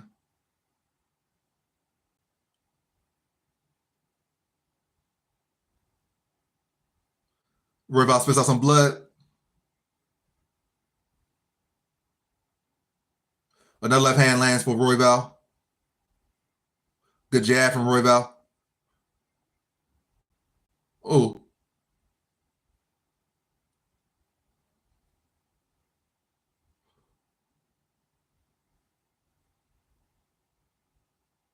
Oh. Oh, good combination there from Royval. Oh, nice body kick from Royval.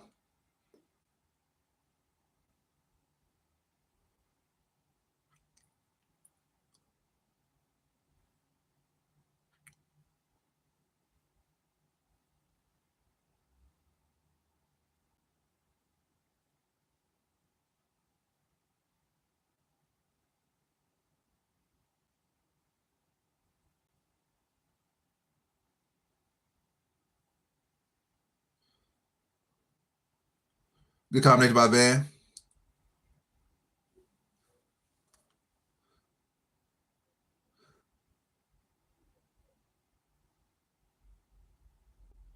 Nice 1-2. Oh, nice knee there for Royval. Oh, nice right hand there from Van. Good inside leg kick from Royval. Good outside leg kick for Royval.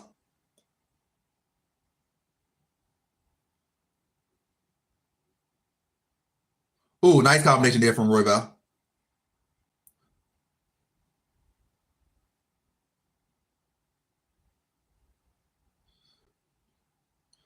Oh, nice right hand there from Van. Some oblique kicks been thrown by Van, landing well. Well, good knee there from Van. Good oblique kick from Van.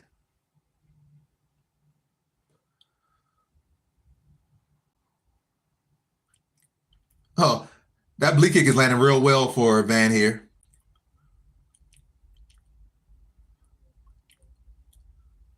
Oh, big hook lands for Van.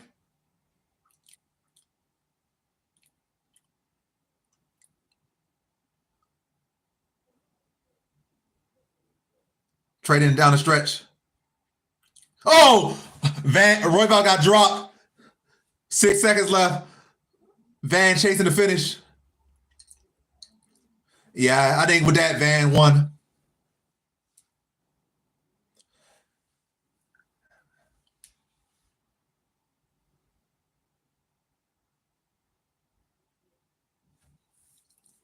Yeah, I think Van won that one.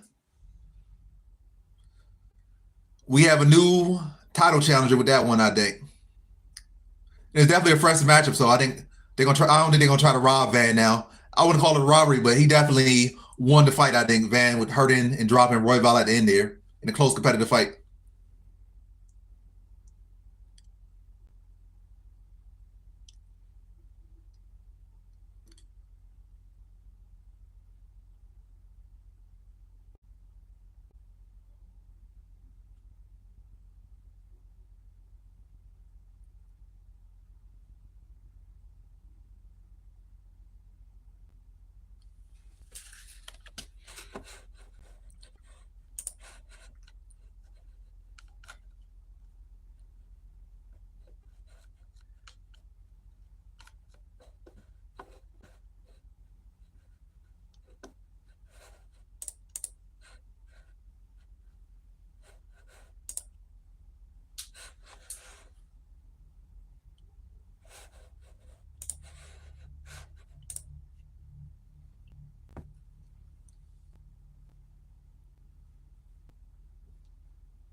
Joshua Van.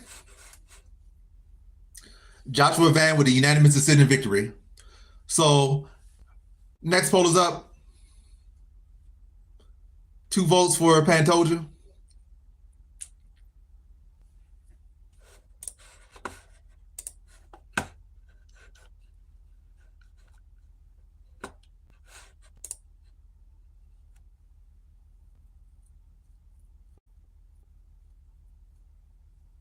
Yeah, I think he's a good matchup for Pantoja. He got crazy cardio, crazy work rate. He's a good scrambler. It'll be a tough matchup, but I think Van can pull it off.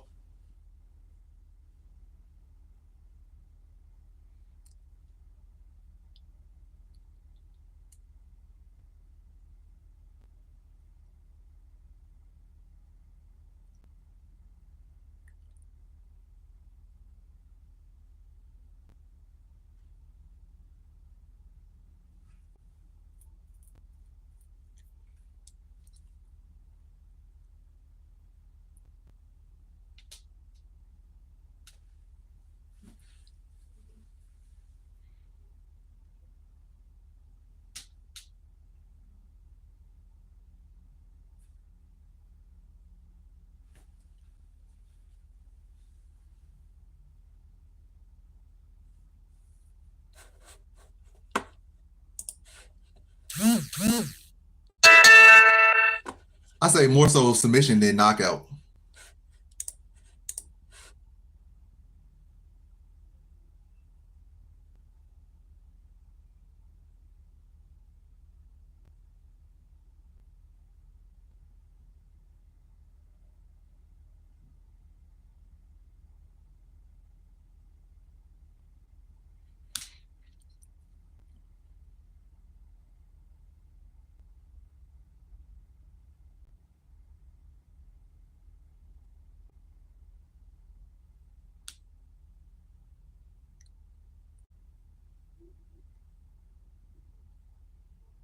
Yeah, without a doubt, fight of the night.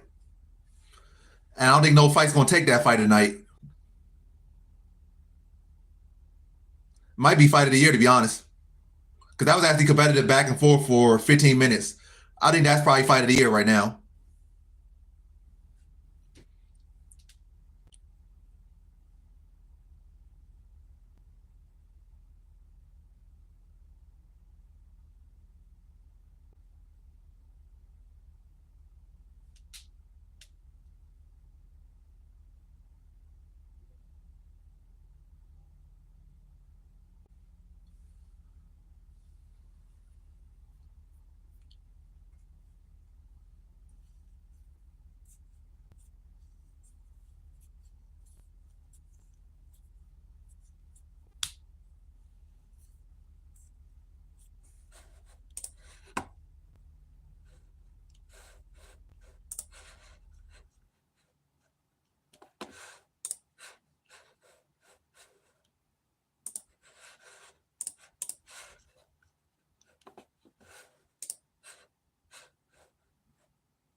Yeah, his main card been rough, very rough. But I only none of these fights that I have on the main card, I only got bet on none. I didn't bet on the Talbott fight, didn't bet on the Darius fight, didn't bet on the Van fight. So I ain't too mad at it. It happens. There were some good fights, especially the Van fight. So good fight, I ain't gonna complain about it. Especially if I ain't lose no money. If I ain't lose no money on it and it's a good fight, I'm glad I saw a good fight. There'll definitely be some fights where my bet wins, but I hated the fight I just watched. Or the guy that did win for me really didn't deserve to win. It was a terrible, boring fight. But yeah.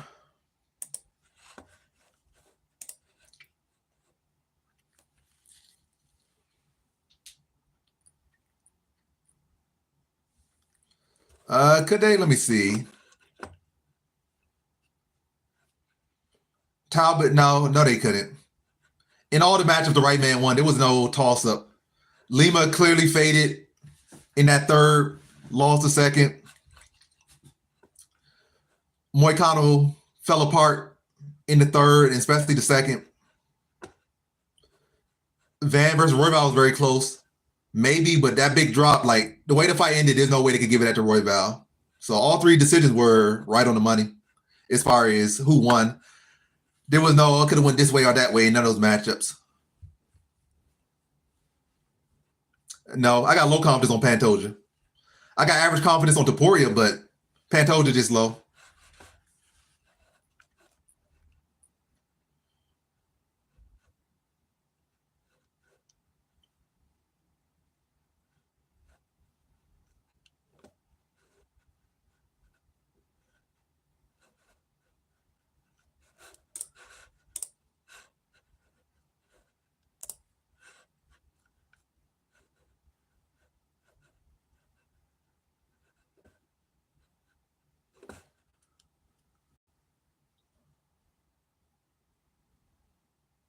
They said like 9 years.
Um, Definitely gave us some units, but I'm down right now.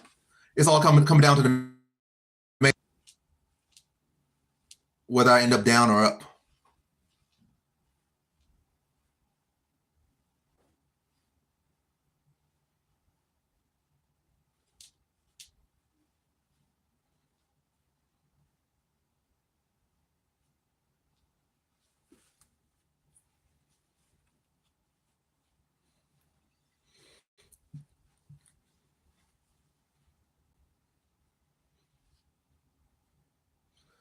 Carl France looks very locked in his face. That's a menacing look on his face. You mad? You sad? You on kill mode? I don't know. It's a funny looking face.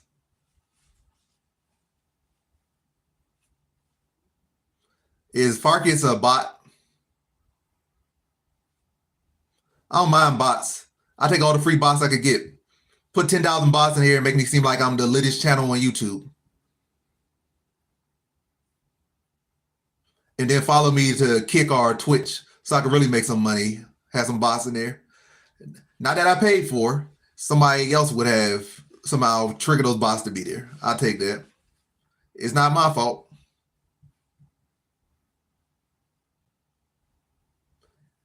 Boss can't even register that. You got to enter commands and they'll respond. Like enter commands. You got to enter it in coding. Shout out to Toronto. I got to visit that city. I hear good things about Toronto. It's supposed to be a beautiful city with beautiful women, from what I hear.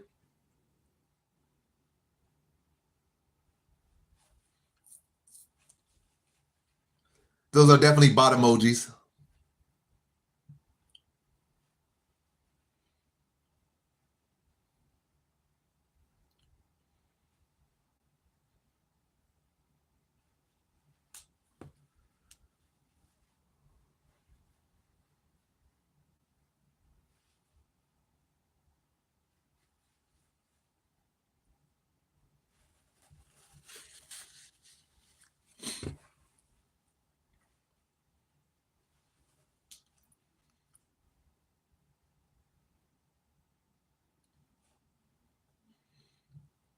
Only 2 fights left. 22 votes. Majority going to Pantoja. 82% of people had Pantoja win here, including me. No bets on this one either. But I got Pantoja here, low confidence to beat Kai Kara-France again.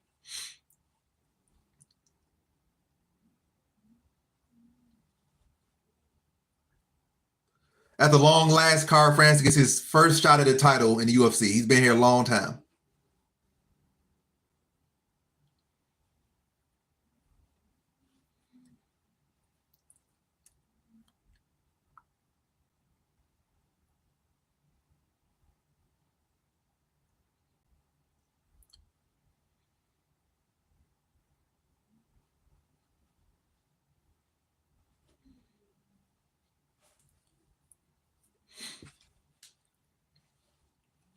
Same.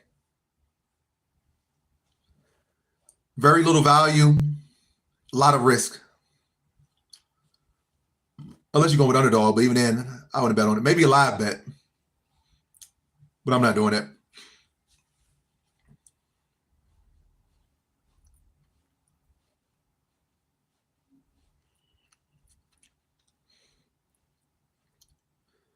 Yeah, there's probably like 5 Europeans in here.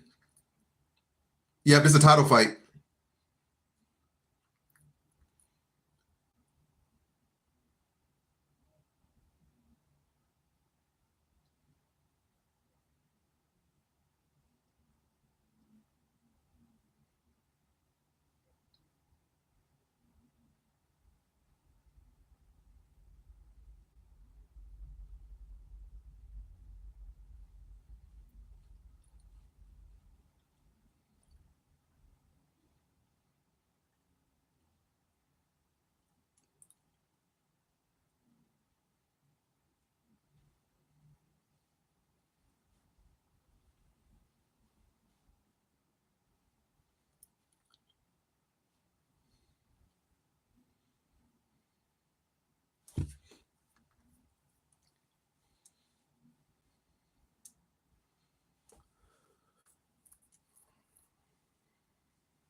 Both guys look locked in.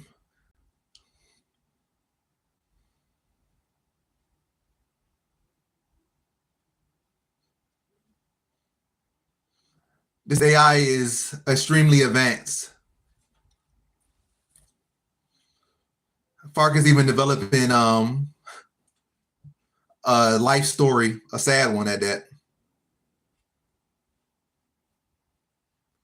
I mean, Farkas could like keep providing free entertainment if he wants, or she wants, or AI wants.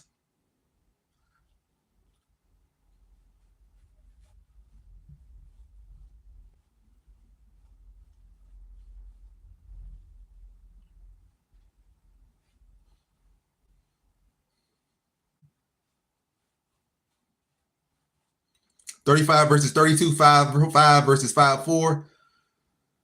So another case where the advantages are all over the board.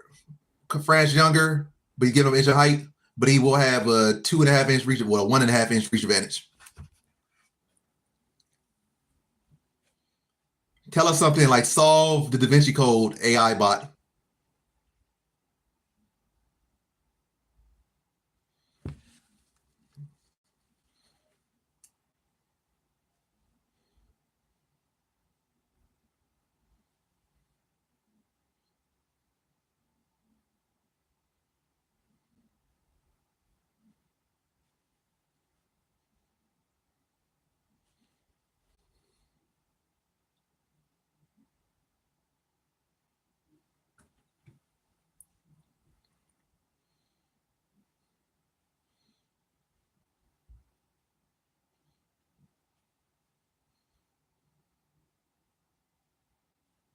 You guys can be on Farkas.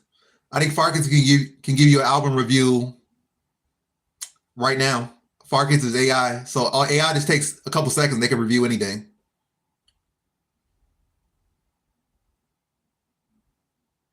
All right, time to end the poll. We're gonna end it with 85% of people picking Pantoja to retain his title. 2 fights left.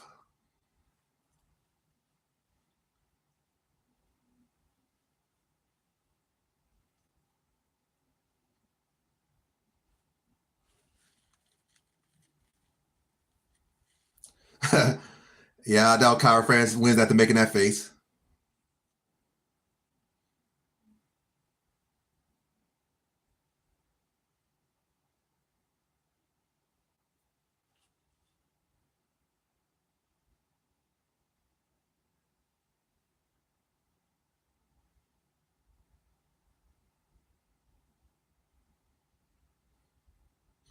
That's just Kyra France's locked in face.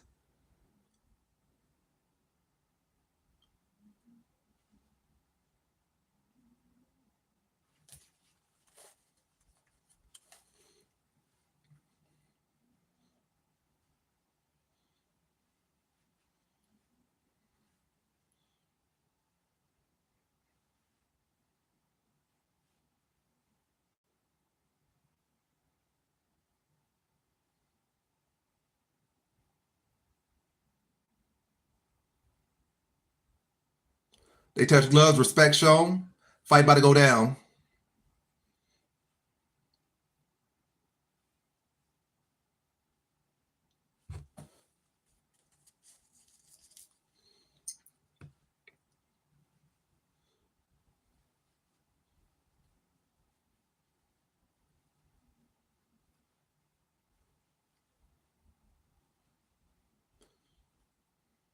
All right, fight's underway. They touch gloves again. Oh, Pantoja already lands a good kick to the body. Oh, Pantoja already in on the takedown. He gets it. He has the back, but Kyra France on his feet.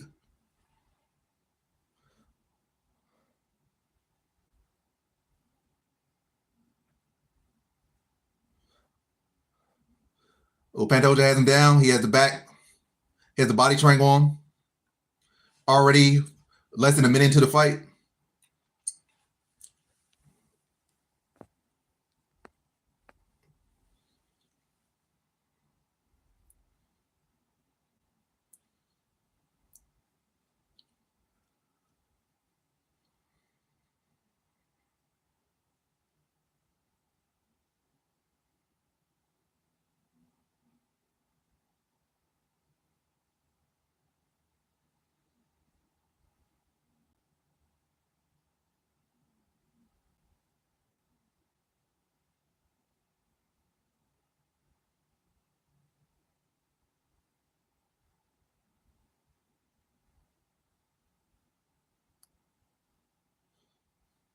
Pantoja lands some good work here. Kyra France done a good job to defend, but right in the meanwhile, Pantoja landing good damage from here.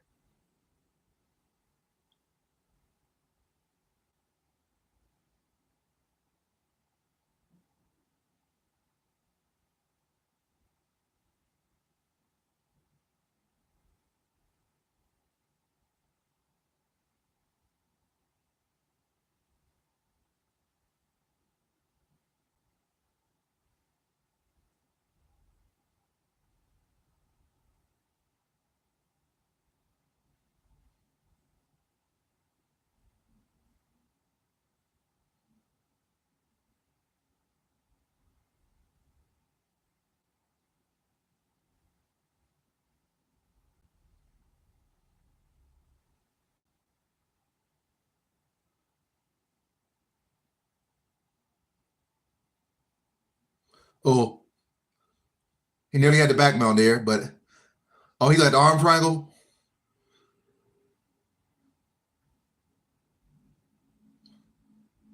Oh, now he's in the mount. Pantoja is very slick on the ground. Very slick.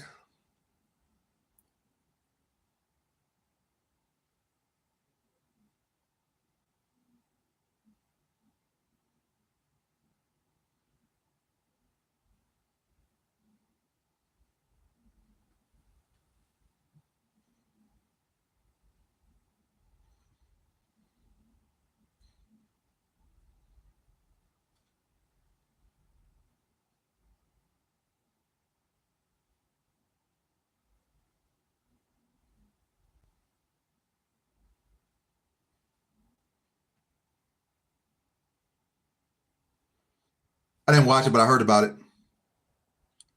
But yeah, Pantoja on top in the half guard of Kai Car France is dropping shoulders on him right now.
Now round one still going. 19 seconds left.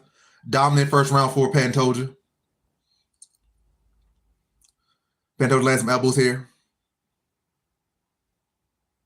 Oh, Pantoja might have the rear naked choke here. He did have it. Down round. You really could give that a 10-8 for Pantoja if you wanted to.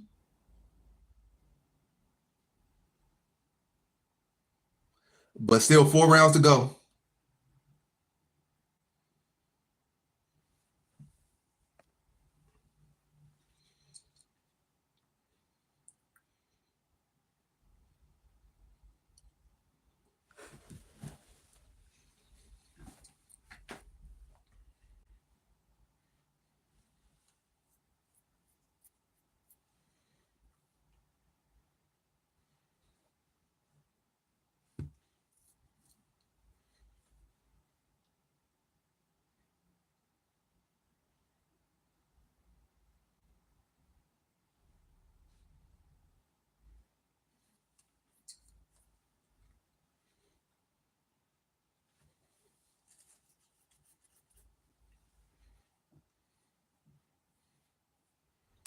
Moreno doesn't look particularly happy.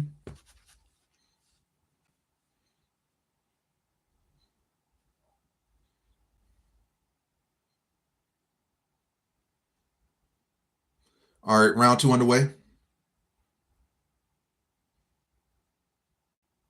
Well, good 1-2 lands for Pantoja to start round two.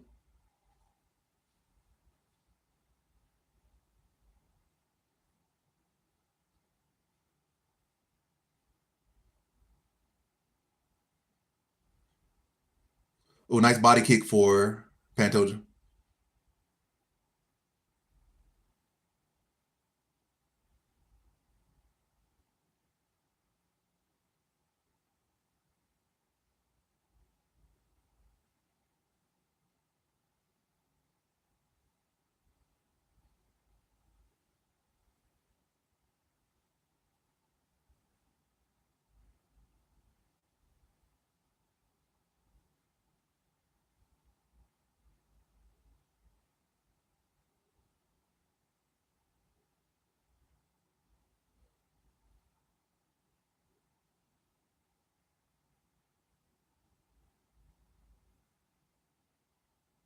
Nice body kick, then hook from Pantoja.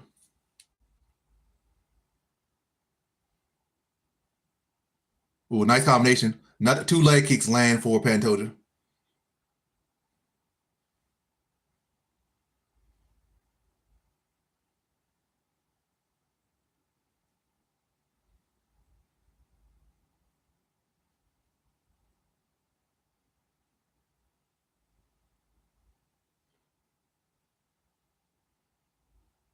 Ooh, nice combination again from Pantoja. Then he just runs him over to the ground. Not even a takedown, just throwing a combination, just runs him over.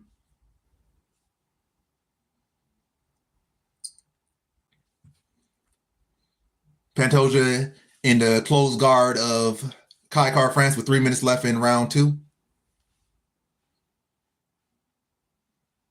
He's just winning every point in that fight. He's winning the grappling heavily. He's winning the striking heavily so far. Now it looks like he's trying to pass to half guard. He might even take the back here. Yep, he's gonna take the back.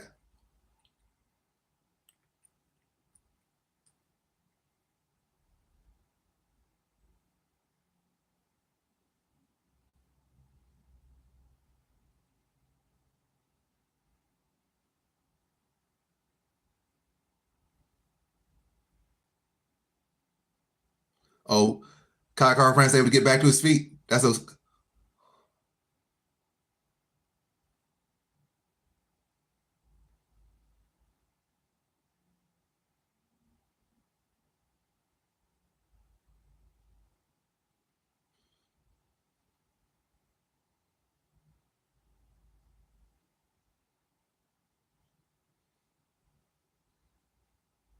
good jab lands for Kai Car France.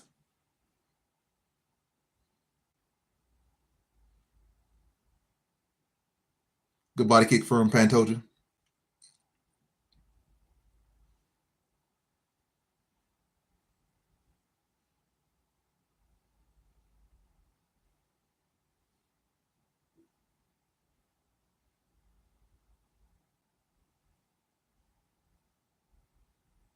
Oh, head kick nearly lands for Pantoja.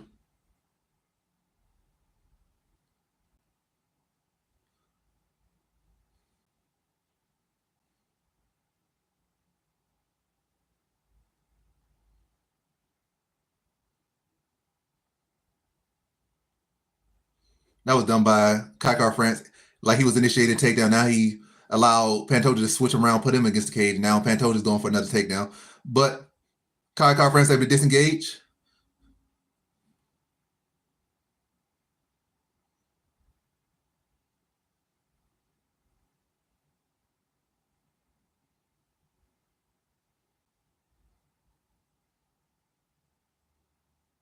Good jab to the body from Car France. Good knee to the body from Pantoja. Oh, good leg kick from Car France.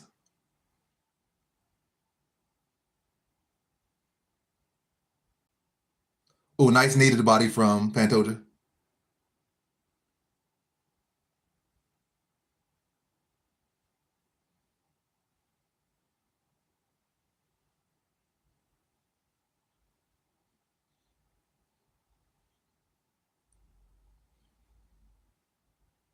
Oh, nice front kick to the body from Pantoja.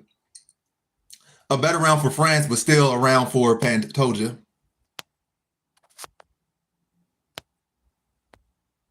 Oh, damn, my phone dying.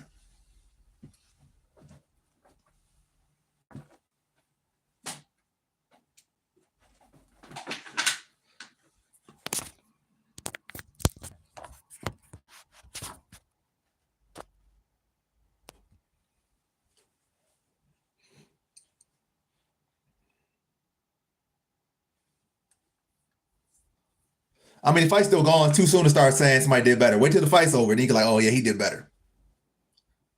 You might jinx it. He might come out and land a bicycle kick and knock him out. It'd be some crazy thing like that happen. Fight's still going on. And also, think about Urseg, it was short notice, so he didn't really know who Urseg was like that. He already beat Car France before, and also he had a full training camp for Kai Car France. And also, Urseg is bigger. The better grappler between these two. Between Urseg's the better grappler than Car France. Bigger body, better grappler.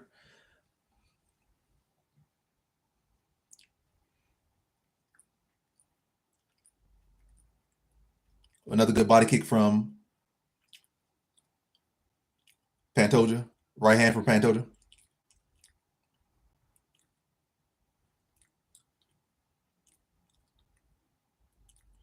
Oh, Pantoja on the back here, trying to get a little trip.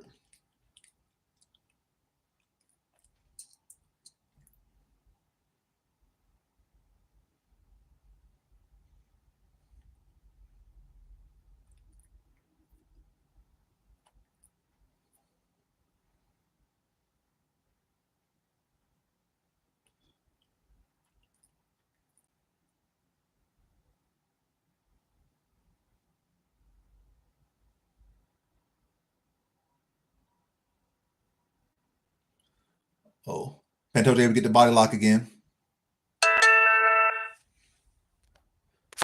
Annoying style to fight for sure. He could get these locks in and get these position on you, and he could ride the clock out.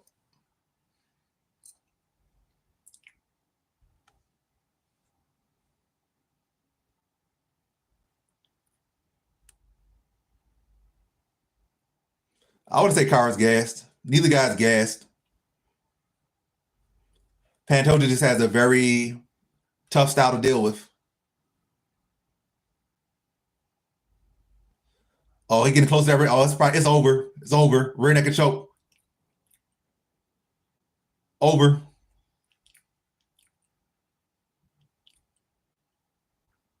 Oh, he's fighting. Tap. Pantoja with the third round submission. Still the champion. I think that might be a perfect pick. Yep, I picked Pantoja by third round submission, but no bet on it. Perfect prediction, but no bet.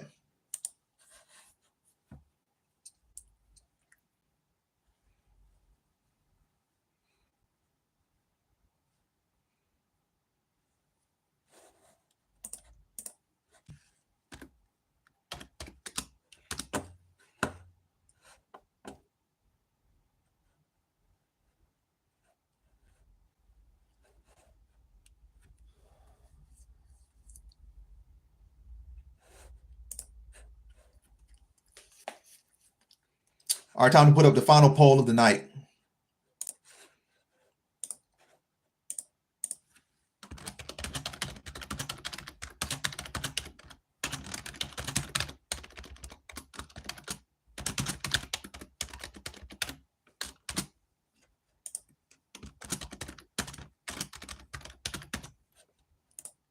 Elite Taporia, what's that again?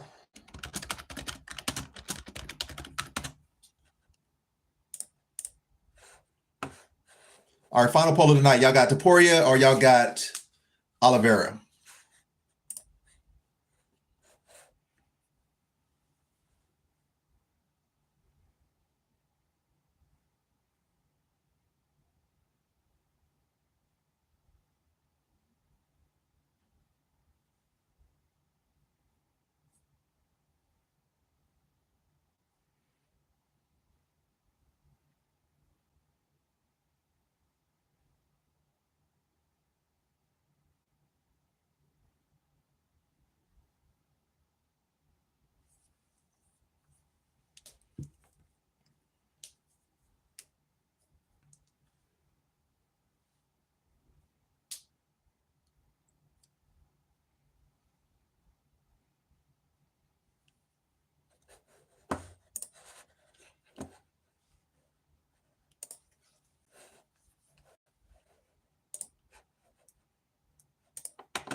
You said Van versus Ilya. A flyweight versus lightweight.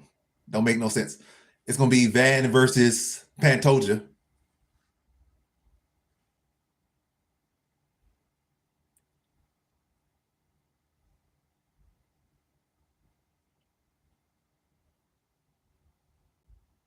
Same height.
I mean, they're not gonna make no super fight unless Islam wins his next fight.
Yeah, but interesting challenge. And I think one thing that Van does is he can scramble well, but how will he deal with if he gets taken down? That's the interesting thing because he's never been in that position really. And then, but Van, definitely gonna push the pace, not gonna allow him to rest, and he gonna go to that body. But maybe he's a little bit too soon to be here. Maybe.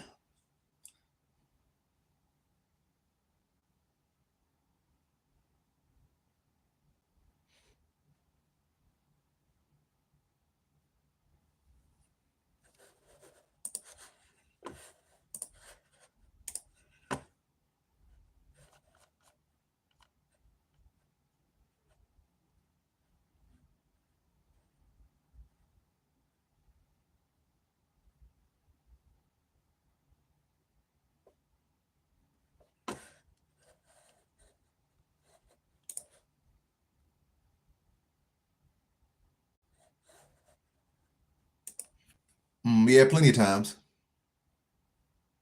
Yep, that's a recent one. I think Mark Coleman lost twice to good strikers, at least twice.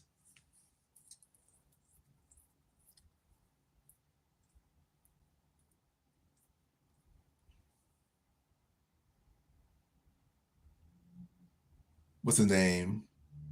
What's his name? Leon Edwards beat Kamaru Usman twice, and he beat Kobe Covington.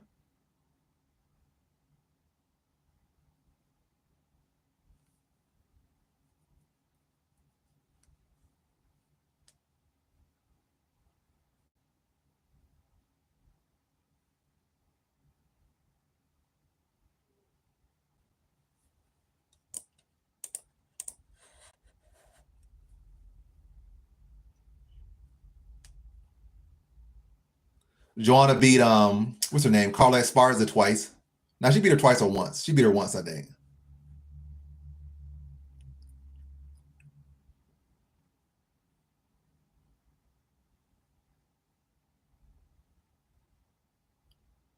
Oh, and Ngannou beat Curtis Blades twice.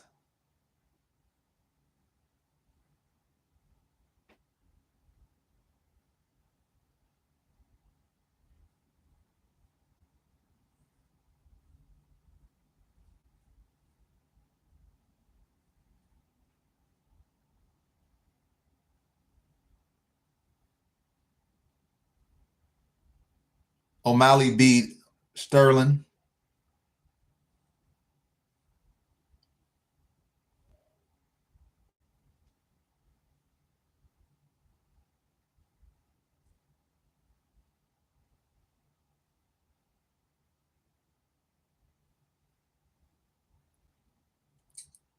But yeah, final poll of the night. We got 13 votes. Right now, Taporia is in the lead at 54%.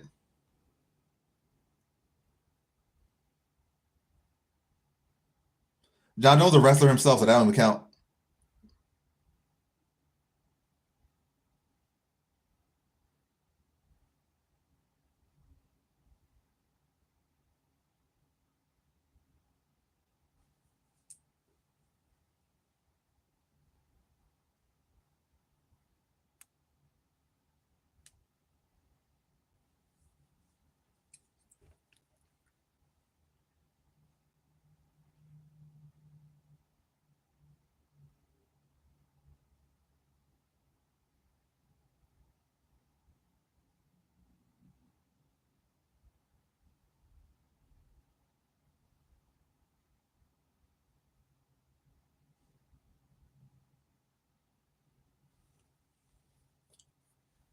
Yeah, they're not gonna do that because they know the money's on Eastern time or at least US time, so they're not gonna compromise. I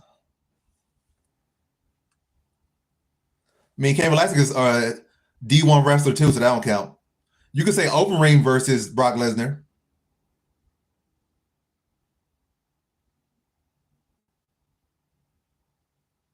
I got Ilya Taporia.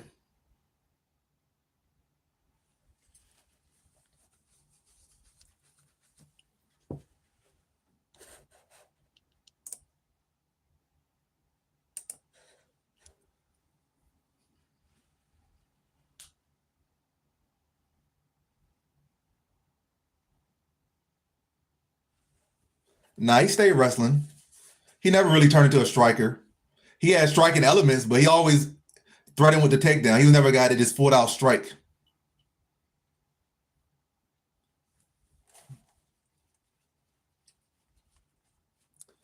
Cain is definitely a wrestler. Oh, and Ngannou beat Cain Velasquez. That's one.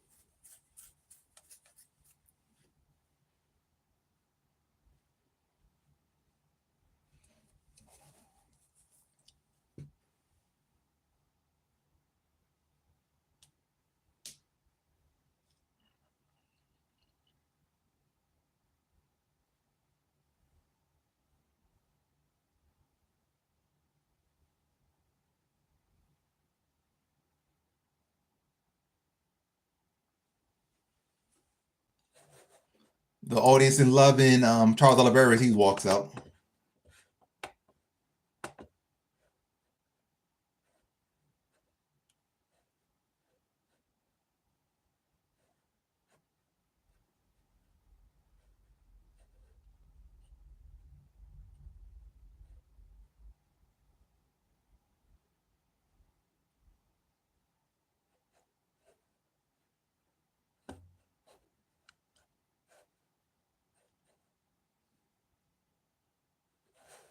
That'd be a good fight.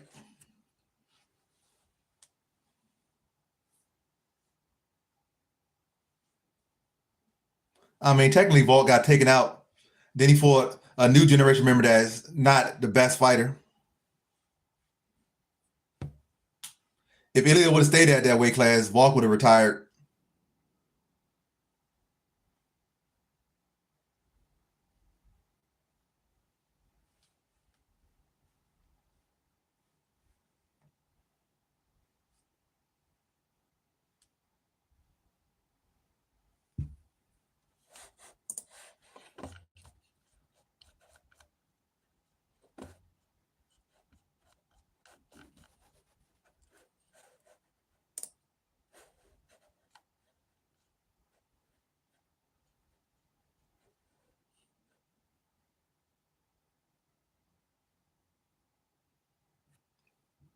Are they really?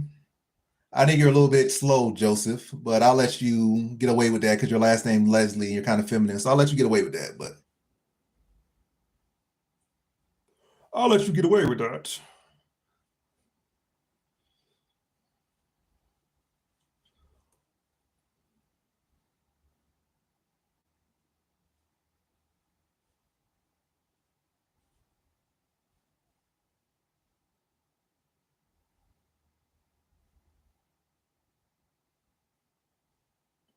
Maybe this main event will charge you up.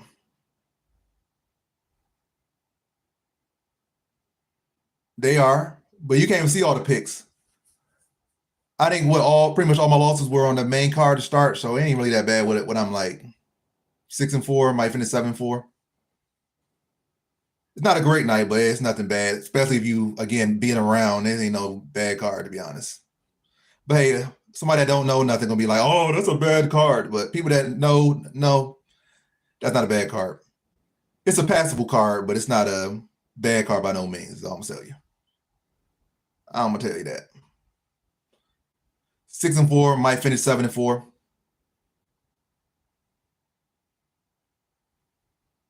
But yeah, maybe this main event will charge you up. So you might go to sleep late. You might go to sleep late, whatever, but you'll get a good main event, hopefully. Because not the co-main. The co-main event was okay. That Van versus Royval fight was great. That was a great fight. We might get an electrifying finish here, but we'll see. Definitely don't think this. I definitely do not think this goes the distance.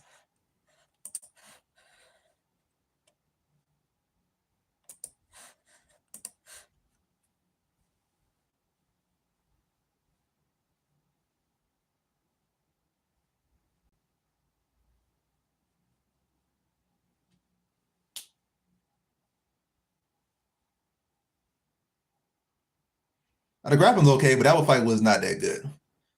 I don't feel like the grappling exchange was all that great either. Probably on a technical level to some extent, but as far as the fight IQ and stuff, it just messed up the grappling exchange, to be honest. I like good striking with good striking IQ, and I like good grappling with good grappling IQ. Like, I don't care how technical you are, if you're just doing dumb things, it doesn't look good.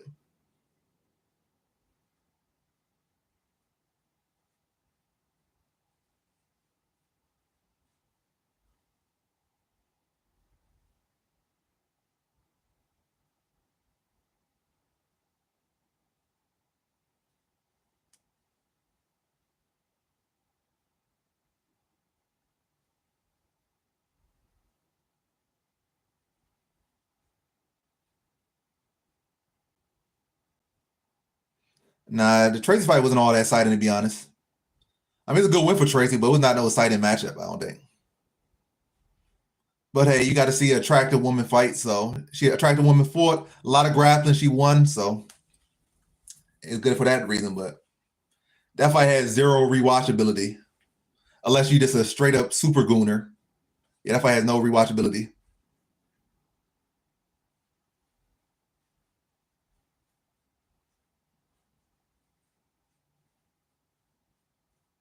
So the poll has been pretty close. 55% for Taporia, 45% for Olivera.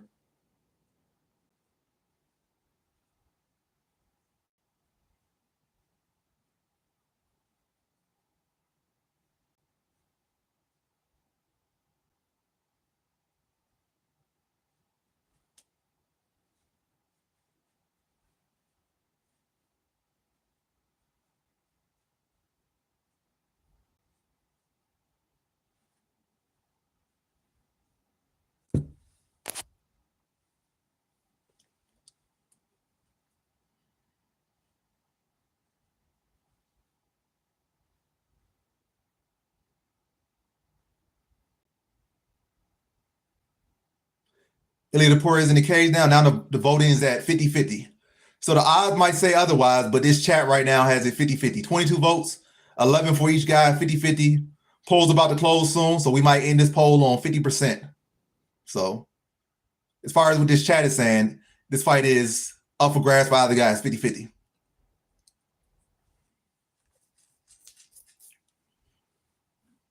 Oliveira is 35. Taporia is 28. Oliveira been in UFC since he was like 21, so he's been in UFC for like 14 years straight. Oliveira is much taller, has a huge reach advantage. He has 3 inches of height, and he has 5 inches of reach.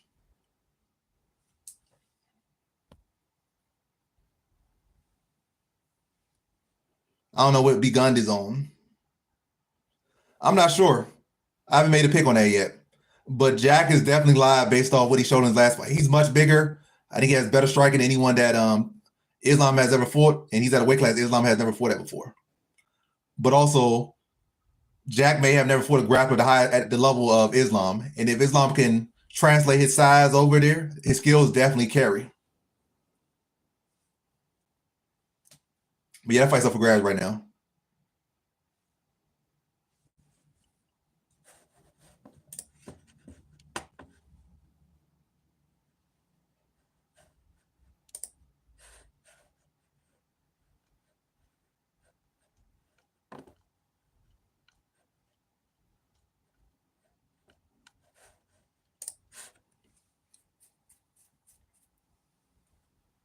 Yeah, for sure. And he's definitely improving. He's only like 28. Jack might look like he's 40 years old, but he's only 28. He's a young guy. And he's a younger fighter going into there. And he's still improving.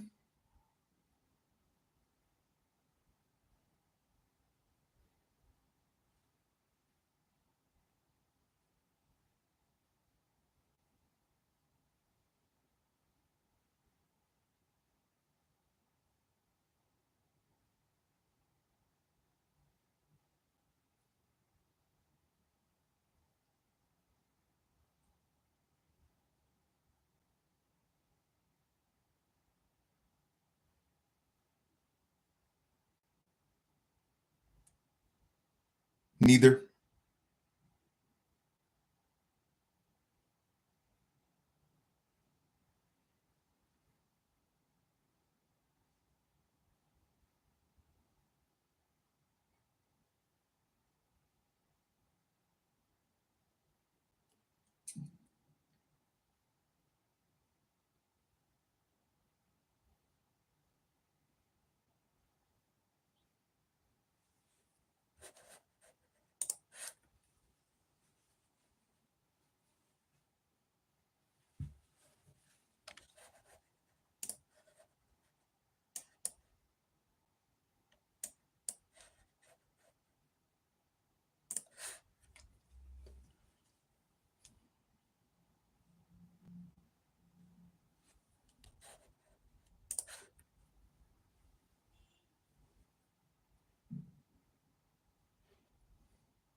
All right, get your poll votes in before the poll closes.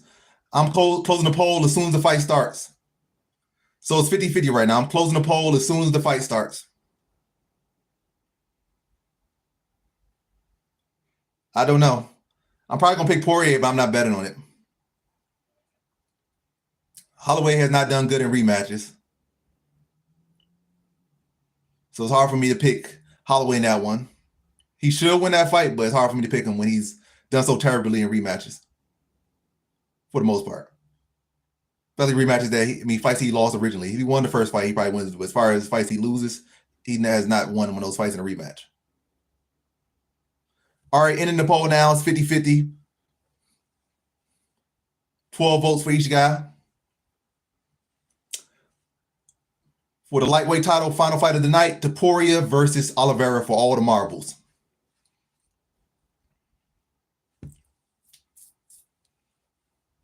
Taporia looks locked in, looks confident. Fight's on the way. They touch gloves. Leg kicks lands for Charles.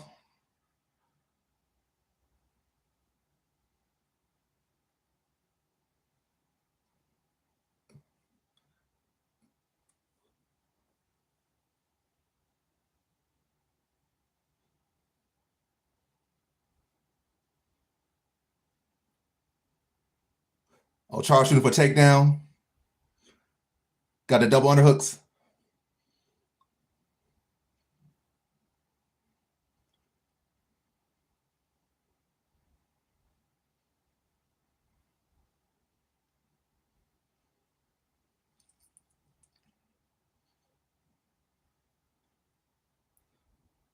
Oh, Ilya tries. I mean, Oliveira tries to throw him down, but ends up on bottom.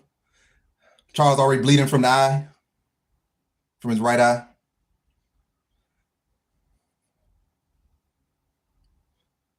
Dang. Ilya easily passed to side control. He's in crucifix now.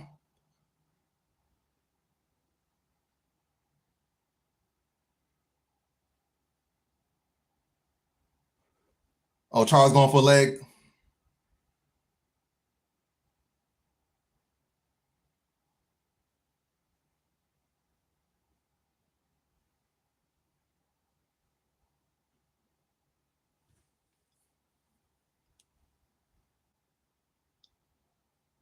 Yep, Ilya's out of that submission. Still on top right now.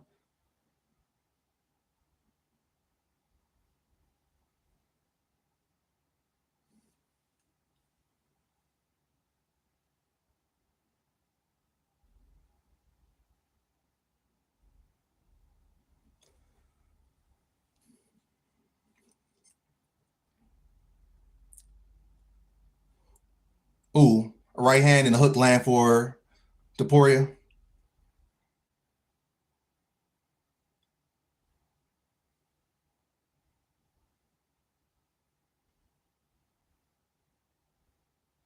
Jabbed his body from Charles. I mean, ooh, dang, Charles went to sleep. Sleep. All the way out. That power is different. With that, like a 1-2 down the middle. Charles instantly went to sleep. He went to sleep before he hit the ground. First round knockout for Ilya. Charles, you're just not that guy. You got some wins over some scrubs like Dustin Poirier and Gaethje bum ass, but there's levels to this game.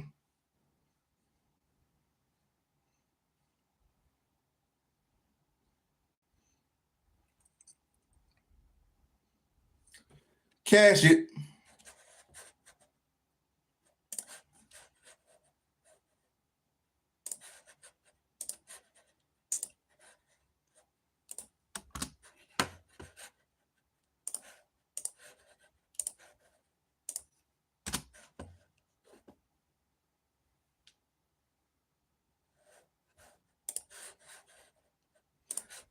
I mean, Charles is good for sure. One of the greatest lightweights of all time, but Taporia is just much better.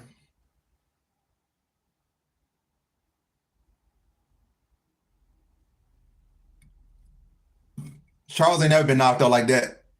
That was not quitting. He got put to sleep.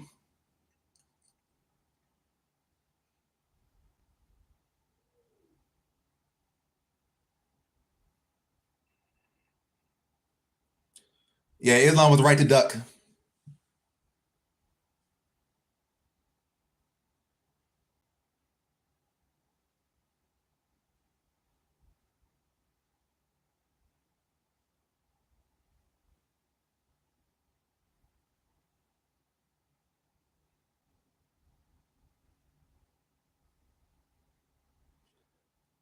Yeah, getting knocked out like that ain't so bad. You getting paid millions.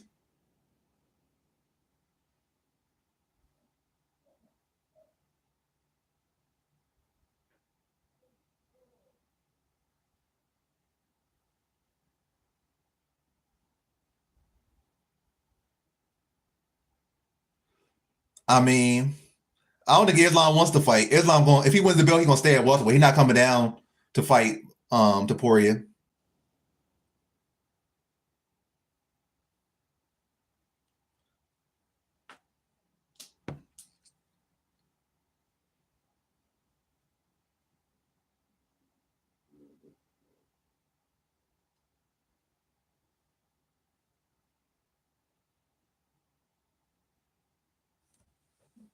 He's out as a beast.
Yep. 50% of the people that picked him here were wrong.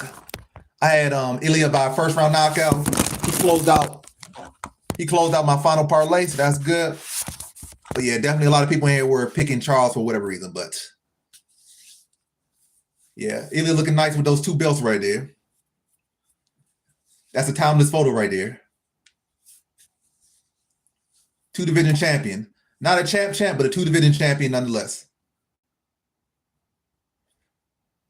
And also, that's a crazy streak. He knocked out Volk, Max, and Charles back to back. That's a crazy streak.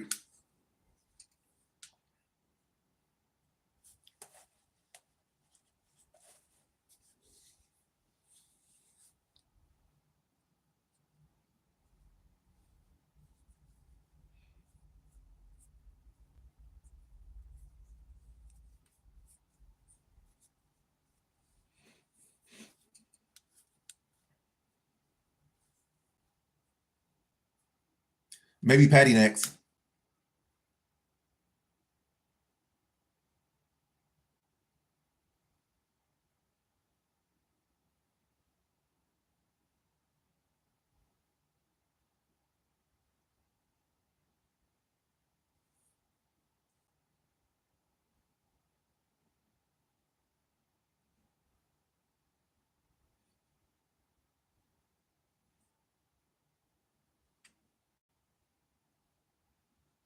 Yeah, he put all of them out.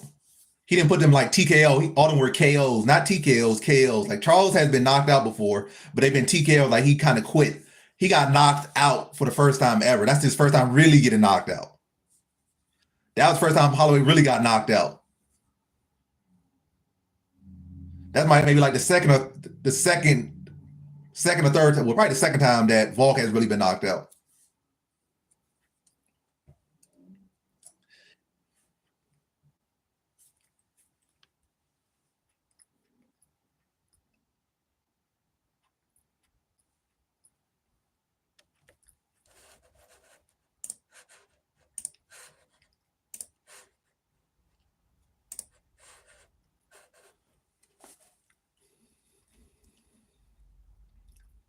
Patty the fatty batty.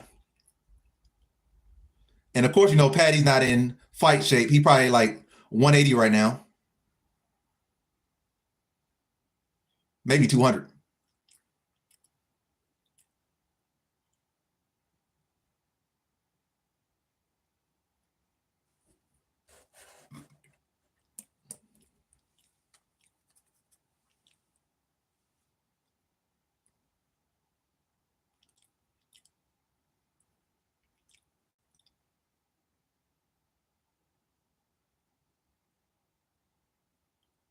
That push was weak though. But again, he's trying to push a 200 pounder.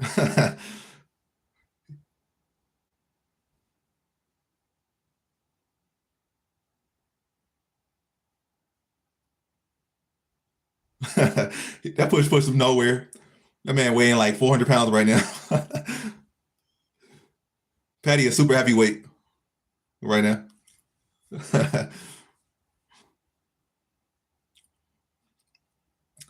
But yeah, that's the live stream. I finished 7-4, come out positive on bets, nothing crazy. We're like $78 up, so less than a unit up. But a positive is a positive. So last two fights were perfect. Ilya first round KO, Pantoja third round submission. So the last two fights were perfect. My bets come out positive. Could have been a better night, but I ain't mad at it. So yeah, that's been the night. Thanks for everyone that tuned in. Thanks for everyone liked, subscribe, maybe send a dono. Stay tuned for what I'm doing next. I already dropped my predictions for the next fight card, but that has been the video. That has been the night. You guys get your rest. Hopefully you guys came out positive on your best as well. Hopefully you guys cashed a whole lot of money, a lot more than I did. But again, that has been the night. Thanks for watching. Like, comment, subscribe. Have a good life. That's been it. Catch y'all next time. I'll be live again for the next card. Peace out, folks.